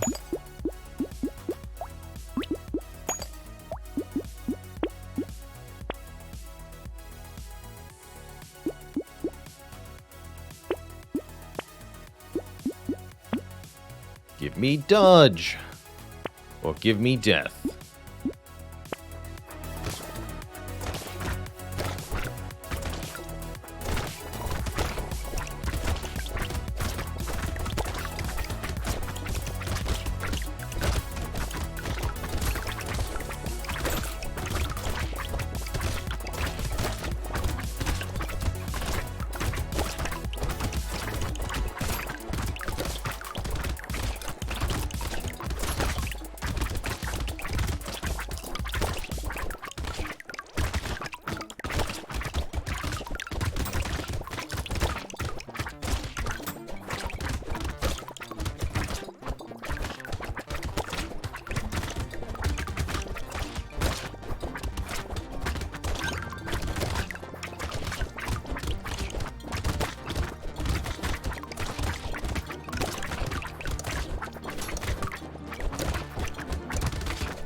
And we'll take 12 more Max L for the final wave here. Attack speed for every currently living enemy. You know what? Yes. First time chain gun appears and it's actually bad. Kind of funny. No thank you, I guess. Fate, though? Sure.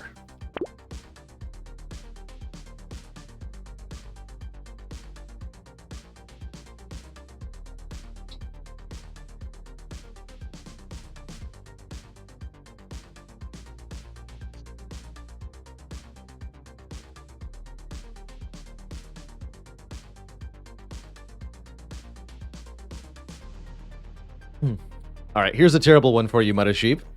Why did the Potato Political Party always manage to pass their resolutions? Because the eyes had it.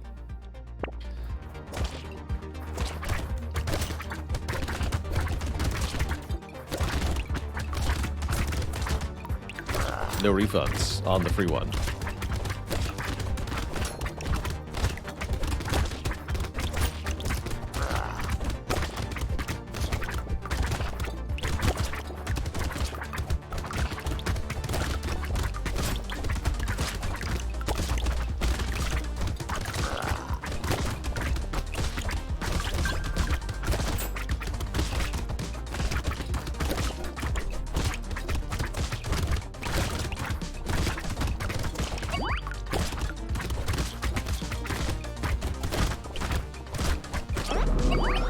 GG. Outstatted, quite frankly. We had 164 harvesting by the end. In part thanks to an early blood donation and a couple of fertilizers. And I think that's what really carried this run to true victory. We actually got all the way to level 40. That might be the highest level I've gotten. GG. Alright, mark that as a win.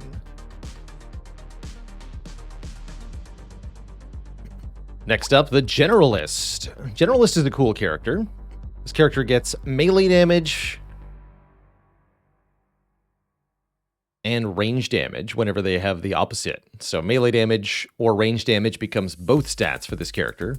But you have to have 3 melee weapons and 3 ranged weapons, which is kind of interesting. Not sure which weapon I want to start with here. I think SMG and shotgun are both pretty good. crit build can be kind of fun. Go Shuriken Knife.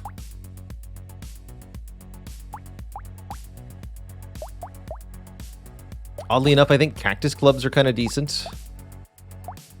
Primitive weapons in general are good because of slingshots.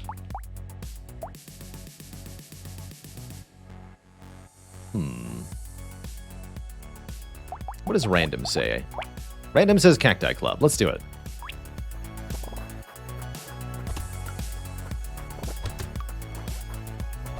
The Cactus Club itself also scales with range damage, but even on Generalist, I don't think that's as big a selling point as you want it to be. So don't worry about that part.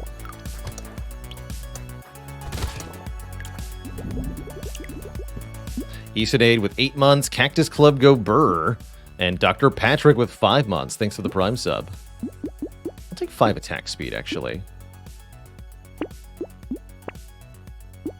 Alright, we've successfully got 3 Cactus Clubs. Good for us. 4 Cactus Clubs. Hooray? I'd like a ranged weapon now.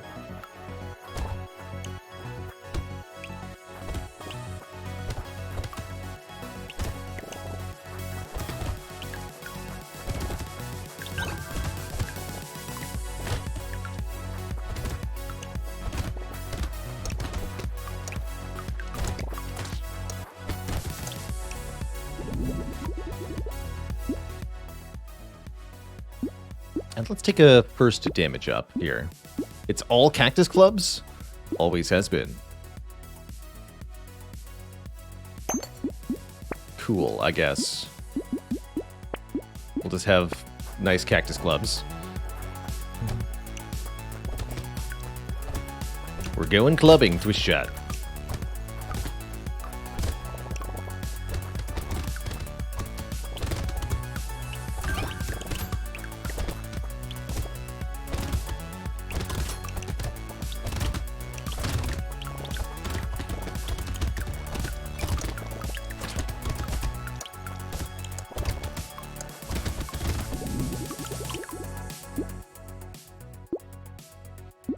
Grab our first point of armor.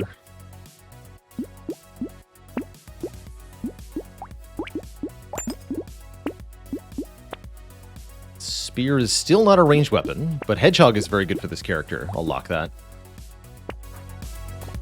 Love the do, sir. Looking mighty fine.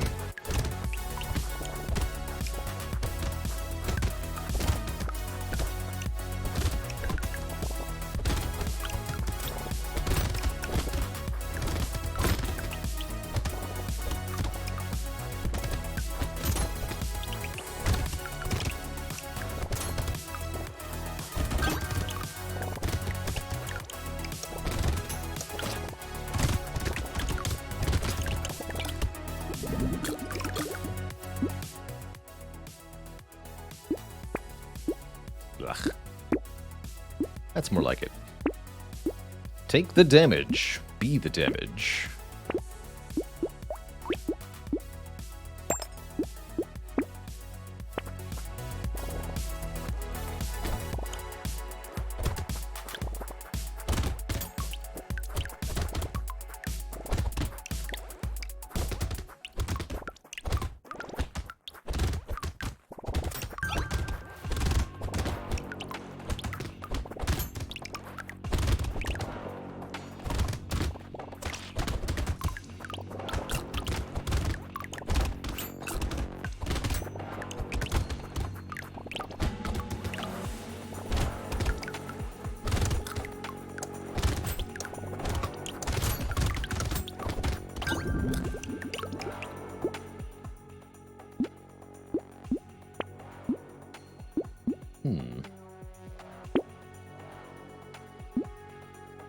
We should maybe consider getting some lifesteal, with Cactus Clubs in particular.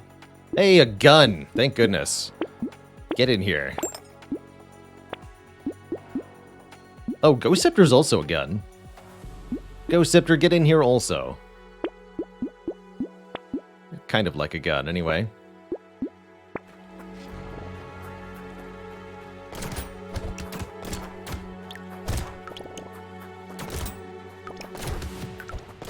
Very highlight heavy game. Every run is a tuber. Thank you for your valuable feedback.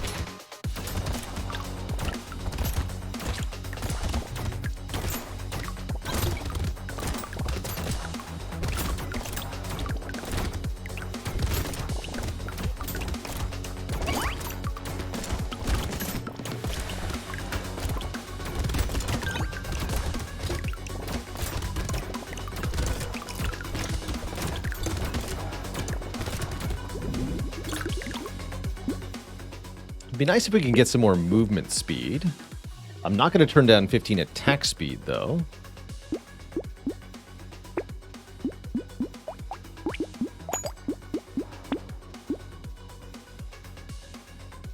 I'll take a medical turret.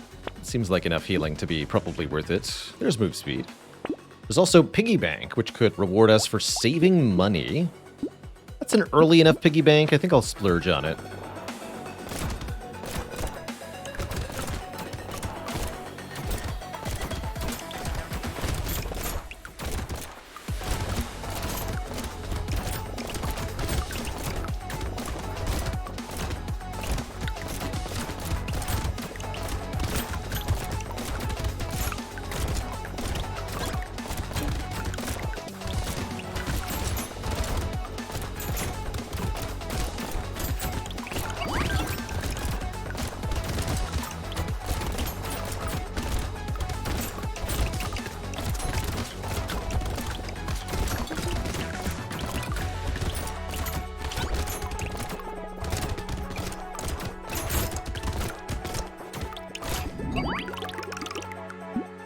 Two crates, good wave.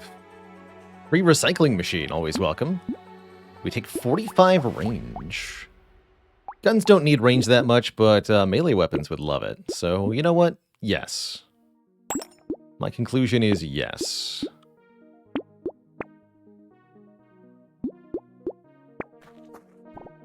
Now the goal is to save up to around 500 materials so that we can use the piggy bank effectively.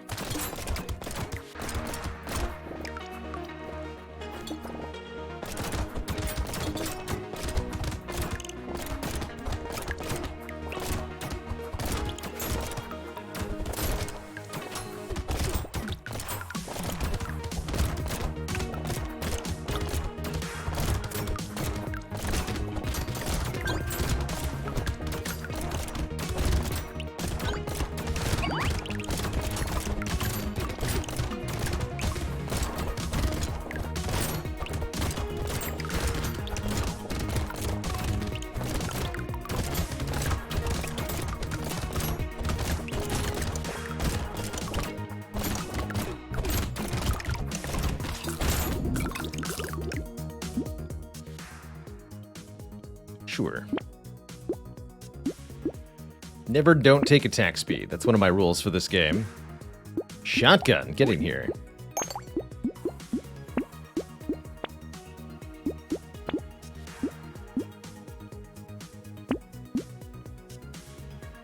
Take a bit more healing from consumables since we have a tree item.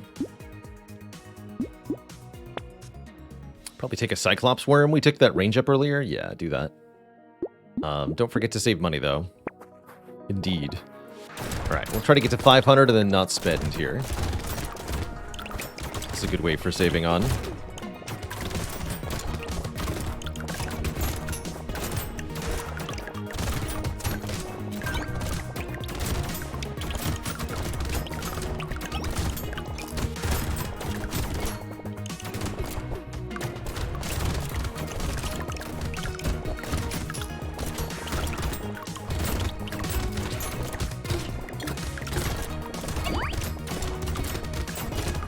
Healing feels pretty good right about now. I think we can go a couple waves without items. Feels like we're durable.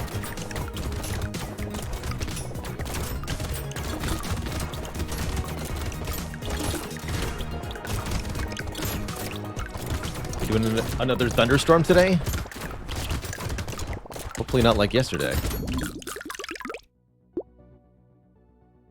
Lifesteal, yes. Move speed, yes. More crit? I don't think so. I think we roll. Yeah, that's better. 3 range damage. Mastery on this character is basically useless. Does not actually change your stats. We're just gonna leave all these locked, I guess. Go wave 10.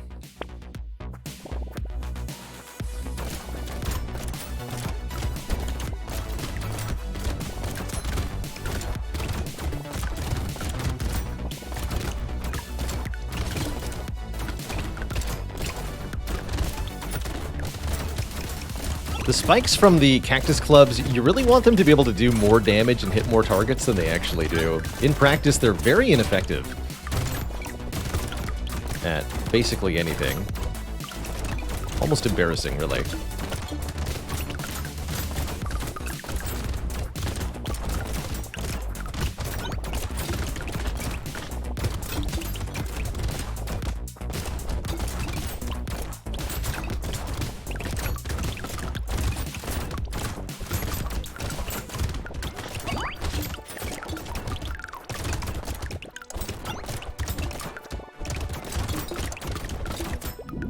Unless you really get a lot of damage modifiers, but that's hard to do. A free tractor, wow.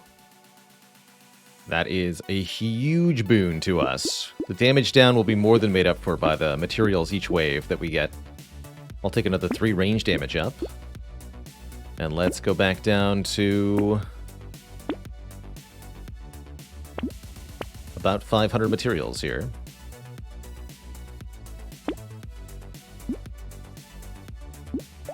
Time to lose the pistol so I can have 2 shotguns? That sounds about right. I'm gonna lock Gentle Alien, and we're gonna do battle with our first elite here. We have only 8% move speed, but we do have 4 lifesteal, 42 health, and pretty good damage output. No expectations of killing this one. We just try to survive. This is not good for low move speed, though. Terrifying.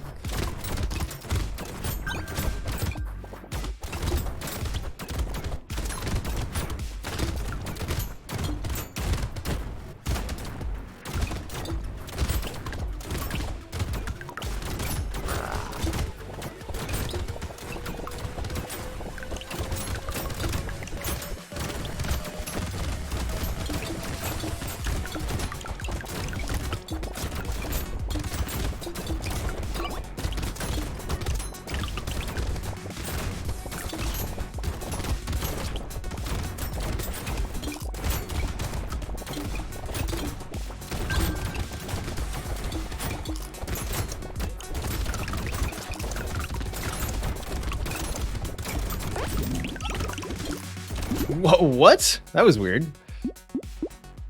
What nonsense. Alright, when in doubt, take the attack speed up. And then take lifesteal. And then take luck and harvesting? Yes. Tardigrade's definitely a thing.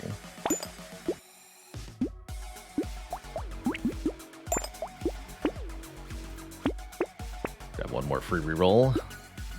Yes, yes, definitely. The Brotatrix. Yeah, it seems to be related to the elite that spawns enemies constantly. There's some enemies spawn after the cutoff where all the enemies despawn. So you get some post-ending of wave enemies, which is very bizarre. At this point, have I seen all items? I have never seen Excalibur. Despite a couple hundred hours of playing at this point. I have never seen it.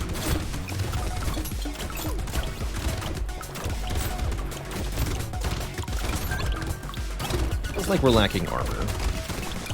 We should get on that.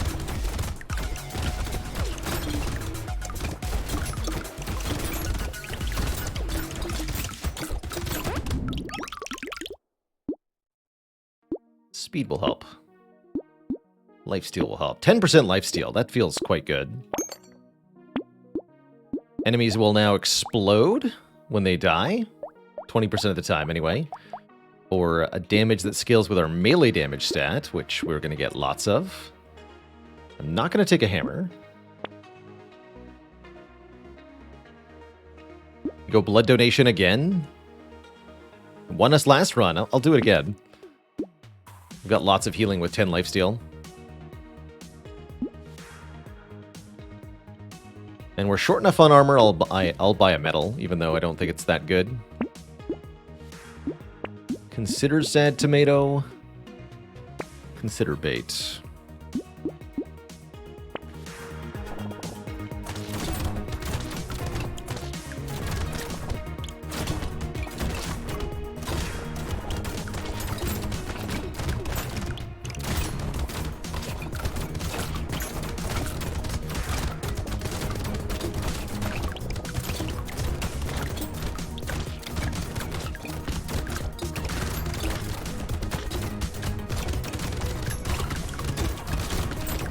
Makes sense the legendaries would show up a lot in endless runs.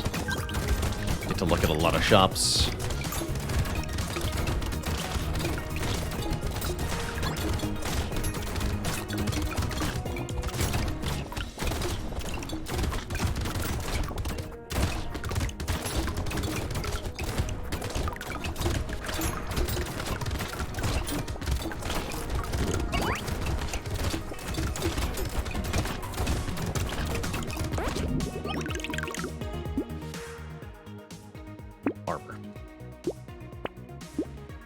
Give me the armor.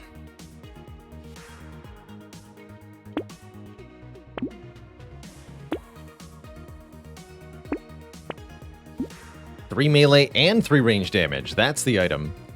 There's also Hedgehog here for us to stack more damage on. So we have 45 melee damage, 22 range damage.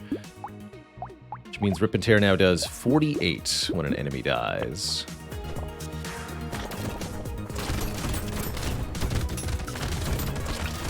Or tardigrade. Kind of forgot about that. Oh well.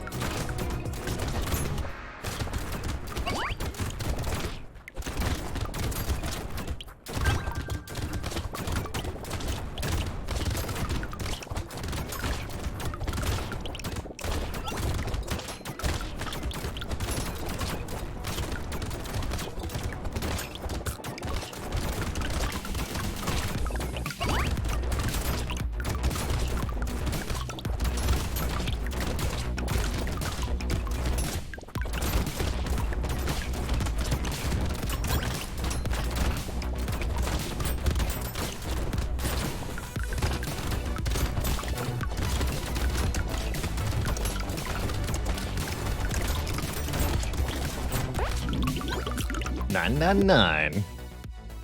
We're at 100 harvesting now. Positive in every stat except dodge. And armor's getting up there. Gained 15 max health off the Ghost Scepter so far. Let's upgrade it then. Improve the shotgun too. Exoskeleton, 5 armor, 5 speed. All we have to do is pay with some lifesteal. Totally worth it. Clover, though? Probably not. One more reroll. Bonus damage to bosses and elites. That I like.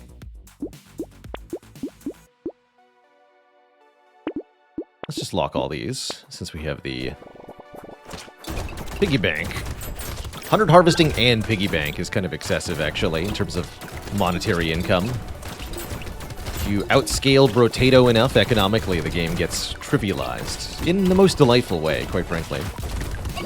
You just kill everything, do everything, buy everything, be everything. The Omnitato.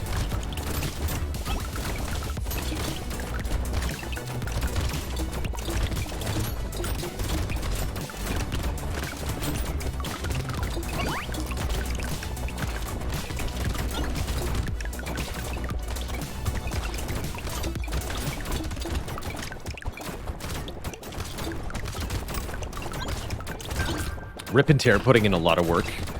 Anytime an enemy explodes, the whole crowd gets cleared.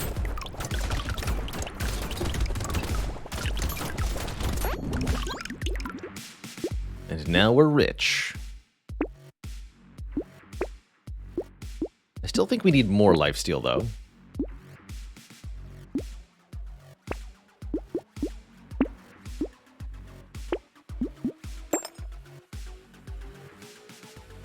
Do cactus spikes trigger lifesteal? I'm actually not sure.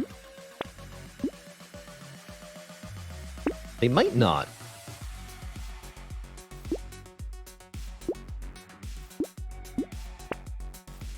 They don't proc scared sausage. That's what I do know.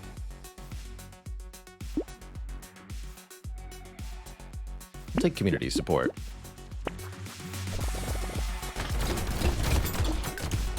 Chat is saying they do.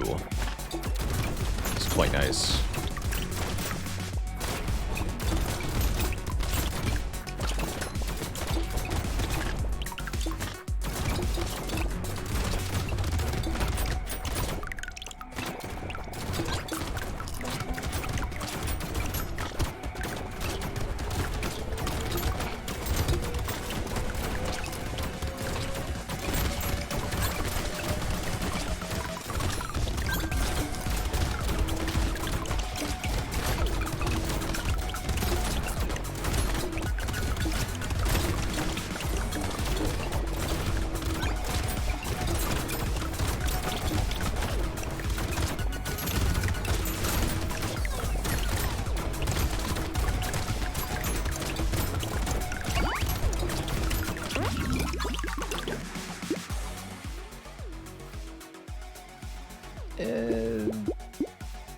I don't think that's good anymore.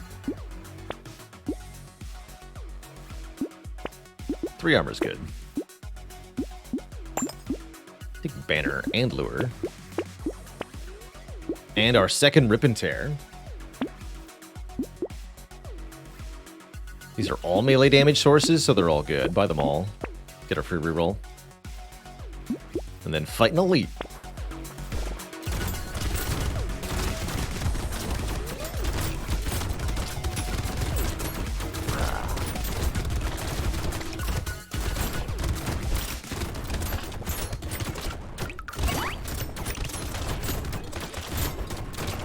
Murder-tacular.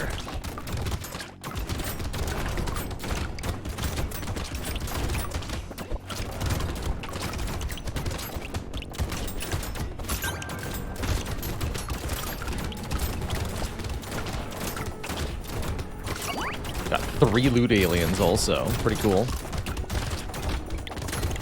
Top it off with a random crate from a tree, maybe? Would love that.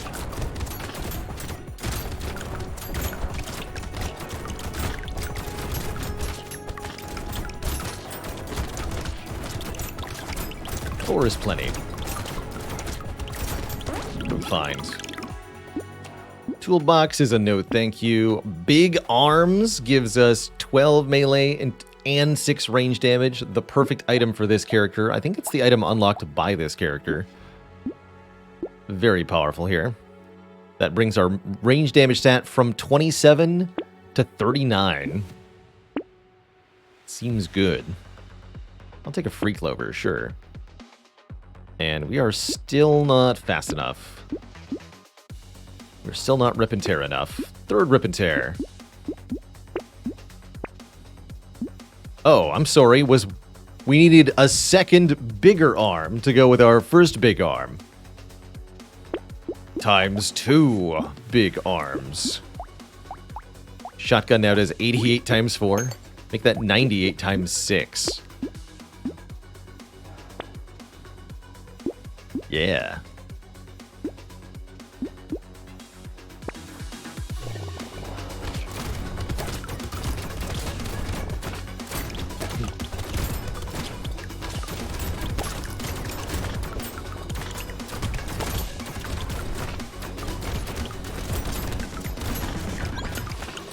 How much did the Cactus Club spikes do? 43 damage? That's a lot, actually.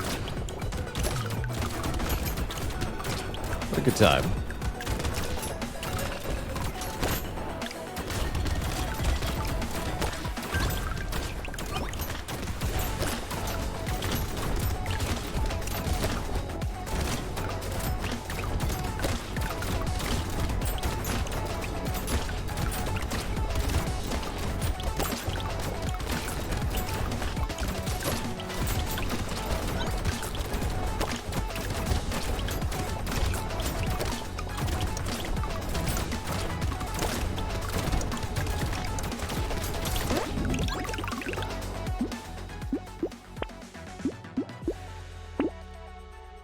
tier 4 medical gun.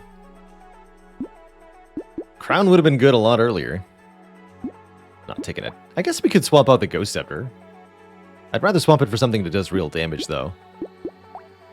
As if 131 damage every 0.3 seconds wasn't real damage. It's actually a lot. Power Fist. Take a ritual. Plasma Sledgehammer. Okay, that I'll buy. Commence the bonking. That does 398 damage, or 386 rather. We'll lock Medkit for the final wave. That's a really good last wave item. Can the Cactus Club spikes crit? Yes, they can.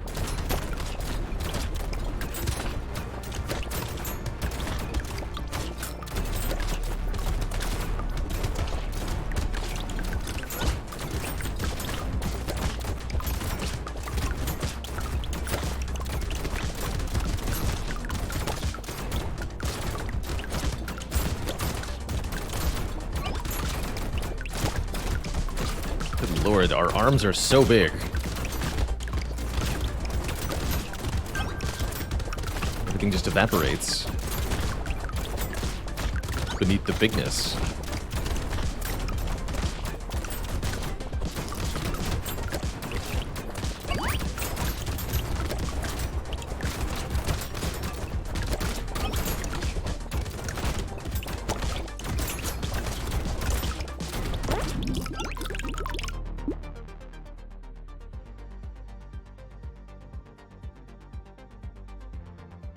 Tips for your last few D5 clears. Saber, Jack, One-Armed, Fisherman, and Arms Dealer. Those are definitely some tough ones. With One-Armed, I found a lot of success using Lightning Shiv as the starting item. It can clear crowds quite easily, which is something that One-Armed can really struggle with. Guaranteed red perk. What do we want here? Attack speed, of course. Of course.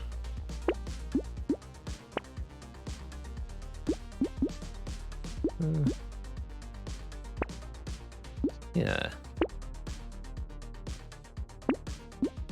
It's the final wave. We might as well spend all of our money on a super powerful shotgun. Perfect. Don't think we want wisdom. Let's go.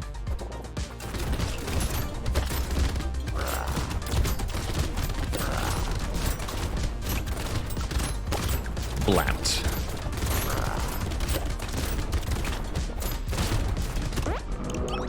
GG. That was pretty one-sided. We had 108 melee damage, 54 range damage at the end there. This double barrel shotgun did 114 times 6 every time we fired it. Ludicrous. Simply ludicrous. GG. Mark a W for the generalist.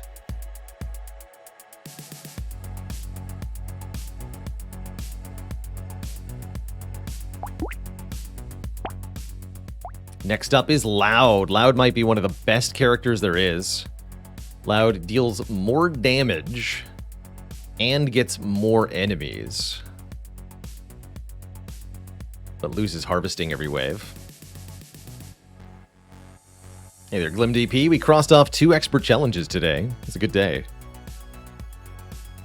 Do you need more range when it comes to Lightning Shiv? Yes. Yes, with Lightning Shiv, you want to stack lots of range. You can also go Hatchet for One-Armed. You also want around 200 range stat on that short-range melee weapon. That -3 harvesting does hurt, but it's more than made up for by the additional enemies. As long as you can kill the enemies, this works out well. I think that makes Loud a really good ghost weapon character, because the additional enemies mean additional stat procs for the ghost weapons. I'm going to try Ghost Flint here on Loud. Thief Dagger also very good on Loud for the same reason. With more enemies, you get more bonus.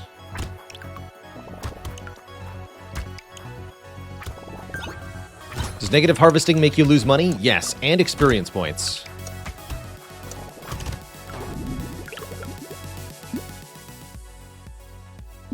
You are allowed to take harvesting ups to counteract the loss of harvesting each wave, and that's kind of worth it. But I think we'd often prefer to have something better with this character. Do we ever take Ghost Scepter?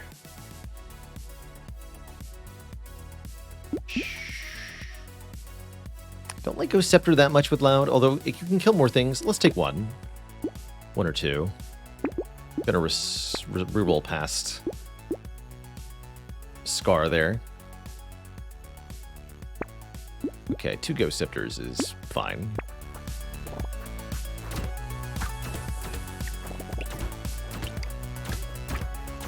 Yeah, it's nice getting enough harvesting just to the point where you outscale the lossage. That's kind of good. Although you need about 60 harvesting to have it just stay as it is. Even getting up into positive harvesting so that you get +1 before you lose 3 is quite nice.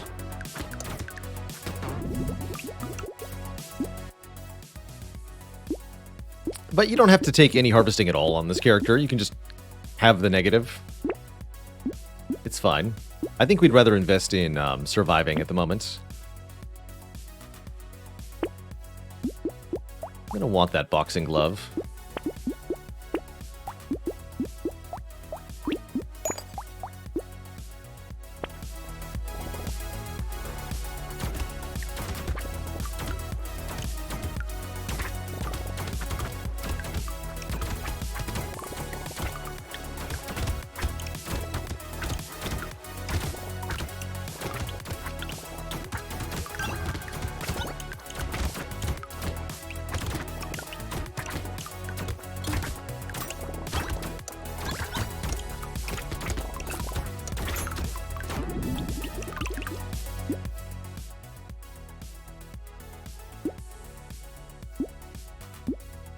I'll just take 1 armor.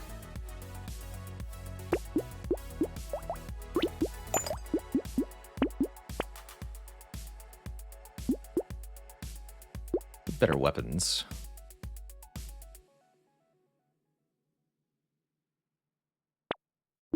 There we go. Bag is pretty good too. Another very early piggy bank. Let's do it. What could possibly go wrong?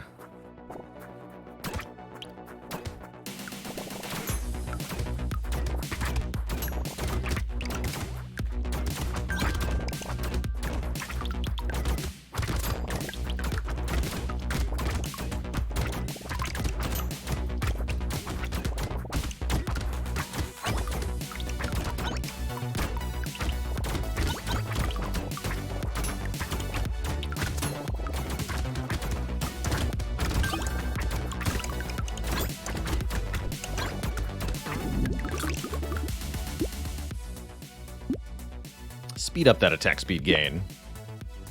I don't think it's worth investing in specifically range damage. Melee damage, though. Definitely. I want a Ghost Axe. I don't think I do.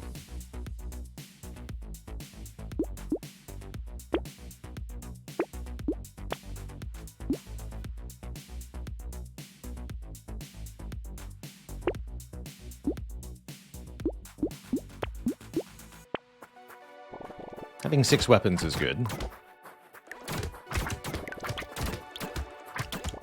Need to be mindful of waves 7 and 8. Those can be tough, especially with bonus enemies. If our survivability is not that high. We actually have -4 armor, so we have to be very careful about the big charger enemies. Although hopefully we'll have some more max health thanks to the Ghost Scepters very shortly.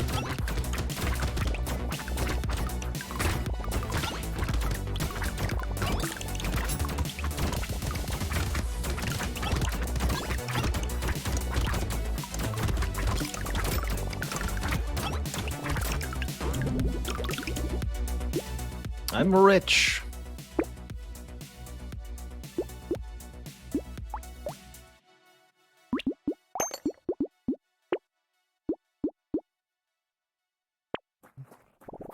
It's time to save money here.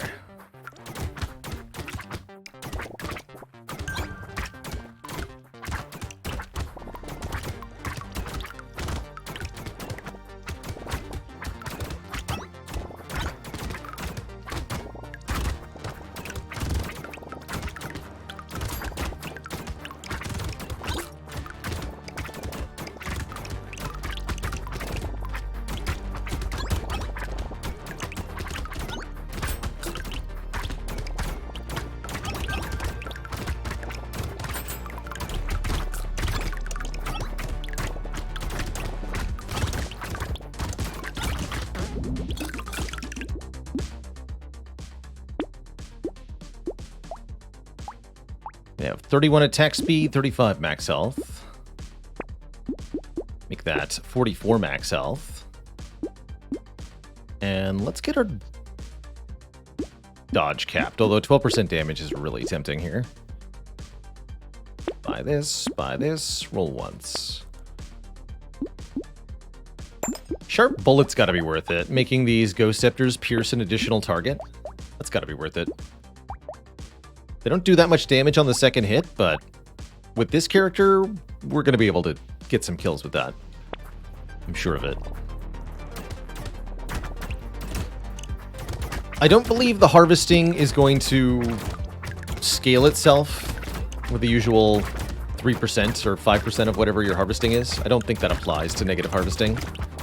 So you don't get more and more minus harvesting, thankfully. It'd be pretty spooky if you did. My healing is not good, huh? I have no healing. Okay. Duly noted.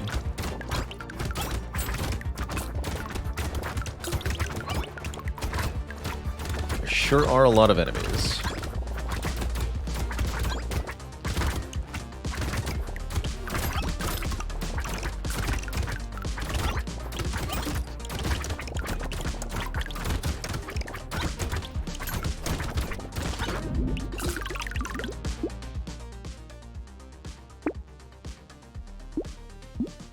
You should take armor.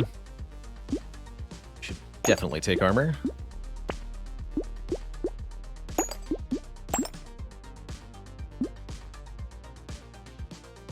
Lock this. Anything with dodge is good in my book. We do want some more range, though.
Still minus 24. So we're still only losing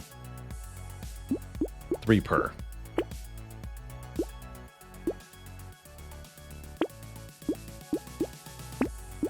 This is also dodge. Although that penalized both our ranged and melee damage, I probably should not have taken that.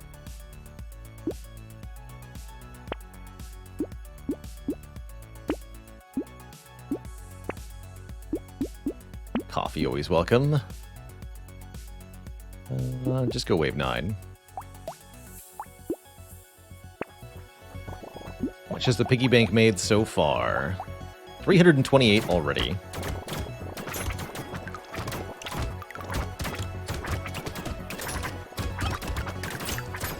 Our move speed is -3. Oh dear. I have to fix that ASAP.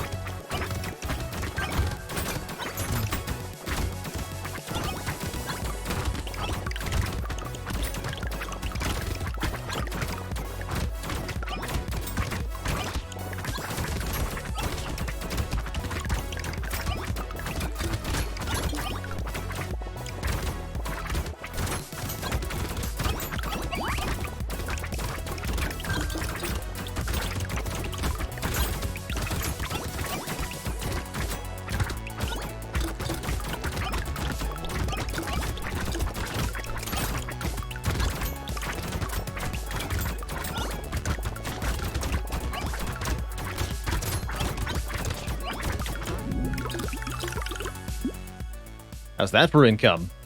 Spoon, thanks for the 20 months in the Prime sub. When Slice and Dice coming to Steam? That's what I want to know. Positive armor. Try to find move speed. There it is. Range also good. Riposte is pretty good with a high dodge chance. Got lots of health, too. Okay, I'll take Riposte.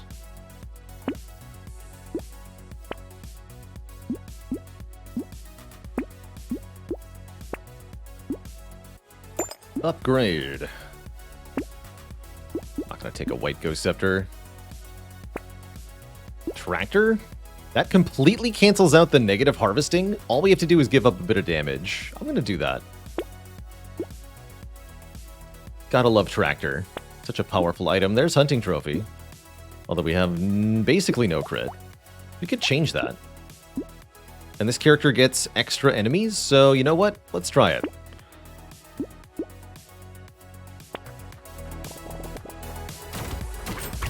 It's time to build crit.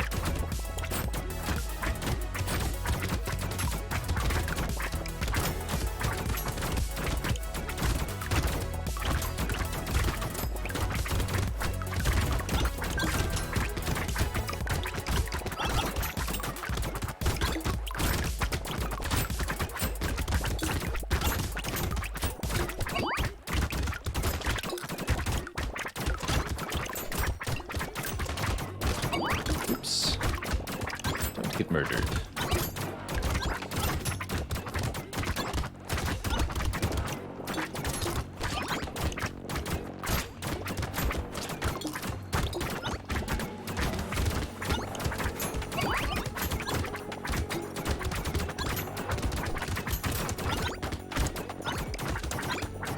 Said don't get murdered. Good. That was close. I almost killed myself gunning for those loot aliens. Classic way to die. Crit chance! Perfect. We have more reason to build into crit now. And I am going to take a 12% damage up. How'd you know? I'm also going to take 10% more enemies? Surely I won't regret this. Terrifying. Let's take Cute Monkey Wandering Bot. Not Crown. Bat is good. Gentle Alien. Let's go. Could use something that has maybe a bit more swing range. What's our attack speed at now? 108 and counting. So many mummies. Glad I took a boxing glove. The daggers will keep them at bay. Although not easily, mind you.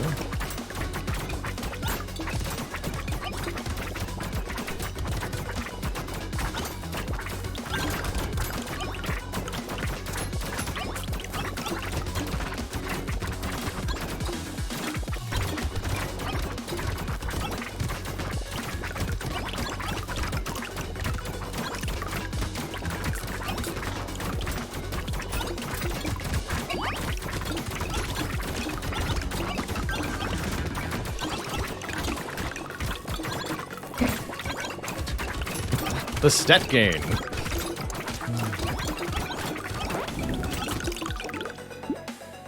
Alright, so just for reference, we have already made 58 materials from Hunting Trophy with very little crit chance here. Let's grab some more crit. And armor. How's it going, Just Blake?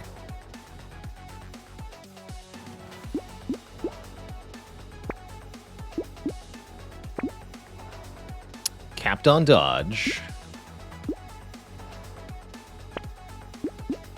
But we're not capped on dealing damage.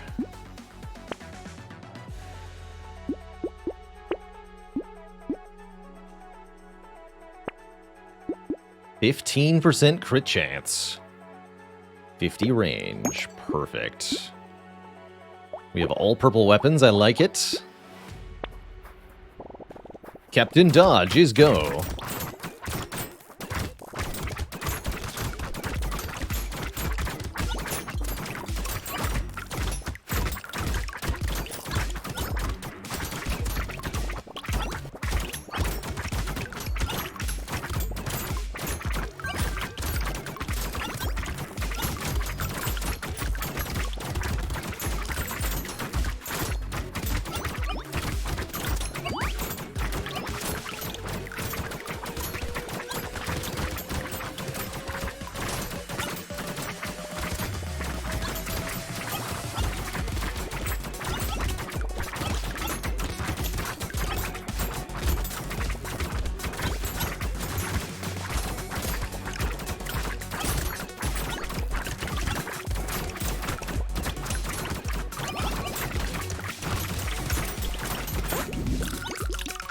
Beautiful.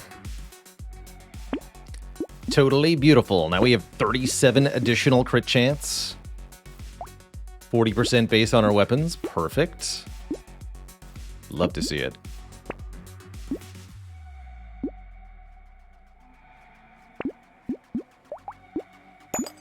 Max out Ghost Scepter. Upgrade Ghost Flint. Consider a sniper gun? I'll consider a sniper gun. I think that's a very cool weapon. Don't think I want Weird Ghost. Let's pick up a sniper gun.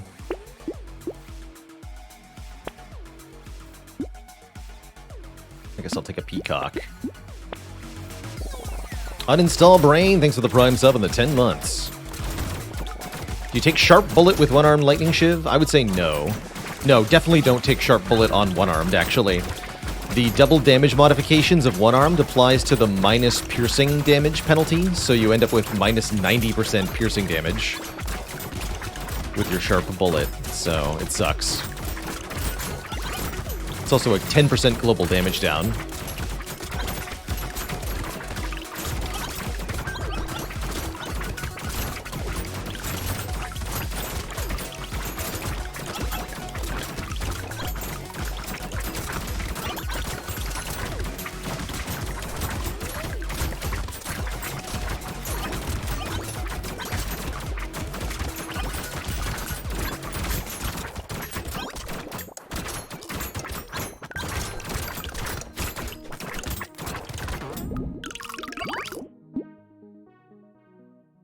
Sure, keep us positive on the harvesting count. Keep adding crit. Somehow I lost 6 dodge. Oh yeah, because I lost a ghost weapon. Well, that makes sense. Here's our dodge back. Crown again. Cute. This gives range. Crit.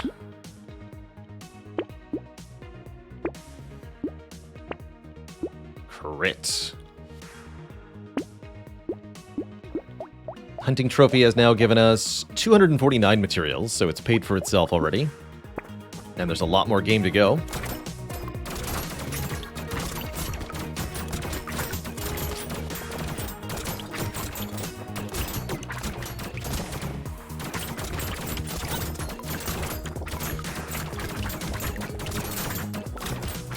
Also, crit scales the sniper rifle exceedingly well. I think it has a ×3 crit multiplier. And then or maybe it's 3.5? ×3, and then it's ×4 at red tier.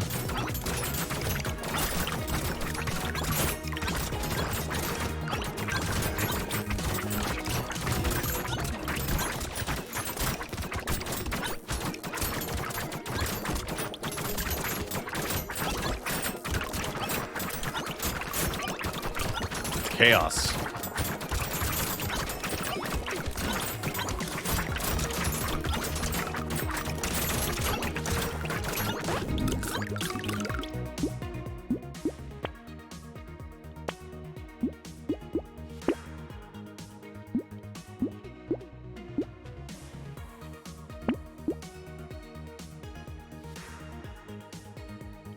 Hello? Wow, that was weird. A controller glitch out, or did the game?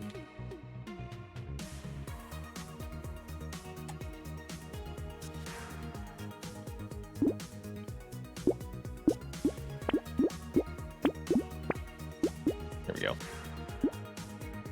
We have an elite this wave. Take a second mouse, because I'm crazy like that. So we have 85% additional enemies currently.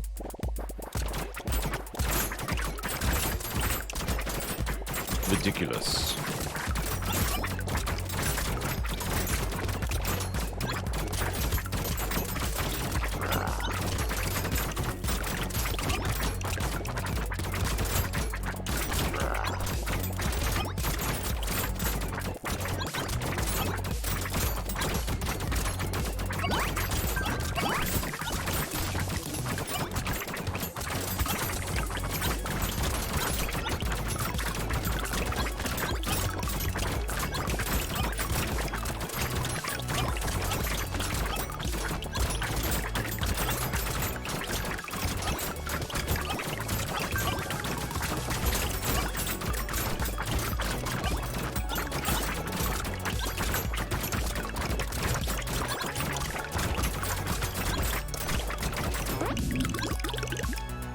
our weapons score on that wave? 10,000, 12,000, 26,000. Sniper gun is getting all the credit currently. No surprise there. Keep taking crit chance. We're at 89% crit on the sniper rifle. Make that 94% crit. It's the highest plus enemies I've ever had. I want to say around 110% additional enemies.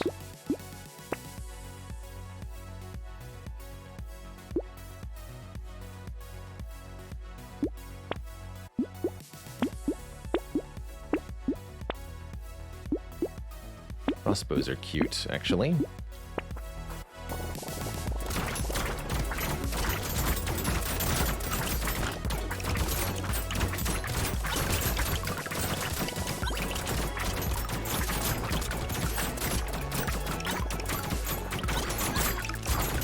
Our attack speed stat now at 218%.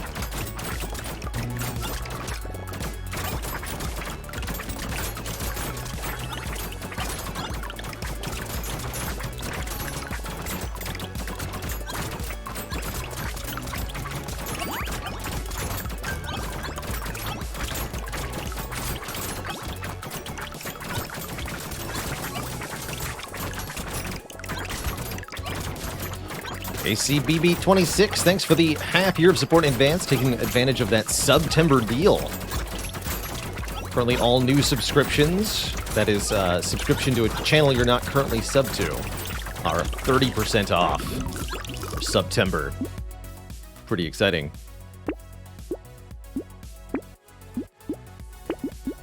More crit. Okay, I think we've capped on crit for the sniper gun, not for the other weapons, though. More piercing. More piercing. Okay. We now have piercing 3? That's silly. That's not even helpful. Too bad. It's fun. Crit chance and attack speed. You love to see it. Heal me when I dodge. Good talk.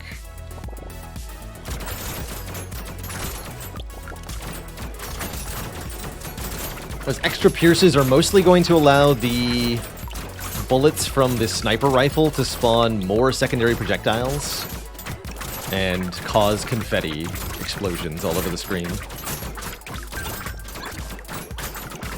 I'm hoping we find a couple more sniper rifles in the last couple shops. Pretty unlikely that it shows up, though.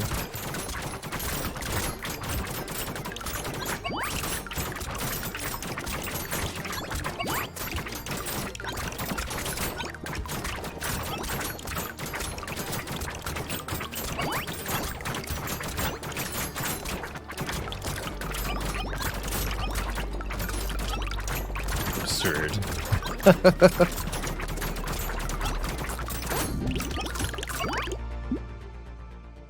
4 crates. There are 4 crates. Take it all. Don't need armor. What damage? 60 range, that's damage. More enemies. That's damage. Alien eyes do 150 damage. Still not gonna buy them. Baby with a beard, meanwhile, does only 2. Weak. Weak, I tell you. Thunder Sword, dealing 108 damage. That's not it. Take 30 luck from the Lucky Charm? Sure, we'll invert our luck stat here. Are we at 100 crit yet? No. Buy the sunglasses. Now we are.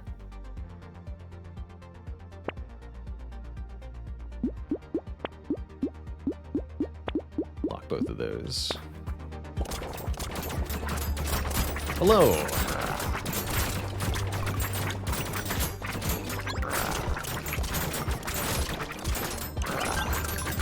Goodbye.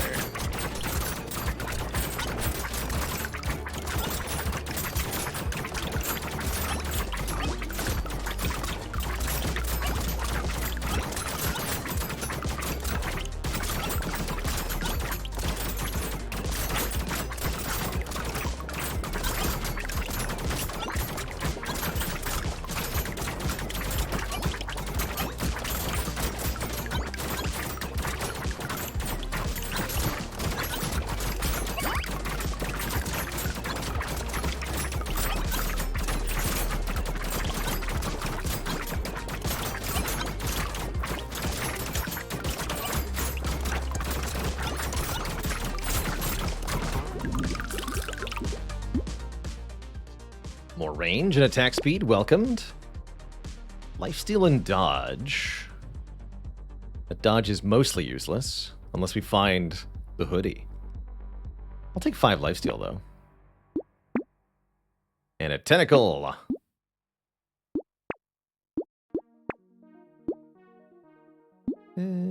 Sure, take the 3 range damage. There's another sniper gun. I was hoping for that.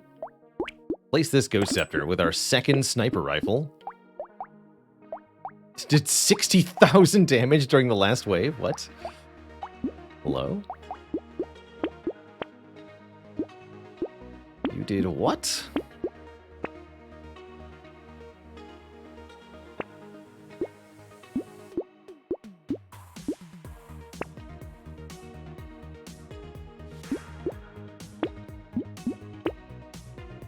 %105% additional enemies.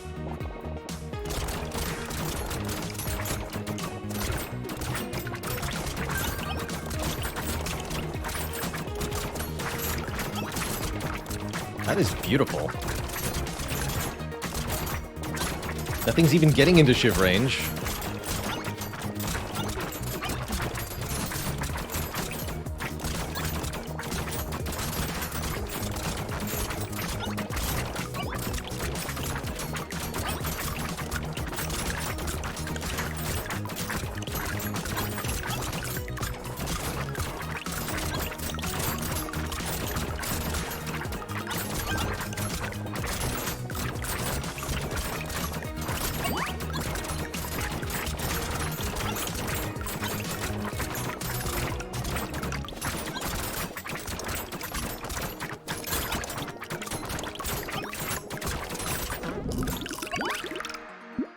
.200 max health. We also now have 300% attack speed. I'm gonna try to stay at 200 max health, even. Sounds fun. Another cape. I don't need that. Thanks for that, though. See, what I do need is more sniper rifles. And a glass cannon. And bait. And another gentle alien. And a pumpkin. And another bait. And a small magazine. And...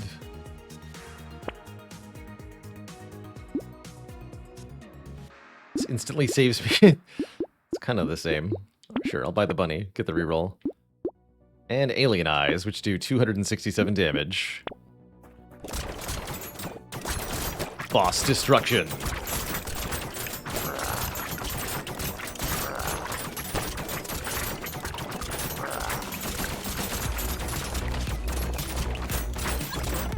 GG. GG. That was stupid in the good way. Really like that. 185% attack speed credited to just this one Ghost Flint. Absurd. That's absurd. Alright, one more run for today. It's going to be Multitasker. Multitasker can have up to 12 weapons equipped at a time. Which makes them quite interesting. Not sure what to start with here. There's some really good candidates for what Multitasker can go with. Heard good things about taking weapons that scale off secondary stats like shields or jousting lances. Going 12 sticks can be a thing. Well, I'm not that big a fan. Engineering build can also work pretty well.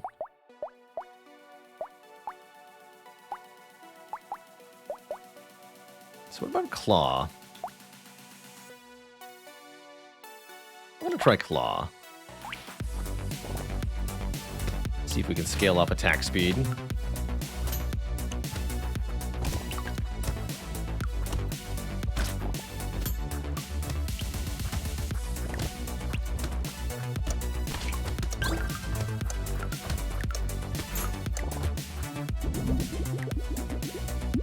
Law is law. Ooh, Thief Dagger, also a thing. Claw Thief Dagger.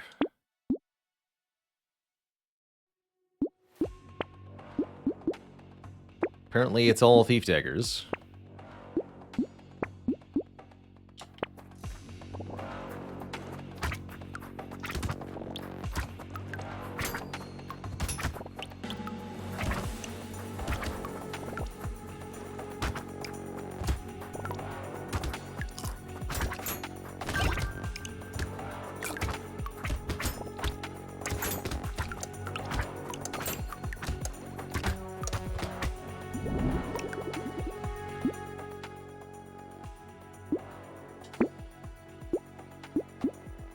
Knife ain't bad either. We do lose damage for each additional weapon we have equipped, so I'm going to combine some of these Thief Daggers.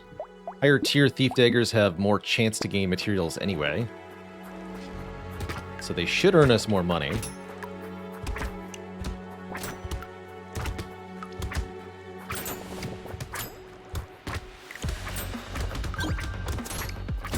I think they also gain base crits. Not sure about that.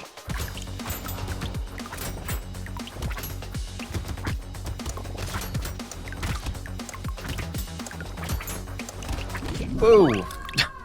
What? I have to count that as a loss? I guess I do, huh? That's a bummer. I was looking at chat. Alright, 8 wins, 4 losses. That's how it counts. So it goes, Twitch chat. Guess multitasker is pretty hard.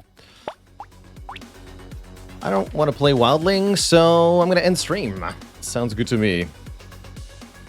See you later, Power of Smooth Music, Isanade, Shmi, XTC. Name is Seba. No name, nickname idea, Robson, Tupert. We'll be back on Tuesday celebrating 5 years of live streaming. It's been crazy. 5 years ago, I started streaming Slay the Spire to a couple dozen viewers. Had no inkling what I was about to begin for myself. But here we are 5 years later. This is now my full-time career.